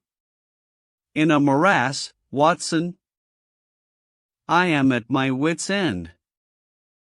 Tut, tut, we have solved some worse problems. At least we have plenty of material, if we can only use it. Come, then, and, having exhausted the Palmer, let us see what the Dunlop with the patched cover has to offer us. We picked up the track and followed it onward for some distance, but soon the moor rose into a long, heather-tufted curve, and we left the watercourse behind us. No further help from tracks could be hoped for. At the spot where we saw the last of the Dunlop tire it might equally have led to Holderness Hall, the stately towers of which rose some miles to our left, or to a low, grey village which lay in front of us and marked the position of the Chesterfield High Road. As we approached the forbidding and squalid inn, with the sign of a gamecock above the door, Holmes gave a sudden groan, and clutched me by the shoulder to save himself from falling. He had had one of those violent strains of the ankle which leave a man helpless. With difficulty he limped up to the door, where a squat, dark, elderly man was smoking a black clay pipe. "How are you, Mr. Reuben Hayes?" said Holmes. "Who are you, and how do you get my name so pat?" the countryman answered, with a suspicious flash of a pair of cunning eyes. "Well, it's printed on the board above your head. It's easy to see a man who is master of his own house. I suppose you haven't such a thing as a carriage in your stables?" "No, I have not. I can hardly put my foot to the ground." "Don't put it to the ground." "But I can't walk." "Well, then hop." Mr. Reuben Hayes's manner was far from gracious, but Holmes took it with admirable good humor. "Look here, my man," said he. "This is really rather an awkward fix for me. I don't mind how I get on." "Neither do I," said the morose landlord. "The matter is very important. I would offer you a sovereign for the use of a bicycle." The landlord pricked up his ears. "Where do you want to go?" "To Holderness Hall." "Pals of the Duke, I suppose," said the landlord, surveying our mud-stained garments with ironical eyes. Holmes laughed good-naturedly. "He'll be glad to see us, anyhow." "Why?" "Because we bring him news of his lost son." The landlord gave a very visible start. "What, you're on his track?" "He has been heard of in Liverpool. They expect to get him every hour." Again a swift change passed over the heavy, unshaven face. His manner was suddenly genial. "I've less reason to wish the Duke well than most men," said he, "for I was head coachman once, and cruel bad he treated me. It was him that sacked me without a character on the word of a lying corn chandler. But I'm glad to hear that the young lord was heard of in Liverpool, and I'll help you to take the news to the hall." "Thank you," said Holmes. "Well, have some food first. Then you can bring round the bicycle." "I haven't got a bicycle." Holmes held up a sovereign. "I tell you, man, that I haven't got one. I'll let you have 2 horses as far as the hall." "Well, well," said Holmes, "we'll talk about it when we've had something to eat." When we were left alone in the stone-flagged kitchen, it was astonishing how rapidly that sprained ankle recovered. It was nearly nightfall, and we had eaten nothing since early morning, so that we spent some time over our meal. Holmes was lost in thought, and once or twice he walked over to the window and stared earnestly out. It opened on to a squalid courtyard. In the far corner was a smithy, where a grimy lad was at work. On the other side were the stables. Holmes had sat down again after one of these excursions, when he suddenly sprang out of his chair with a loud exclamation. "By heaven, Watson, I believe that I've got it," he cried. Yes, it must be so. Watson, do you remember seeing any cataracts today?" "Yes, several." "Were?" "Well, everywhere. They were at the morass, and again on the path, and again near where poor Heidegger met his death." "Exactly. Well, now, Watson, how many cows did you see on the moor?"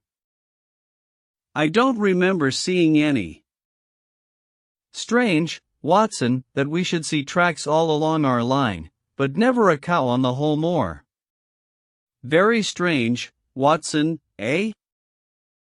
"Yes, it is strange. Now, Watson, make an effort, throw your mind back. Can you see those tracks upon the path?" "Yes, I can."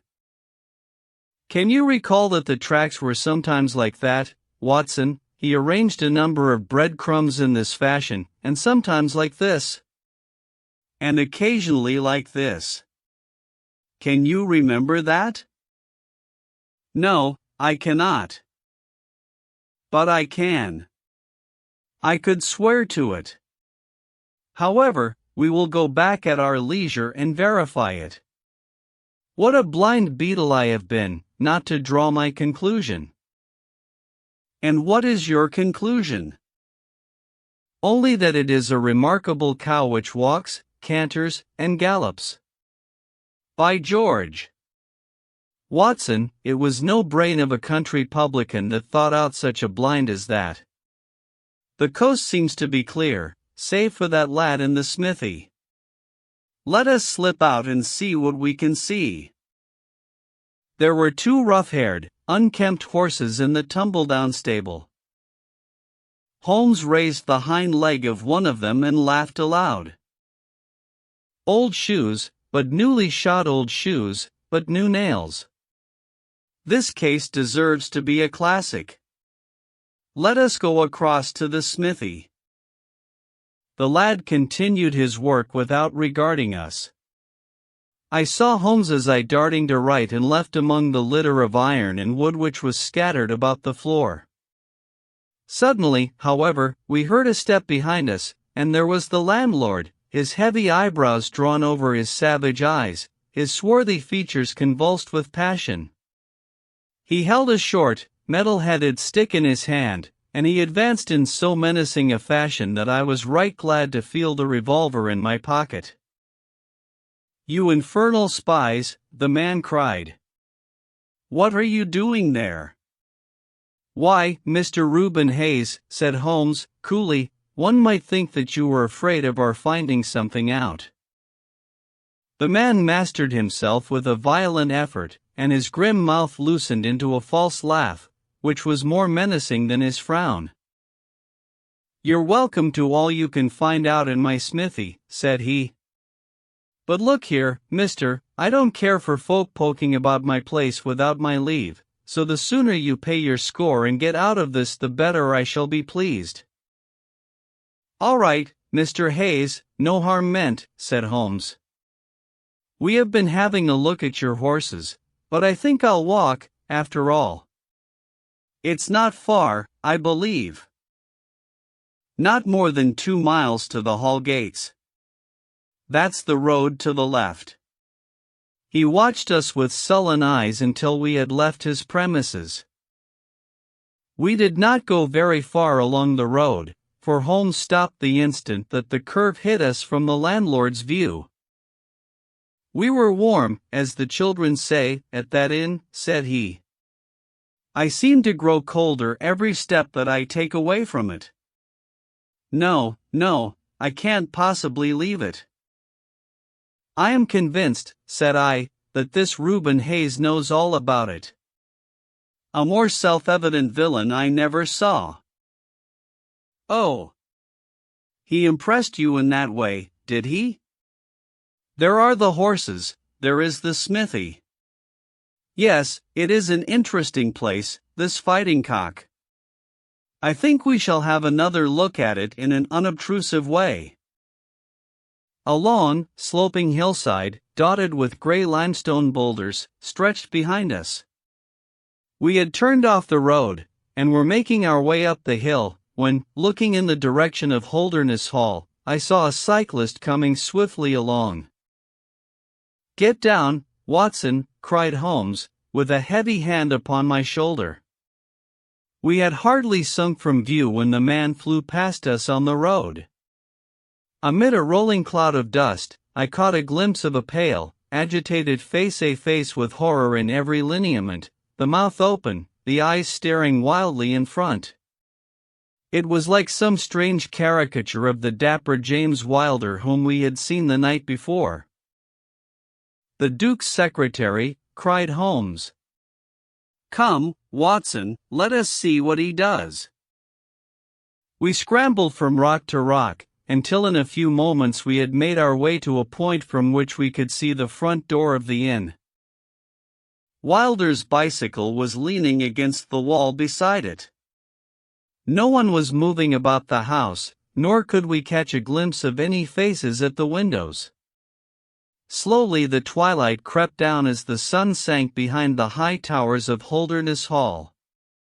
Then, in the gloom, we saw the two side lamps of a trap light up in the stable-yard of the inn, and shortly afterwards heard the rattle of hoofs, as it wheeled out into the road and tore off at a furious pace in the direction of Chesterfield.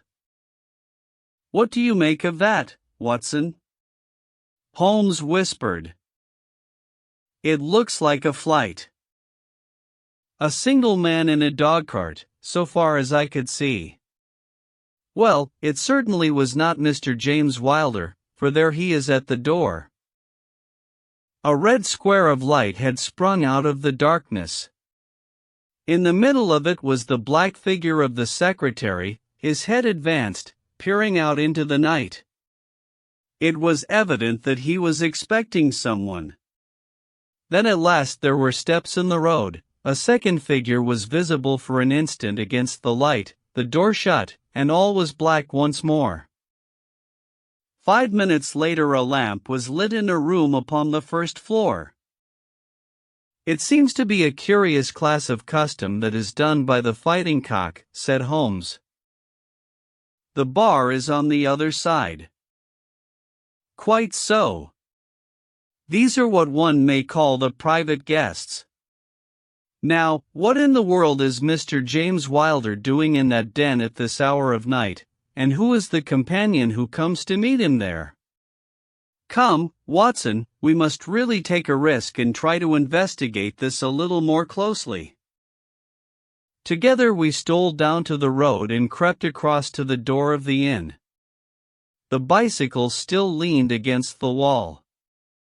Holmes struck a match and held it to the back wheel, and I heard him chuckle as the light fell upon a patched Dunlop tire.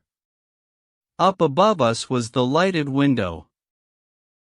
"I must have a peep through that, Watson. If you bend your back and support yourself upon the wall, I think that I can manage."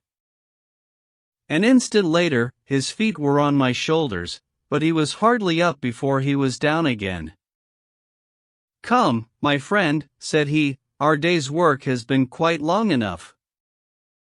I think that we have gathered all that we can.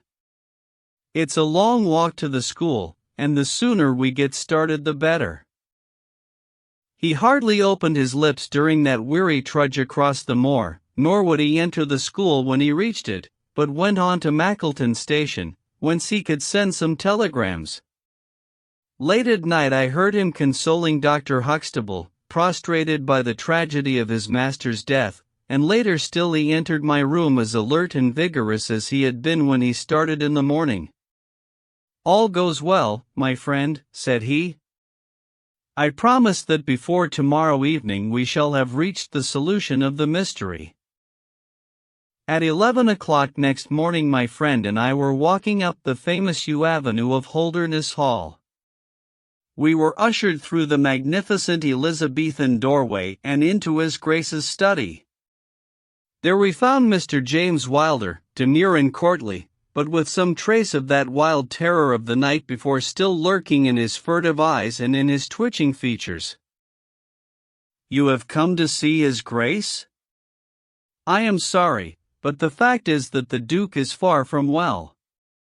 He has been very much upset by the tragic news. We received a telegram from Dr. Huxtable yesterday afternoon, which told us of your discovery." "I must see the Duke, Mr. Wilder." "But he is in his room." "Then I must go to his room. I believe he is in his bed. I will see him there." Holmes's cold and inexorable manner showed the secretary that it was useless to argue with him. "Very good, Mr. Holmes, I will tell him that you are here." After an hour's delay, the great nobleman appeared. His face was more cadaverous than ever, his shoulders had rounded, and he seemed to me to be an altogether older man than he had been the morning before. He greeted us with a stately courtesy and seated himself at his desk, his red beard streaming down on the table. "Well, Mr. Holmes," said he. But my friend's eyes were fixed upon the secretary, who stood by his master's chair. "I think, Your Grace, that I could speak more freely in Mr. Wilder's absence." The man turned a shade paler and cast a malignant glance at Holmes. "If Your Grace wishes." Yes, you had better go. Now, Mr. Holmes, what have you to say?" My friend waited until the door had closed behind the retreating secretary. "The fact is, Your Grace," said he, "that my colleague, Dr. Watson, and myself had an assurance from Dr. Huxtable that a reward had been offered in this case. I should like to have this confirmed from your own lips." "Certainly, Mr. Holmes." "It amounted, if I am correctly informed, to £5,000 to anyone who will tell you where your son is?" "Exactly." "And another 1,000 to the man who will name the person or persons who keep him in custody?" "Exactly." Under the latter heading is included, no doubt, not only those who may have taken him away, but also those who conspire to keep him in his present position?" Yes, cried the Duke, impatiently. "If you do your work well, Mr. Sherlock Holmes, you will have no reason to complain of niggardly treatment." My friend rubbed his thin hands together with an appearance of avidity which was a surprise to me, who knew his frugal tastes. "I fancy that I see Your Grace's checkbook upon the table," said he. "I should be glad if you would make me out a check for £6,000. It would be as well, perhaps, for you to cross it. The Capital and Counties Bank, Oxford Street branch are my agents." His Grace sat very stern and upright in his chair and looked stonily at my friend. "Is this a joke, Mr. Holmes?" "It is hardly a subject for pleasantry." "Not at all, Your Grace. I was never more earnest in my life."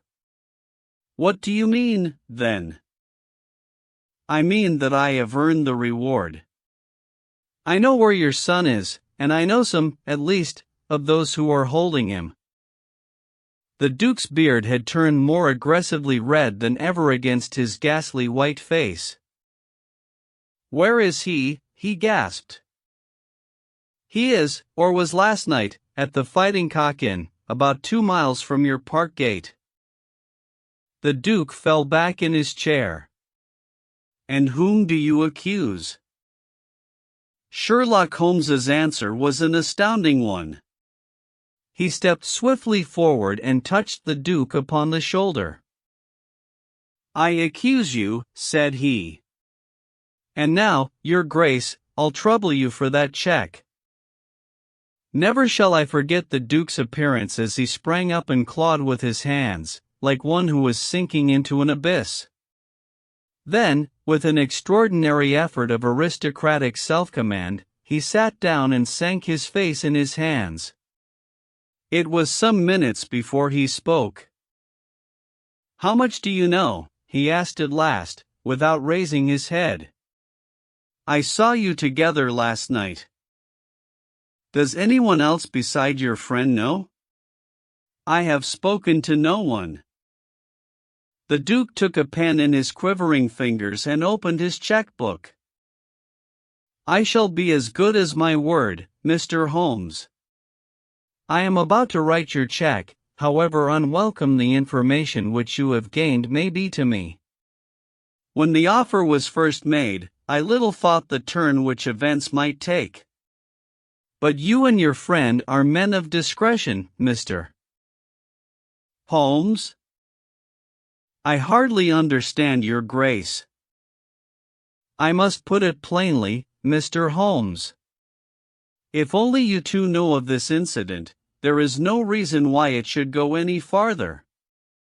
I think £12,000 is the sum that I owe you, is it not?" But Holmes smiled and shook his head. "I fear, your Grace, that matters can hardly be arranged so easily. There is the death of this schoolmaster to be accounted for." But James knew nothing of that. "You cannot hold him responsible for that. It was the work of this brutal ruffian whom he had the misfortune to employ. I must take the view, your Grace, that when a man embarks upon a crime, he is morally guilty of any other crime which may spring from it." "Morally, Mr. Holmes. No doubt you are right. But surely not in the eyes of the law. A man cannot be condemned for a murder at which he was not present, and which he loathes and abhors as much as you do.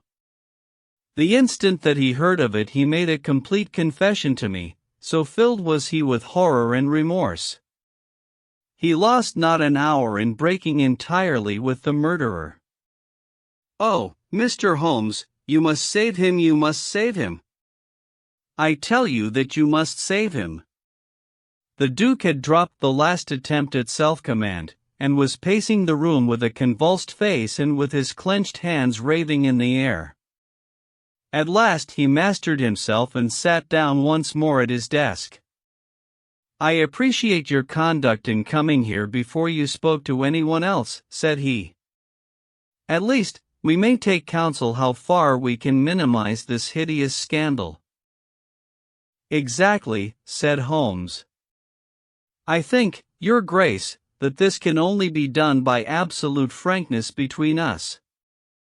I am disposed to help your Grace to the best of my ability, but, in order to do so, I must understand to the last detail how the matter stands. I realize that your words apply to Mr. James Wilder, and that he is not the murderer." "No, the murderer has escaped."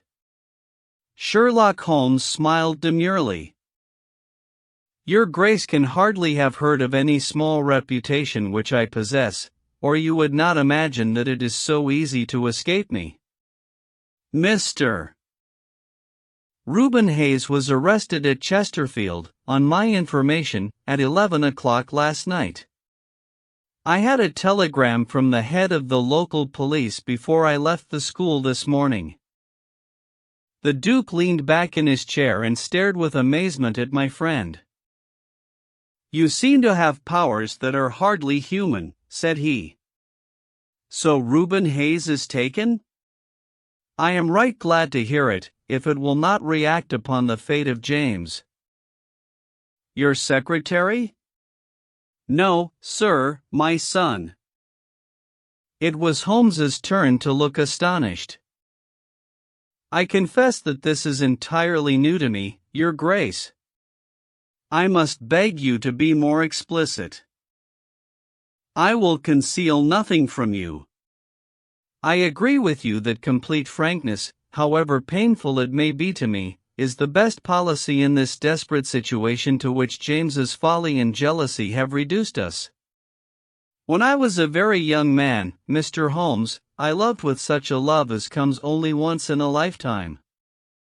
I offered the lady marriage, but she refused it on the grounds that such a match might mar my career. Had she lived, I would certainly never have married anyone else. She died, and left this one child, whom for her sake I have cherished and cared for. I could not acknowledge the paternity to the world, but I gave him the best of educations, and since he came to manhood I have kept him near my person. He surprised my secret, and has presumed ever since upon the claim which he has upon me, and upon his power of provoking a scandal which would be abhorrent to me. His presence had something to do with the unhappy issue of my marriage. Above all, he hated my young legitimate heir from the first with a persistent hatred. You may well ask me why, under these circumstances, I still kept James under my roof. I answer that it was because I could see his mother's face in his, and that for her dear sake there was no end to my long-suffering. All her pretty ways too, there was not one of them which she could not suggest and bring back to my memory. I could not send him away. But I feared so much lest he should do Arthur, that is, Lord Saltire, mischief, that I dispatched him for safety to Dr. Huxtable's school. James came into contact with this fellow Hayes, because the man was a tenant of mine, and James acted as agent. The fellow was a rascal from the beginning, but, in some extraordinary way, James became intimate with him. He had always a taste for low company. When James determined to kidnap Lord Saltire, it was of this man's service that he availed himself. You remember that I wrote to Arthur upon that last day. Well, James opened the letter and inserted a note asking Arthur to meet him in a little wood called the Ragged Shaw, which is near to the school. He used the Duchess's name, and in that way got the boy to come. That evening James bicycled over. I am telling you what he has himself confessed to me, and he told Arthur, whom he met in the wood, that his mother longed to see him, that she was awaiting him on the moor, and that if he would come back into the wood at midnight he would find a man with a horse, who would take him to her. Poor Arthur fell into the trap. He came to the appointment, and found this fellow Hayes with a led pony. Arthur mounted, and they set off together. It appears, though this James only heard yesterday, that they were pursued, that Hayes struck the pursuer with his stick, and that the man died of his injuries. Hayes brought Arthur to his public house, the Fighting Cock, where he was confined in an upper room, under the care of Mrs. Hayes, who was a kindly woman, but entirely under the control of her brutal husband. Well, Mr. Holmes, that was the state of affairs when I first saw you 2 days ago. I had no more idea of the truth than you. You will ask me what was James's motive in doing such a deed. I answer that there was a great deal which was unreasoning and fanatical in the hatred which he bore my heir. In his view he should himself have been heir of all my estates, and he deeply resented those social laws which made it impossible. At the same time, he had a definite motive also. He was eager that I should break the entail, and he was of opinion that it lay in my power to do so. He intended to make a bargain with me to restore Arthur if I would break the entail, and so make it possible for the estate to be left to him by will. He knew well that I should never willingly invoke the aid of the police against him. I say that he would have proposed such a bargain to me, but he did not actually do so, for events moved too quickly for him, and he had not time to put his plans into practice. What brought all his wicked scheme to wreck was your discovery of this man Heidegger's dead body. James was seized with horror at the news. It came to us yesterday, as we sat together in this study. Dr. Huxtable had sent a telegram. James was so overwhelmed with grief and agitation that my suspicions, which had never been entirely absent, rose instantly to a certainty, and I taxed him with the deed. He made a complete voluntary confession. Then he implored me to keep his secret for 3 days longer, so as to give his wretched accomplice a chance of saving his guilty life. I yielded as I have always yielded to his prayers, and instantly James hurried off to the Fighting Cock to warn Hayes and give him the means of flight. I could not go there by daylight without provoking comment, but as soon as night fell I hurried off to see my dear Arthur. I found him safe and well, but horrified beyond expression by the dreadful deed he had witnessed. In deference to my promise, and much against my will, I consented to leave him there for 3 days, under the charge of Mrs. Hayes, since it was evident that it was impossible to inform the police where he was without telling them also who was the murderer, and I could not see how that murderer could be punished without ruin to my unfortunate James. You asked for frankness, Mr. Holmes, and I have taken you at your word, for I have now told you everything without an attempt at circumlocution or concealment. Do you in turn be as frank with me? I will, said Holmes. In the first place, Your Grace, I am bound to tell you that you have placed yourself in a most serious position in the eyes of the law. You have condoned a felony, and you have aided the escape of a murderer, for I cannot doubt that any money which was taken by James Wilder to aid his accomplice in his flight came from your Grace's purse.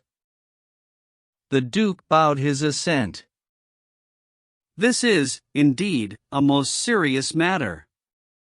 Even more culpable in my opinion, Your Grace, is your attitude towards your younger son. You leave him in this den for 3 days. Under solemn promises. What are promises to such people as these?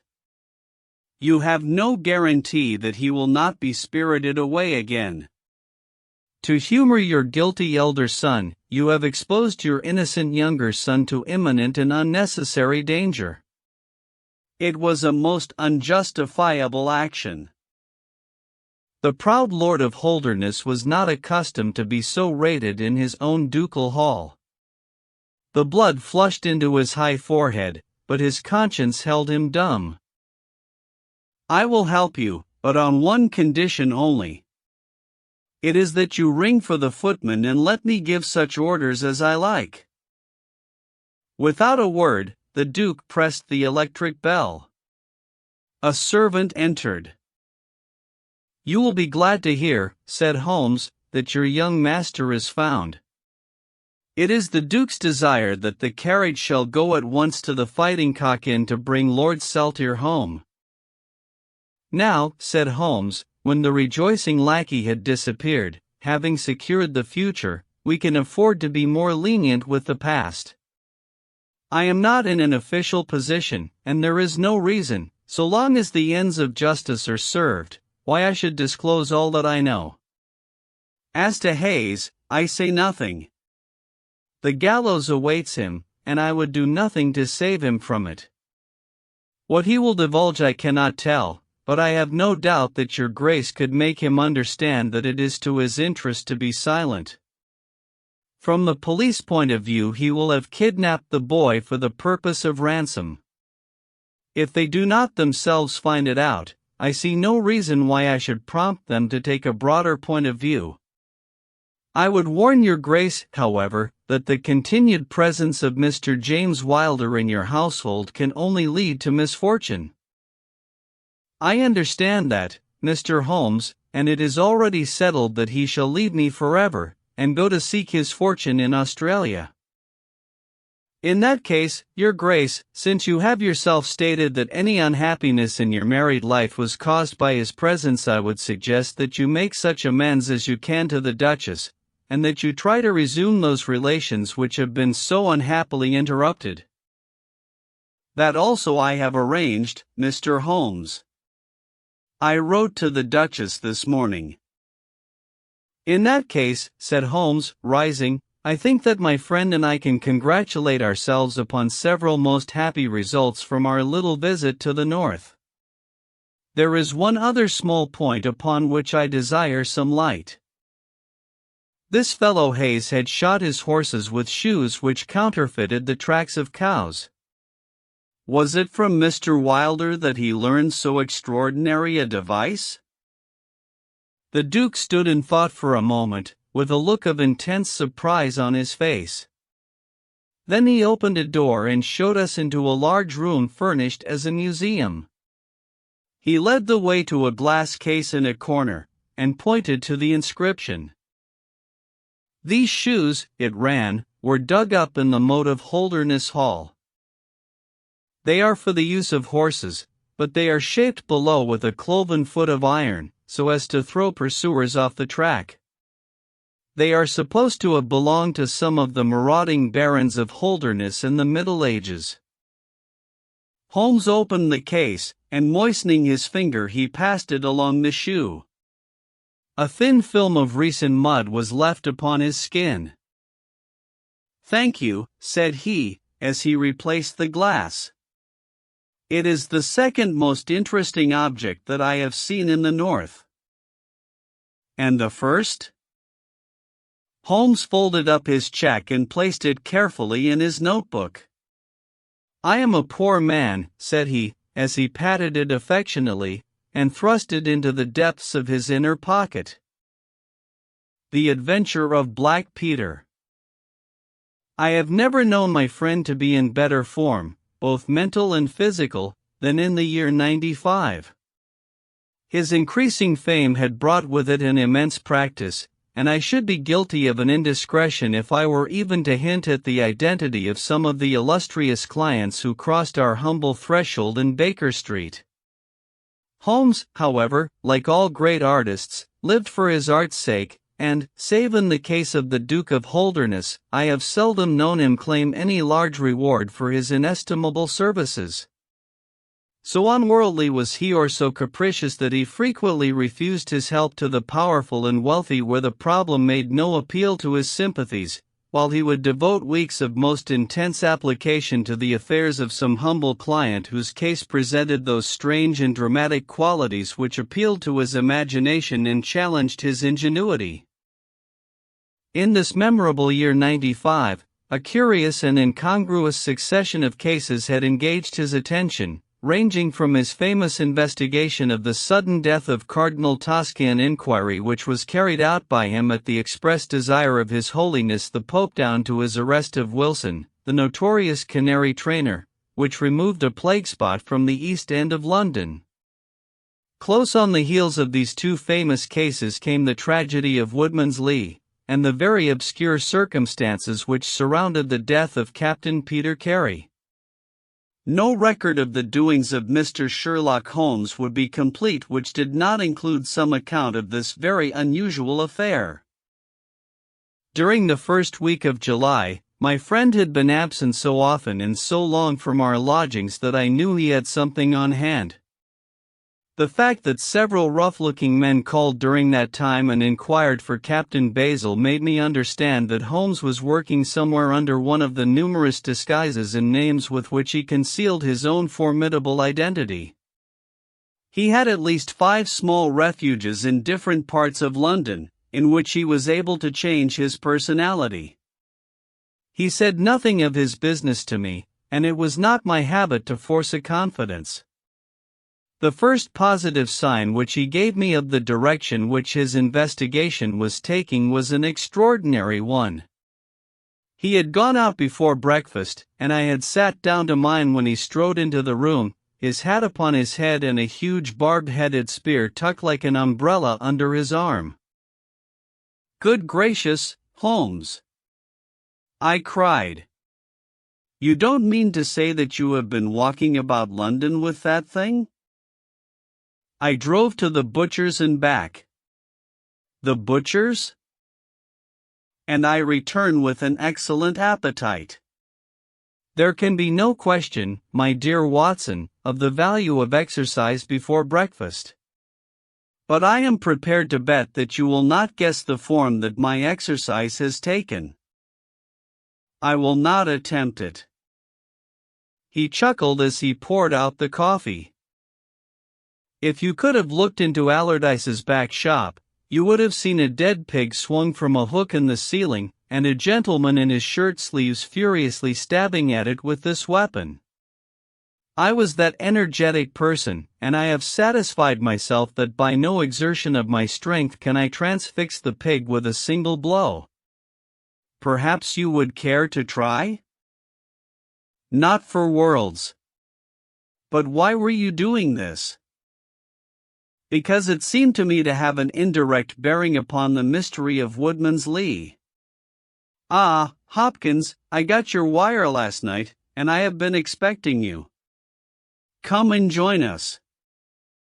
Our visitor was an exceedingly alert man, 30 years of age, dressed in a quiet tweed suit, but retaining the erect bearing of one who was accustomed to official uniform. I recognized him at once as Stanley Hopkins, a young police inspector, for whose future Holmes had high hopes, while he in turn professed the admiration and respect of a pupil for the scientific methods of the famous amateur. Hopkins's brow was clouded, and he sat down with an air of deep dejection. "No, thank you, sir. I breakfasted before I came round. I spent the night in town, for I came up yesterday to report." "And what had you to report?" "Failure, sir, absolute failure." "You have made no progress?" "None." "Dear me. I must have a look at the matter." "I wish to heavens that you would, Mr. Holmes. It's my first big chance, and I am at my wit's end. For goodness sake, come down and lend me a hand." Well, it just happens that I have already read all the available evidence, including the report of the inquest, with some care. By the way, what do you make of that tobacco pouch, found on the scene of the crime? Is there no clue there? Hopkins looked surprised. It was the man's own pouch, sir. His initials were inside it. And it was of sealskin, and he was an old sealer. But he had no pipe. No, sir, we could find no pipe. Indeed, he smoked very little, and yet he might have kept some tobacco for his friends. No doubt. I only mention it because, if I had been handling the case, I should have been inclined to make that the starting point of my investigation. However, my friend, Dr. Watson, knows nothing of this matter, and I should be none the worse for hearing the sequence of events once more. Just give us some short sketches of the essentials. Stanley Hopkins drew a slip of paper from his pocket. I have a few dates here which will give you the career of the dead man, Captain Peter Carey. He was born in 50 years of age. He was a most daring and successful seal and whale fisher. In 1883 he commanded the steam sealer SEA Unicorn, of Dundee. He had then had several successful voyages in succession, and in the following year, 1884, he retired. After that he traveled for some years, and finally he bought a small place called Woodman's Lee, near Forest Row, in Sussex. There he has lived for 6 years, and there he died just a week ago today. There were some most singular points about the man. In ordinary life, he was a strict Puritan, silent, gloomy fellow. His household consisted of his wife, his daughter, aged 20, and 2 female servants. These last were continually changing, for it was never a very cheery situation, and sometimes it became past all bearing. The man was an intermittent drunkard, and when he had the fit on him he was a perfect fiend. He has been known to drive his wife and daughter out of doors in the middle of the night and flog them through the park until the whole village outside the gates was aroused by their screams. He was summoned once for a savage assault upon the old vicar, who had called upon him to remonstrate with him upon his conduct. In short, Mr. Holmes, you would go far before you found a more dangerous man than Peter Carey, and I have heard that he bore the same character when he commanded his ship. He was known in the trade as Black Peter, and the name was given him, not only on account of his swarthy features and the color of his huge beard, but for the humors which were the terror of all around him. I need not say that he was loathed and avoided by every one of his neighbors, and that I have not heard one single word of sorrow about his terrible end. You must have read in the account of the inquest about the man's cabin, Mr. Holmes, but perhaps your friend here has not heard of it. He had built himself a wooden outhouse. He always called it the cabin, a few hundred yards from his house, and it was here that he slept every night. It was a little, single-roomed hut, 16 feet by 10. He kept the key in his pocket, made his own bed, cleaned it himself, and allowed no other foot to cross the threshold. There are small windows on each side, which were covered by curtains and never opened. One of these windows was turned towards the high road, and when the light burned in it at night the folk used to point it out to each other and wonder what Black Peter was doing in there. That's the window, Mr. Holmes, which gave us one of the few bits of positive evidence that came out at the inquest. You remember that a stonemason, named Slater, walking from Forest Row about 1 o'clock in the morning 2 days before the murder, stopped as he passed the grounds and looked at the square of light still shining among the trees. He swears that the shadow of a man's head turned sideways was clearly visible on the blind, and that this shadow was certainly not that of Peter Carey, whom he knew well. It was that of a bearded man, but the beard was short and bristled forward in a way very different from that of the captain. So he says, but he had been 2 hours in the public house, and it is some distance from the road to the window. Besides, this refers to the Monday, and the crime was done upon the Wednesday. On the Tuesday, Peter Carey was in one of his blackest moods, flushed with drink and as savage as a dangerous wild beast. He roamed about the house, and the women ran for it when they heard him coming. Late in the evening, he went down to his own hut. About 2 o'clock the following morning, his daughter, who slept with her window open, heard a most fearful yell from that direction, but it was no unusual thing for him to bawl and shout when he was in drink, so no notice was taken. On rising at 7, one of the maids noticed that the door of the hut was open, but so great was the terror which the man caused that it was midday before anyone would venture down to see what had become of him. Peeping into the open door, they saw a sight which sent them flying, with white faces, into the village. Within an hour, I was on the spot and had taken over the case. Well, I have fairly steady nerves, as you know, Mr. Holmes, but I give you my word that I got a shake when I put my head into that little house. It was droning like a harmonium with the flies and bluebottles, and the floor and walls were like a slaughterhouse. He had called it a cabin, and a cabin it was, sure enough, for you would have thought that you were in a ship. There was a bunk at one end, a sea chest, maps and charts, a picture of the SEA unicorn, a line of logbooks on a shelf, all exactly as one would expect to find it in a captain's room. And there, in the middle of it, was the man himself, his face twisted like a lost soul in torment, and his great brindled beard stuck upward in his agony. Right through his broad breast a steel harpoon had been driven, and it had sunk deep into the wood of the wall behind him. He was pinned like a beetle on a card. Of course, he was quite dead, and had been so from the instant that he had uttered that last yell of agony. I know your methods, sir, and I applied them. Before I permitted anything to be moved, I examined most carefully the ground outside, and also the floor of the room. There were no footmarks. Meaning that you saw none? I assure you, sir, that there were none. My good Hopkins, I have investigated many crimes, but I have never yet seen one which was committed by a flying creature.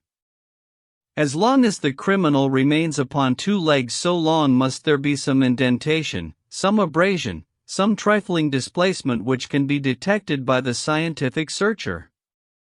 It is incredible that this blood-bespattered room contained no trace which could have aided us. I understand, however, from the inquest that there were some objects which you failed to overlook? The young inspector winced at my companion's ironical comments. I was a fool not to call you in at the time, Mr. Holmes. However, that's past praying for now. Yes, there were several objects in the room which called for special attention. One was the harpoon with which the deed was committed. It had been snatched down from a rack on the wall. Two others remained there, and there was a vacant place for the third. On the stock was engraved SSSEA Unicorn, Dundee. This seemed to establish that the crime had been done in a moment of fury, and that the murderer had seized the first weapon which came in his way. The fact that the crime was committed at 2 a.m, and yet Peter Carey was fully dressed, suggested that he had an appointment with the murderer, which is borne out by the fact that a bottle of rum and 2 dirty glasses stood upon the table. Yes, said Holmes, I think that both inferences are permissible. Was there any other spirit but rum in the room? Yes, there was a tantalus containing brandy and whiskey on the sea chest. It is of no importance to us, however, since the decanters were full, and it had therefore not been used. For all that, its presence has some significance, said Holmes. However, let us hear some more about the objects which do seem to you to bear upon the case. There was this tobacco pouch upon the table. What part of the table? It lay in the middle. It was of course sealskin, the straight-haired skin, with a leather thong to bind it. Inside was PC on the flap. There was half an ounce of strong ship's tobacco in it. Excellent. What more? Stanley Hopkins drew from his pocket a drab-covered notebook. The outside was rough and worn, the leaves discolored. On the first page were written the initials JHN and the date 1883. Holmes laid it on the table and examined it in his minute way, while Hopkins and I gazed over each shoulder. On the second page were the printed letters CPR, and then came several sheets of numbers. Another heading was Argentine, another Costa Rica, and another San Paulo, each with pages of signs and figures after it. What do you make of these? Asked Holmes. They appear to be lists of stock exchange securities. I thought that JHN were the initials of a broker, and that CPR may have been his client. Try Canadian Pacific Railway, said Holmes. Stanley Hopkins swore between his teeth, and struck his thigh with his clenched hand. What a fool I have been, he cried. Of course, it is as you say. Then JHN are the only initials we have to solve. I have already examined the old stock exchange lists, and I can find no one in 1883, either in the house or among the outside brokers, whose initials correspond with these. Yet I feel that the clue is the most important one that I hold. You will admit, Mr. Holmes, that there is a possibility that these initials are those of the second person who was present, in other words, of the murderer. I would also urge that the introduction into the case of a document relating to large masses of valuable securities gives us for the first time some indication of a motive for the crime. Sherlock Holmes's face showed that he was thoroughly taken aback by this new development. I must admit both your points, said he. I confess that this notebook, which did not appear at the inquest, modifies any views which I may have formed. I had come to a theory of the crime in which I can find no place for this. Have you endeavored to trace any of the securities here mentioned? Inquiries are now being made at the offices, but I fear that the complete register of the stockholders of these South American concerns is in South America, and that some weeks must elapse before we can trace the shares. Holmes had been examining the cover of the notebook with his magnifying lens. "Surely there is some discoloration here," said he. "Yes, sir, it is a bloodstain. I told you that I picked the book off the floor." "Was the bloodstain above or below?" "On the side next the boards." "Which proves, of course, that the book was dropped after the crime was committed." "Exactly, Mr. Holmes. I appreciated that point, and I conjectured that it was dropped by the murderer in his hurried flight. It lay near the door." "I suppose that none of these securities have been found among the property of the dead man?" "No, sir." "Have you any reason to suspect robbery?" "No, sir.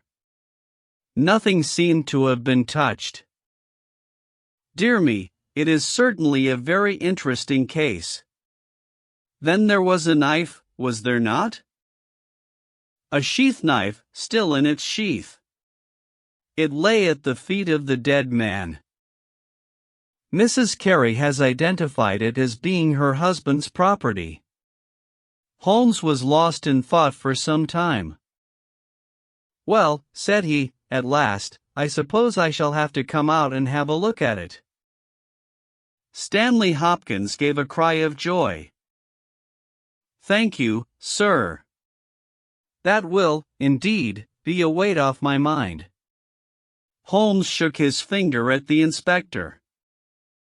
"It would have been an easier task a week ago," said he. "But even now my visit may not be entirely fruitless. Watson, if you can spare the time, I should be very glad of your company. If you will call a four-wheeler, Hopkins, we shall be ready to start for Forest Row in a quarter of an hour." Alighting at the small wayside station, we drove for some miles through the remains of widespread woods, which were once part of that great forest which for so long held the Saxon invaders at bay, the impenetrable Weald, for 60 years the bulwark of Britain. Vast sections of it have been cleared, for this is the seat of the first ironworks of the country, and the trees have been felled to smelt the ore. Now the richer fields of the north have absorbed the trade, and nothing save these ravaged groves and great scars in the earth show the work of the past. Here, in a clearing upon the green slope of a hill, stood a long, low, stone house, approached by a curving drive running through the fields.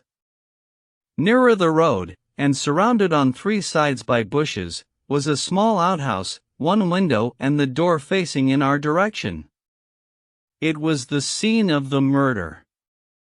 Stanley Hopkins led us first to the house, where he introduced us to a haggard, gray-haired woman, the widow of the murdered man, whose gaunt and deep-lined face, with the furtive look of terror in the depths of her red-rimmed eyes, told of the years of hardship and ill usage which she had endured. With her was her daughter, a pale, fair-haired girl, whose eyes blazed defiantly at us as she told us that she was glad that her father was dead, and that she blessed the hand which had struck him down. It was a terrible household that Black Peter Carey had made for himself, and it was with a sense of relief that we found ourselves in the sunlight again and making our way along a path which had been worn across the fields by the feet of the dead man. The outhouse was the simplest of dwellings, wooden-walled, shingle-roofed, one window beside the door and one on the farther side. Stanley Hopkins drew the key from his pocket and had stooped to the lock, when he paused with a look of attention and surprise upon his face. "Someone has been tampering with it," he said. There could be no doubt of the fact. The woodwork was cut, and the scratches showed white through the paint, as if they had been that instant done. Holmes had been examining the window. Someone has tried to force this also. Whoever it was has failed to make his way in. He must have been a very poor burglar. "This is a most extraordinary thing," said the inspector. "I could swear that these marks were not here yesterday evening." "Some curious person from the village, perhaps," I suggested. "Very unlikely. Few of them would dare to set foot in the grounds, far less try to force their way into the cabin. What do you think of it, Mr. Holmes?" "I think that fortune is very kind to us." "You mean that the person will come again?" "It is very probable. He came expecting to find the door open. He tried to get in with the blade of a very small penknife. He could not manage it. What would he do? Come again next night with a more useful tool." "So I should say. It will be our fault if we are not there to receive him. Meanwhile, let me see the inside of the cabin." The traces of the tragedy had been removed, but the furniture within the little room still stood as it had been on the night of the crime. For 2 hours, with most intense concentration, Holmes examined every object in turn, but his face showed that his quest was not a successful one. Once only he paused in his patient investigation. "Have you taken anything off this shelf, Hopkins?" "No, I have moved nothing." "Something has been taken. There is less dust in this corner of the shelf than elsewhere. It may have been a book lying on its side. It may have been a box. Well, I can do nothing more. Let us walk in these beautiful woods, Watson, and give a few hours to the birds and the flowers. We shall meet you here later, Hopkins, and see if we can come to closer quarters with the gentleman who has paid this visit in the night." It was past 11 o'clock when we formed our little ambuscade. Hopkins was for leaving the door of the hut open, but Holmes was of the opinion that this would rouse the suspicions of the stranger. The lock was a perfectly simple one, and only a strong blade was needed to push it back. Holmes also suggested that we should wait, not inside the hut, but outside it, among the bushes which grew round the farther window. In this way we should be able to watch our man if he struck a light, and see what his object was in this stealthy nocturnal visit. It was a long and melancholy vigil, and yet brought with it something of the thrill which the hunter feels when he lies beside the waterpool, and waits for the coming of the thirsty beast of prey. What savage creature was it which might steal upon us out of the darkness? Was it a fierce tiger of crime, which could only be taken fighting hard with flashing fang and claw, or would it prove to be some skulking jackal, dangerous only to the weak and unguarded? In absolute silence we crouched amongst the bushes, waiting for whatever might come. At first the steps of a few belated villagers, or the sound of voices from the village, lightened our vigil, but one by one these interruptions died away, and an absolute stillness fell upon us, save for the chimes of the distant church, which told us of the progress of the night, and for the rustle and whisper of a fine rain falling amid the foliage which roofed us in. 2:30 had chimed, and it was the darkest hour which precedes the dawn, when we all started as a low but sharp click came from the direction of the gate. Someone had entered the drive. Again there was a long silence, and I had begun to fear that it was a false alarm, when a stealthy step was heard upon the other side of the hut, and a moment later a metallic scraping and clinking. The man was trying to force the lock. This time his skill was greater or his tool was better, for there was a sudden snap and the creak of the hinges. Then a match was struck, and next instant the steady light from a candle filled the interior of the hut. Through the gauze curtain our eyes were all riveted upon the scene within.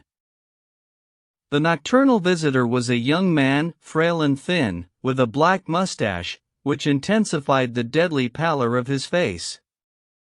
He could not have been much above 20 years of age.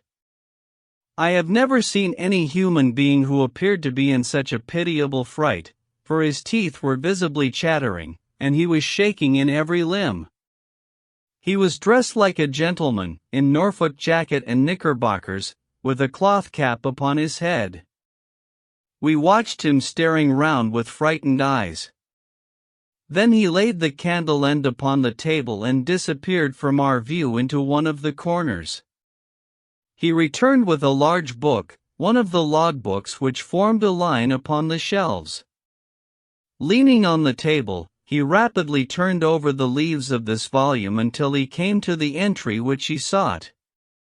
Then, with an angry gesture of his clenched hand, he closed the book, replaced it in the corner, and put out the light. He had hardly turned to leave the hut when Hopkins' hand was on the fellow's collar, and I heard his loud gasp of terror as he understood that he was taken. The candle was relit, and there was our wretched captive, shivering and cowering in the grasp of the detective. He sank down upon the sea-chest, and looked helplessly from one of us to the other. "Now, my fine fellow," said Stanley Hopkins, "who are you, and what do you want here?" The man pulled himself together, and faced us with an effort at self-composure. "You are detectives, I suppose," said he. "You imagine I am connected with the death of Captain Peter Carey. I assure you that I am innocent." "We'll see about that," said Hopkins. "First of all, what is your name?" "It is John Hopley Nelligan." I saw Holmes and Hopkins exchange a quick glance. "What are you doing here?" "Can I speak confidentially?" "No, certainly not." "Why should I tell you?" "If you have no answer, it may go badly with you at the trial." The young man winced. "Well, I will tell you," he said. "Why should I not? And yet I hate to think of this old scandal gaining a new lease of life. Did you ever hear of Dawson and Nelligan?" I could see, from Hopkins's face, that he never had, but Holmes was keenly interested. "You mean the West Country bankers," said he. "They failed for $1 million, ruined half the county families of Cornwall, and Nelligan disappeared." "Exactly. Nelligan was my father." At last we were getting something positive, and yet it seemed a long gap between an absconding banker and Captain Peter Carey pinned against the wall with one of his own harpoons. We all listened intently to the young man's words.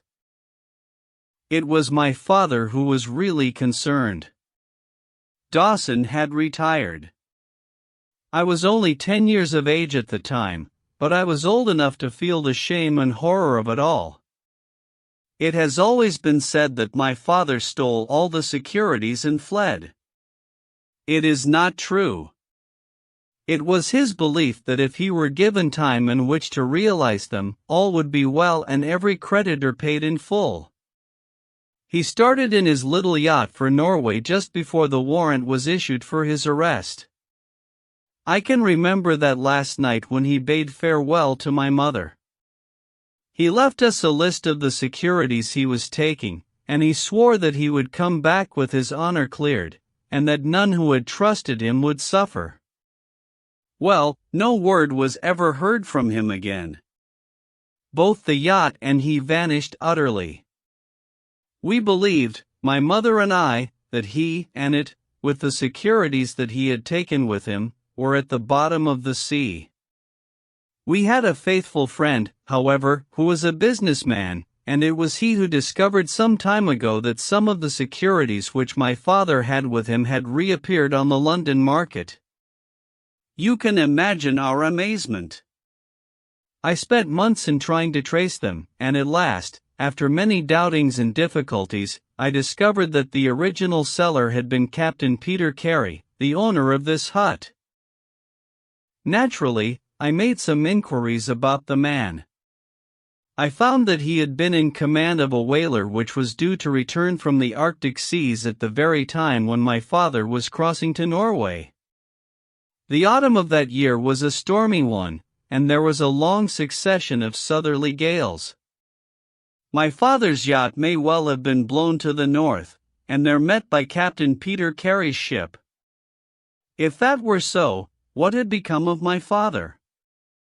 In any case, if I could prove from Peter Carey's evidence how these securities came on the market, it would be a proof that my father had not sold them, and that he had no view to personal profit when he took them. I came down to Sussex with the intention of seeing the captain, but it was at this moment that his terrible death occurred. I read at the inquest a description of his cabin, in which it stated that the old logbooks of his vessel were preserved in it. It struck me that if I could see what occurred in the month of August, 1883, on board the SEA Unicorn, I might settle the mystery of my father's fate. I tried last night to get at these logbooks, but was unable to open the door. Tonight I tried again and succeeded, but I find that the pages which deal with that month have been torn from the book. It was at that moment I found myself a prisoner in your hands. Is that all? Asked Hopkins. Yes, that is all. His eyes shifted as he said it. You have nothing else to tell us? He hesitated. No, there is nothing. You have not been here before last night? No. Then how do you account for that? Cried Hopkins, as he held up the damning notebook, with the initials of our prisoner on the first leaf and the bloodstain on the cover. The wretched man collapsed. He sank his face in his hands, and trembled all over. Where did you get it? He groaned. I did not know. I thought I had lost it at the hotel. That is enough, said Hopkins, sternly. Whatever else you have to say, you must say in court. You will walk down with me now to the police station. Well, Mr. Holmes, I am very much obliged to you and to your friend for coming down to help me. As it turns out, your presence was unnecessary, and I would have brought the case to the successful issue without you, but, nonetheless, I am grateful. Rooms have been reserved for you at the Bramblety Hotel, so we can all walk down to the village together. Well, Watson, what do you think of it? Asked Holmes, as we traveled back next morning. I can see that you are not satisfied. Oh, yes, my dear Watson, I am perfectly satisfied. At the same time, Stanley Hopkins's methods do not commend themselves to me. I am disappointed in Stanley Hopkins. I had hoped for better things from him. One should always look for a possible alternative, and provide against it.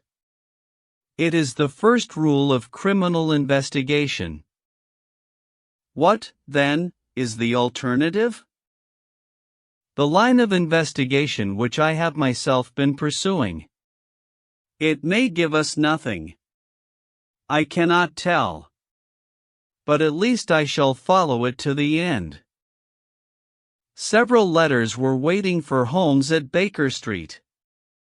He snatched one of them up, opened it, and burst out into a triumphant chuckle of laughter. Excellent, Watson. The alternative develops. Have you telegraph forms? Just write a couple of messages for me. Sumner, shipping agent, Ratcliffe Highway. Send 3 men on, to arrive 10 tomorrow morning, Basel. That's my name in those parts. The other is, Inspector Stanley Hopkins, 46, Lord Street, Brixton. Come breakfast tomorrow at 9:30. Important. Wire if unable to come, Sherlock Holmes. There, Watson, this infernal case has haunted me for 10 days. I hereby banish it completely from my presence. Tomorrow, I trust that we shall hear the last of it forever. Sharp at the hour named, Inspector Stanley Hopkins appeared, and we sat down together to the excellent breakfast which Mrs. Hudson had prepared. The young detective was in high spirits at his success. "You really think that your solution must be correct?" asked Holmes. "I could not imagine a more complete case." "It did not seem to me conclusive." "You astonish me, Mr. Holmes. What more could one ask for? Does your explanation cover every point?" "Undoubtedly. I find that young Nelligan arrived at the Bramblety Hotel on the very day of the crime. He came on the pretense of playing golf. His room was on the ground floor, and he could get out when he liked. That very night he went down to Woodman's Lee, saw Peter Carey at the hut, quarreled with him, and killed him with the harpoon. Then, horrified by what he had done, he fled out of the hut, dropping the notebook which he had brought with him in order to question Peter Carey about these different securities. You may have observed that some of them were marked with ticks, and the others, the great majority, were not. Those which are ticked have been traced on the London market, but the others, presumably, were still in the possession of Carey, and young Nelligan, according to his own account, was anxious to recover them in order to do the right thing by his father's creditors. After his flight he did not dare to approach the hut again for some time, but at last he forced himself to do so in order to obtain the information which he needed. Surely that is all simple and obvious?" Holmes smiled and shook his head. "It seems to me to have only one drawback, Hopkins, and that is that it is intrinsically impossible." "Have you tried to drive a harpoon through a body?" "No." "Tut, tut, my dear sir, you must really pay attention to these details. My friend Watson could tell you that I spent a whole morning in that exercise. It is no easy matter, and requires a strong and practiced arm. But this blow was delivered with such violence that the head of the weapon sank deep into the wall. Do you imagine that this anemic youth was capable of so frightful an assault? Is he the man who hobnobbed in rum and water with Black Peter in the dead of the night? Was it his profile that was seen on the blind 2 nights before? No, no, Hopkins, it is another and more formidable person for whom we must seek." The detective's face had grown longer and longer during Holmes's speech. His hopes and his ambitions were all crumbling about him. But he would not abandon his position without a struggle. "You can't deny that Nelligan was present that night, Mr. Holmes. The book will prove that. I fancy that I have evidence enough to satisfy a jury, even if you are able to pick a hole in it. Besides, Mr. Holmes, I have laid my hand upon him, why man. As to this terrible person of yours, where is he?" "I rather fancy that he is on the stair," said Holmes, serenely. "I think, Watson, that you would do well to put that revolver where you can reach it." He rose and laid a written paper upon a side table. "Now we are ready," said he. There had been some talking in gruff voices outside, and now Mrs. Hudson opened the door to say that there were 3 men inquiring for Captain Basil. "Show them in one by one," said Holmes. The first who entered was a little Ribston pippin of a man, with ruddy cheeks and fluffy white side whiskers. Holmes had drawn a letter from his pocket. "What name?" he asked. "James Lancaster."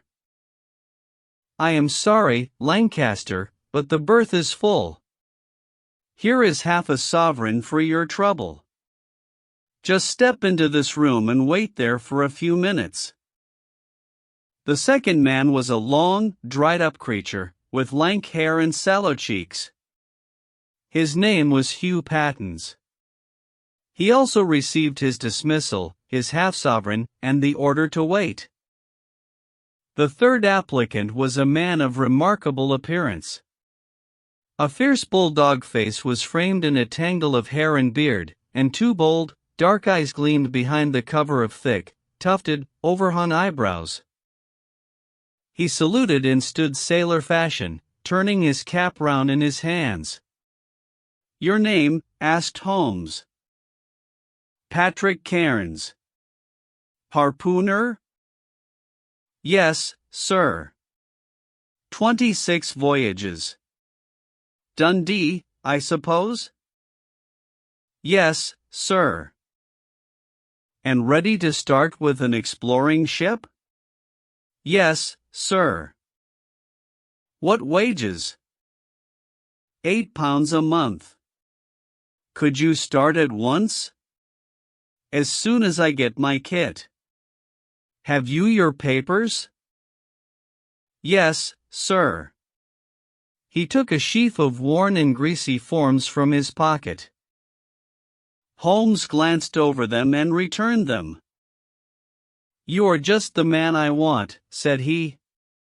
"Here's the agreement on the side table. If you sign it, the whole matter will be settled."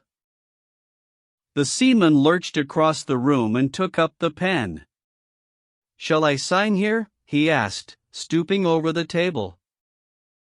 Holmes leaned over his shoulder and passed both hands over his neck. "This will do," said he. I heard a click of steel and a bellow like an enraged bull. The next instant Holmes and the seaman were rolling on the ground together. He was a man of such gigantic strength that, even with the handcuffs which Holmes had so deftly fastened upon his wrists, he would have very quickly overpowered my friend had Hopkins and I not rushed to his rescue. Only when I pressed the cold muzzle of the revolver to his temple did he at last understand that resistance was vain. We lashed his ankles with cord, and rose breathless from the struggle. "I must really apologize, Hopkins," said Sherlock Holmes. "I fear that the scrambled eggs are cold. However, you will enjoy the rest of your breakfast all the better, will you not, for the thought that you have brought your case to a triumphant conclusion?"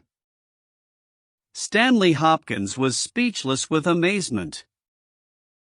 "I don't know what to say, Mr. Holmes," he blurted out at last, with a very red face. "It seems to me that I have been making a fool of myself from the beginning. I understand now, what I should never have forgotten, that I am the pupil and you are the master. Even now I see what you have done, but I don't know how you did it or what it signifies." "Well, well," said Holmes, good-humoredly. "We all learn by experience, and your lesson this time is that you should never lose sight of the alternative. You were so absorbed in young Nelligan that you could not spare a thought to Patrick Cairns, the true murderer of Peter Carey." The hoarse voice of the seaman broke in on our conversation. "See here, mister," said he, "I make no complaint of being manhandled in this fashion, but I would have you call things by their right names. You say I murdered Peter Carey, I say I killed Peter Carey, and there's all the difference. Maybe you don't believe what I say. Maybe you think I am just slinging you a yarn." "Not at all," said Holmes. "Let us hear what you have to say." "It's soon told, and, by the Lord, every word of it is truth. I knew Black Peter, and when he pulled out his knife I whipped a harpoon through him sharp, for I knew that it was him or me. That's how he died. You can call it murder.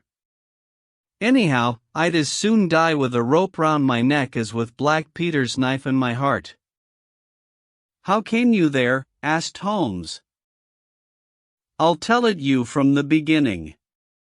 Just sit me up a little, so as I can speak easy." It was in '83 that it happened, August of that year. Peter Carey was master of the SEA Unicorn, and I was spare harpooner. We were coming out of the ice pack on our way home, with headwinds and a weak southerly gale, when we picked up a little craft that had been blown north. There was one man on her, a landsman. The crew had thought she would founder and had made for the Norwegian coast in the dinghy. I guess they were all drowned. Well, we took him on board, this man, and he and the skipper had some long talks in the cabin. All the baggage we took off with him was one tin box. So far as I know, the man's name was never mentioned, and on the second night he disappeared as if he had never been. It was given out that he had either thrown himself overboard or fallen overboard in the heavy weather that we were having. Only one man knew what had happened to him, and that was me, for, with my own eyes, I saw the skipper tip up his heels and put him over the rail in the middle watch of a dark night, 2 days before we sighted the Shetland lights. Well, I kept my knowledge to myself, and waited to see what would come of it. When we got back to Scotland, it was easily hushed up, and nobody asked any questions. A stranger died by accident, and it was nobody's business to inquire. Shortly after, Peter Carey gave up the sea, and it was long years before I could find where he was. I guessed that he had done the deed for the sake of what was in that tin box, and that he could afford now to pay me well for keeping my mouth shut. I found out where he was through a sailorman that had met him in London, and down I went to squeeze him. The first night he was reasonable enough, and was ready to give me what would make me free of the sea for life. We were to fix it all 2 nights later. When I came, I found him 3 parts drunk and in a vile temper. We sat down and we drank and we yarned about old times, but the more he drank the less I liked the look on his face.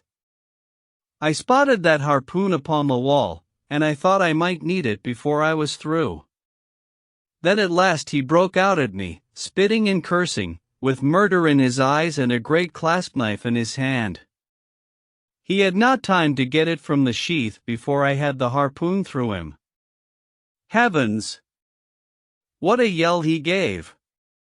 And his face gets between me and my sleep.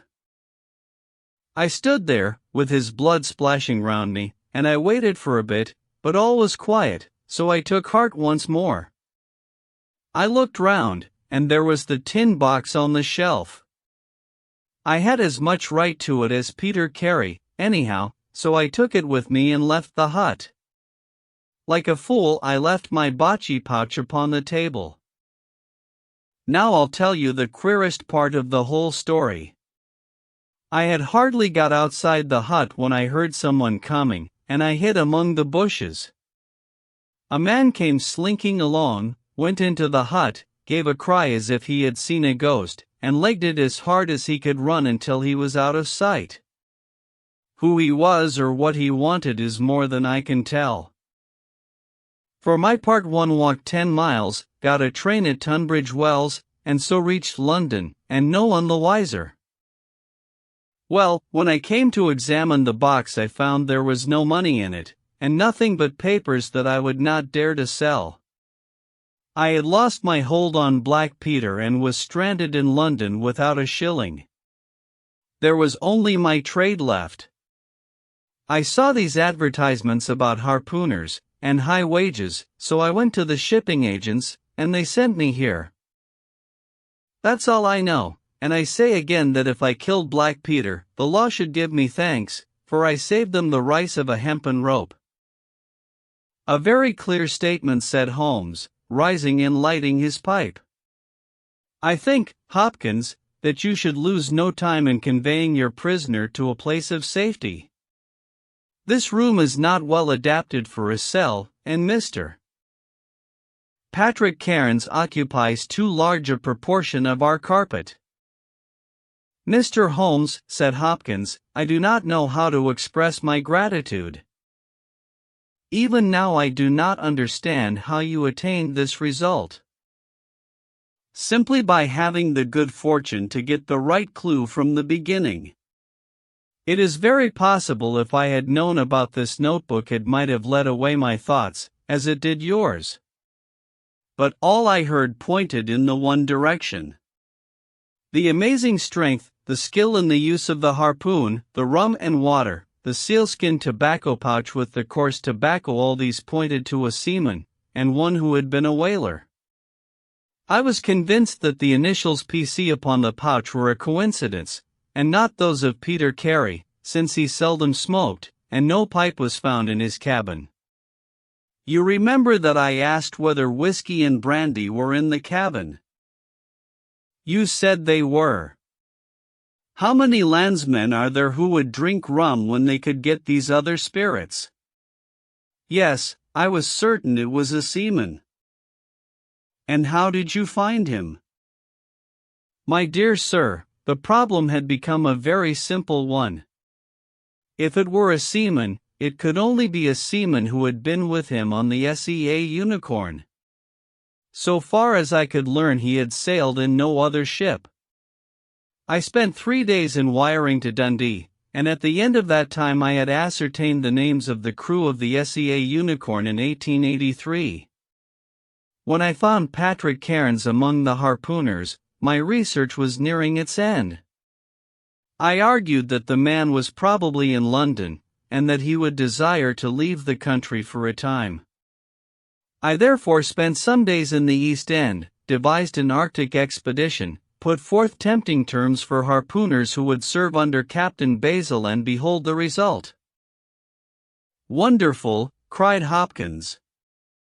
Wonderful. You must obtain the release of young Nelligan as soon as possible, said Holmes. I confess that I think you owe him some apology. The tin box must be returned to him, but, of course, the securities which Peter Carey has sold are lost forever. There's the cab, Hopkins, and you can remove your man. If you want me for the trial, my address and that of Watson will be somewhere in Norway. I'll send particulars later. The Adventure of Charles Augustus Milverton. It is years since the incidents of which I speak took place, and yet it is with diffidence that I allude to them. For a long time, even with the utmost discretion and reticence, it would have been impossible to make the facts public. But now the principal person concerned is beyond the reach of human law, and with due suppression the story may be told in such fashion as to injure no one. It records an absolutely unique experience in the career both of Mr. Sherlock Holmes and of myself. The reader will excuse me if I conceal the date or any other fact by which he might trace the actual occurrence. We had been out for one of our evening rambles, Holmes and I, and had returned about 6 o'clock on a cold, frosty winter's evening. As Holmes turned up the lamp, the light fell upon a card on the table. He glanced at it, and then, with an ejaculation of disgust, threw it on the floor. I picked it up and read: Charles Augustus Milverton, Appledore Towers, Hampstead. Agent. Who is he? I asked. The worst man in London, Holmes answered, as he sat down and stretched his legs before the fire. Is anything on the back of the card? I turned it over. We'll call at 6:30C.am, I read. He's about due. Do you feel a creeping, shrinking sensation, Watson, when you stand before the serpents in the zoo, and see the slithery, gliding, venomous creatures, with their deadly eyes and wicked, flattened faces? Well, that's how Milverton impresses me. I've had to do with 50 murderers in my career, but the worst of them never gave me the repulsion which I have for this fellow. And yet I can't get out of doing business with him. Indeed, he is here at my invitation. But who is he? I'll tell you, Watson. He is the king of all the blackmailers. Heaven help the man, and still more the woman, whose secret and reputation come into the power of Milverton. With a smiling face and a heart of marble, he will squeeze and squeeze until he has drained them dry. The fellow is a genius in his way, and would have made his mark in some more savory trade. His method is as follows. He allows it to be known that he is prepared to pay very high sums for letters which compromise people of wealth and position. He receives these wares not only from treacherous valets or maids, but frequently from genteel ruffians, who have gained the confidence and affection of trusting women. He deals with no niggard hand. I happen to know that he paid £700 to a footman for a note 2 lines in length, and that the ruin of a noble family was the result. Everything which is in the market goes to Milverton, and there are hundreds in this great city who turn white at his name. No one knows where his grip may fall, for he is far too rich and far too cunning to work from hand to mouth. He will hold a card back for years in order to play it at the moment when the stake is best worth winning. I have said that he is the worst man in London, and I would ask you how could one compare the ruffian, who in hot blood bludgeons his mate, with this man, who methodically and at his leisure tortures the soul and wrings the nerves in order to add to his already swollen money bags? I had seldom heard my friend speak with such intensity of feeling. But surely, said I, the fellow must be within the grasp of the law? Technically, no doubt, but practically not.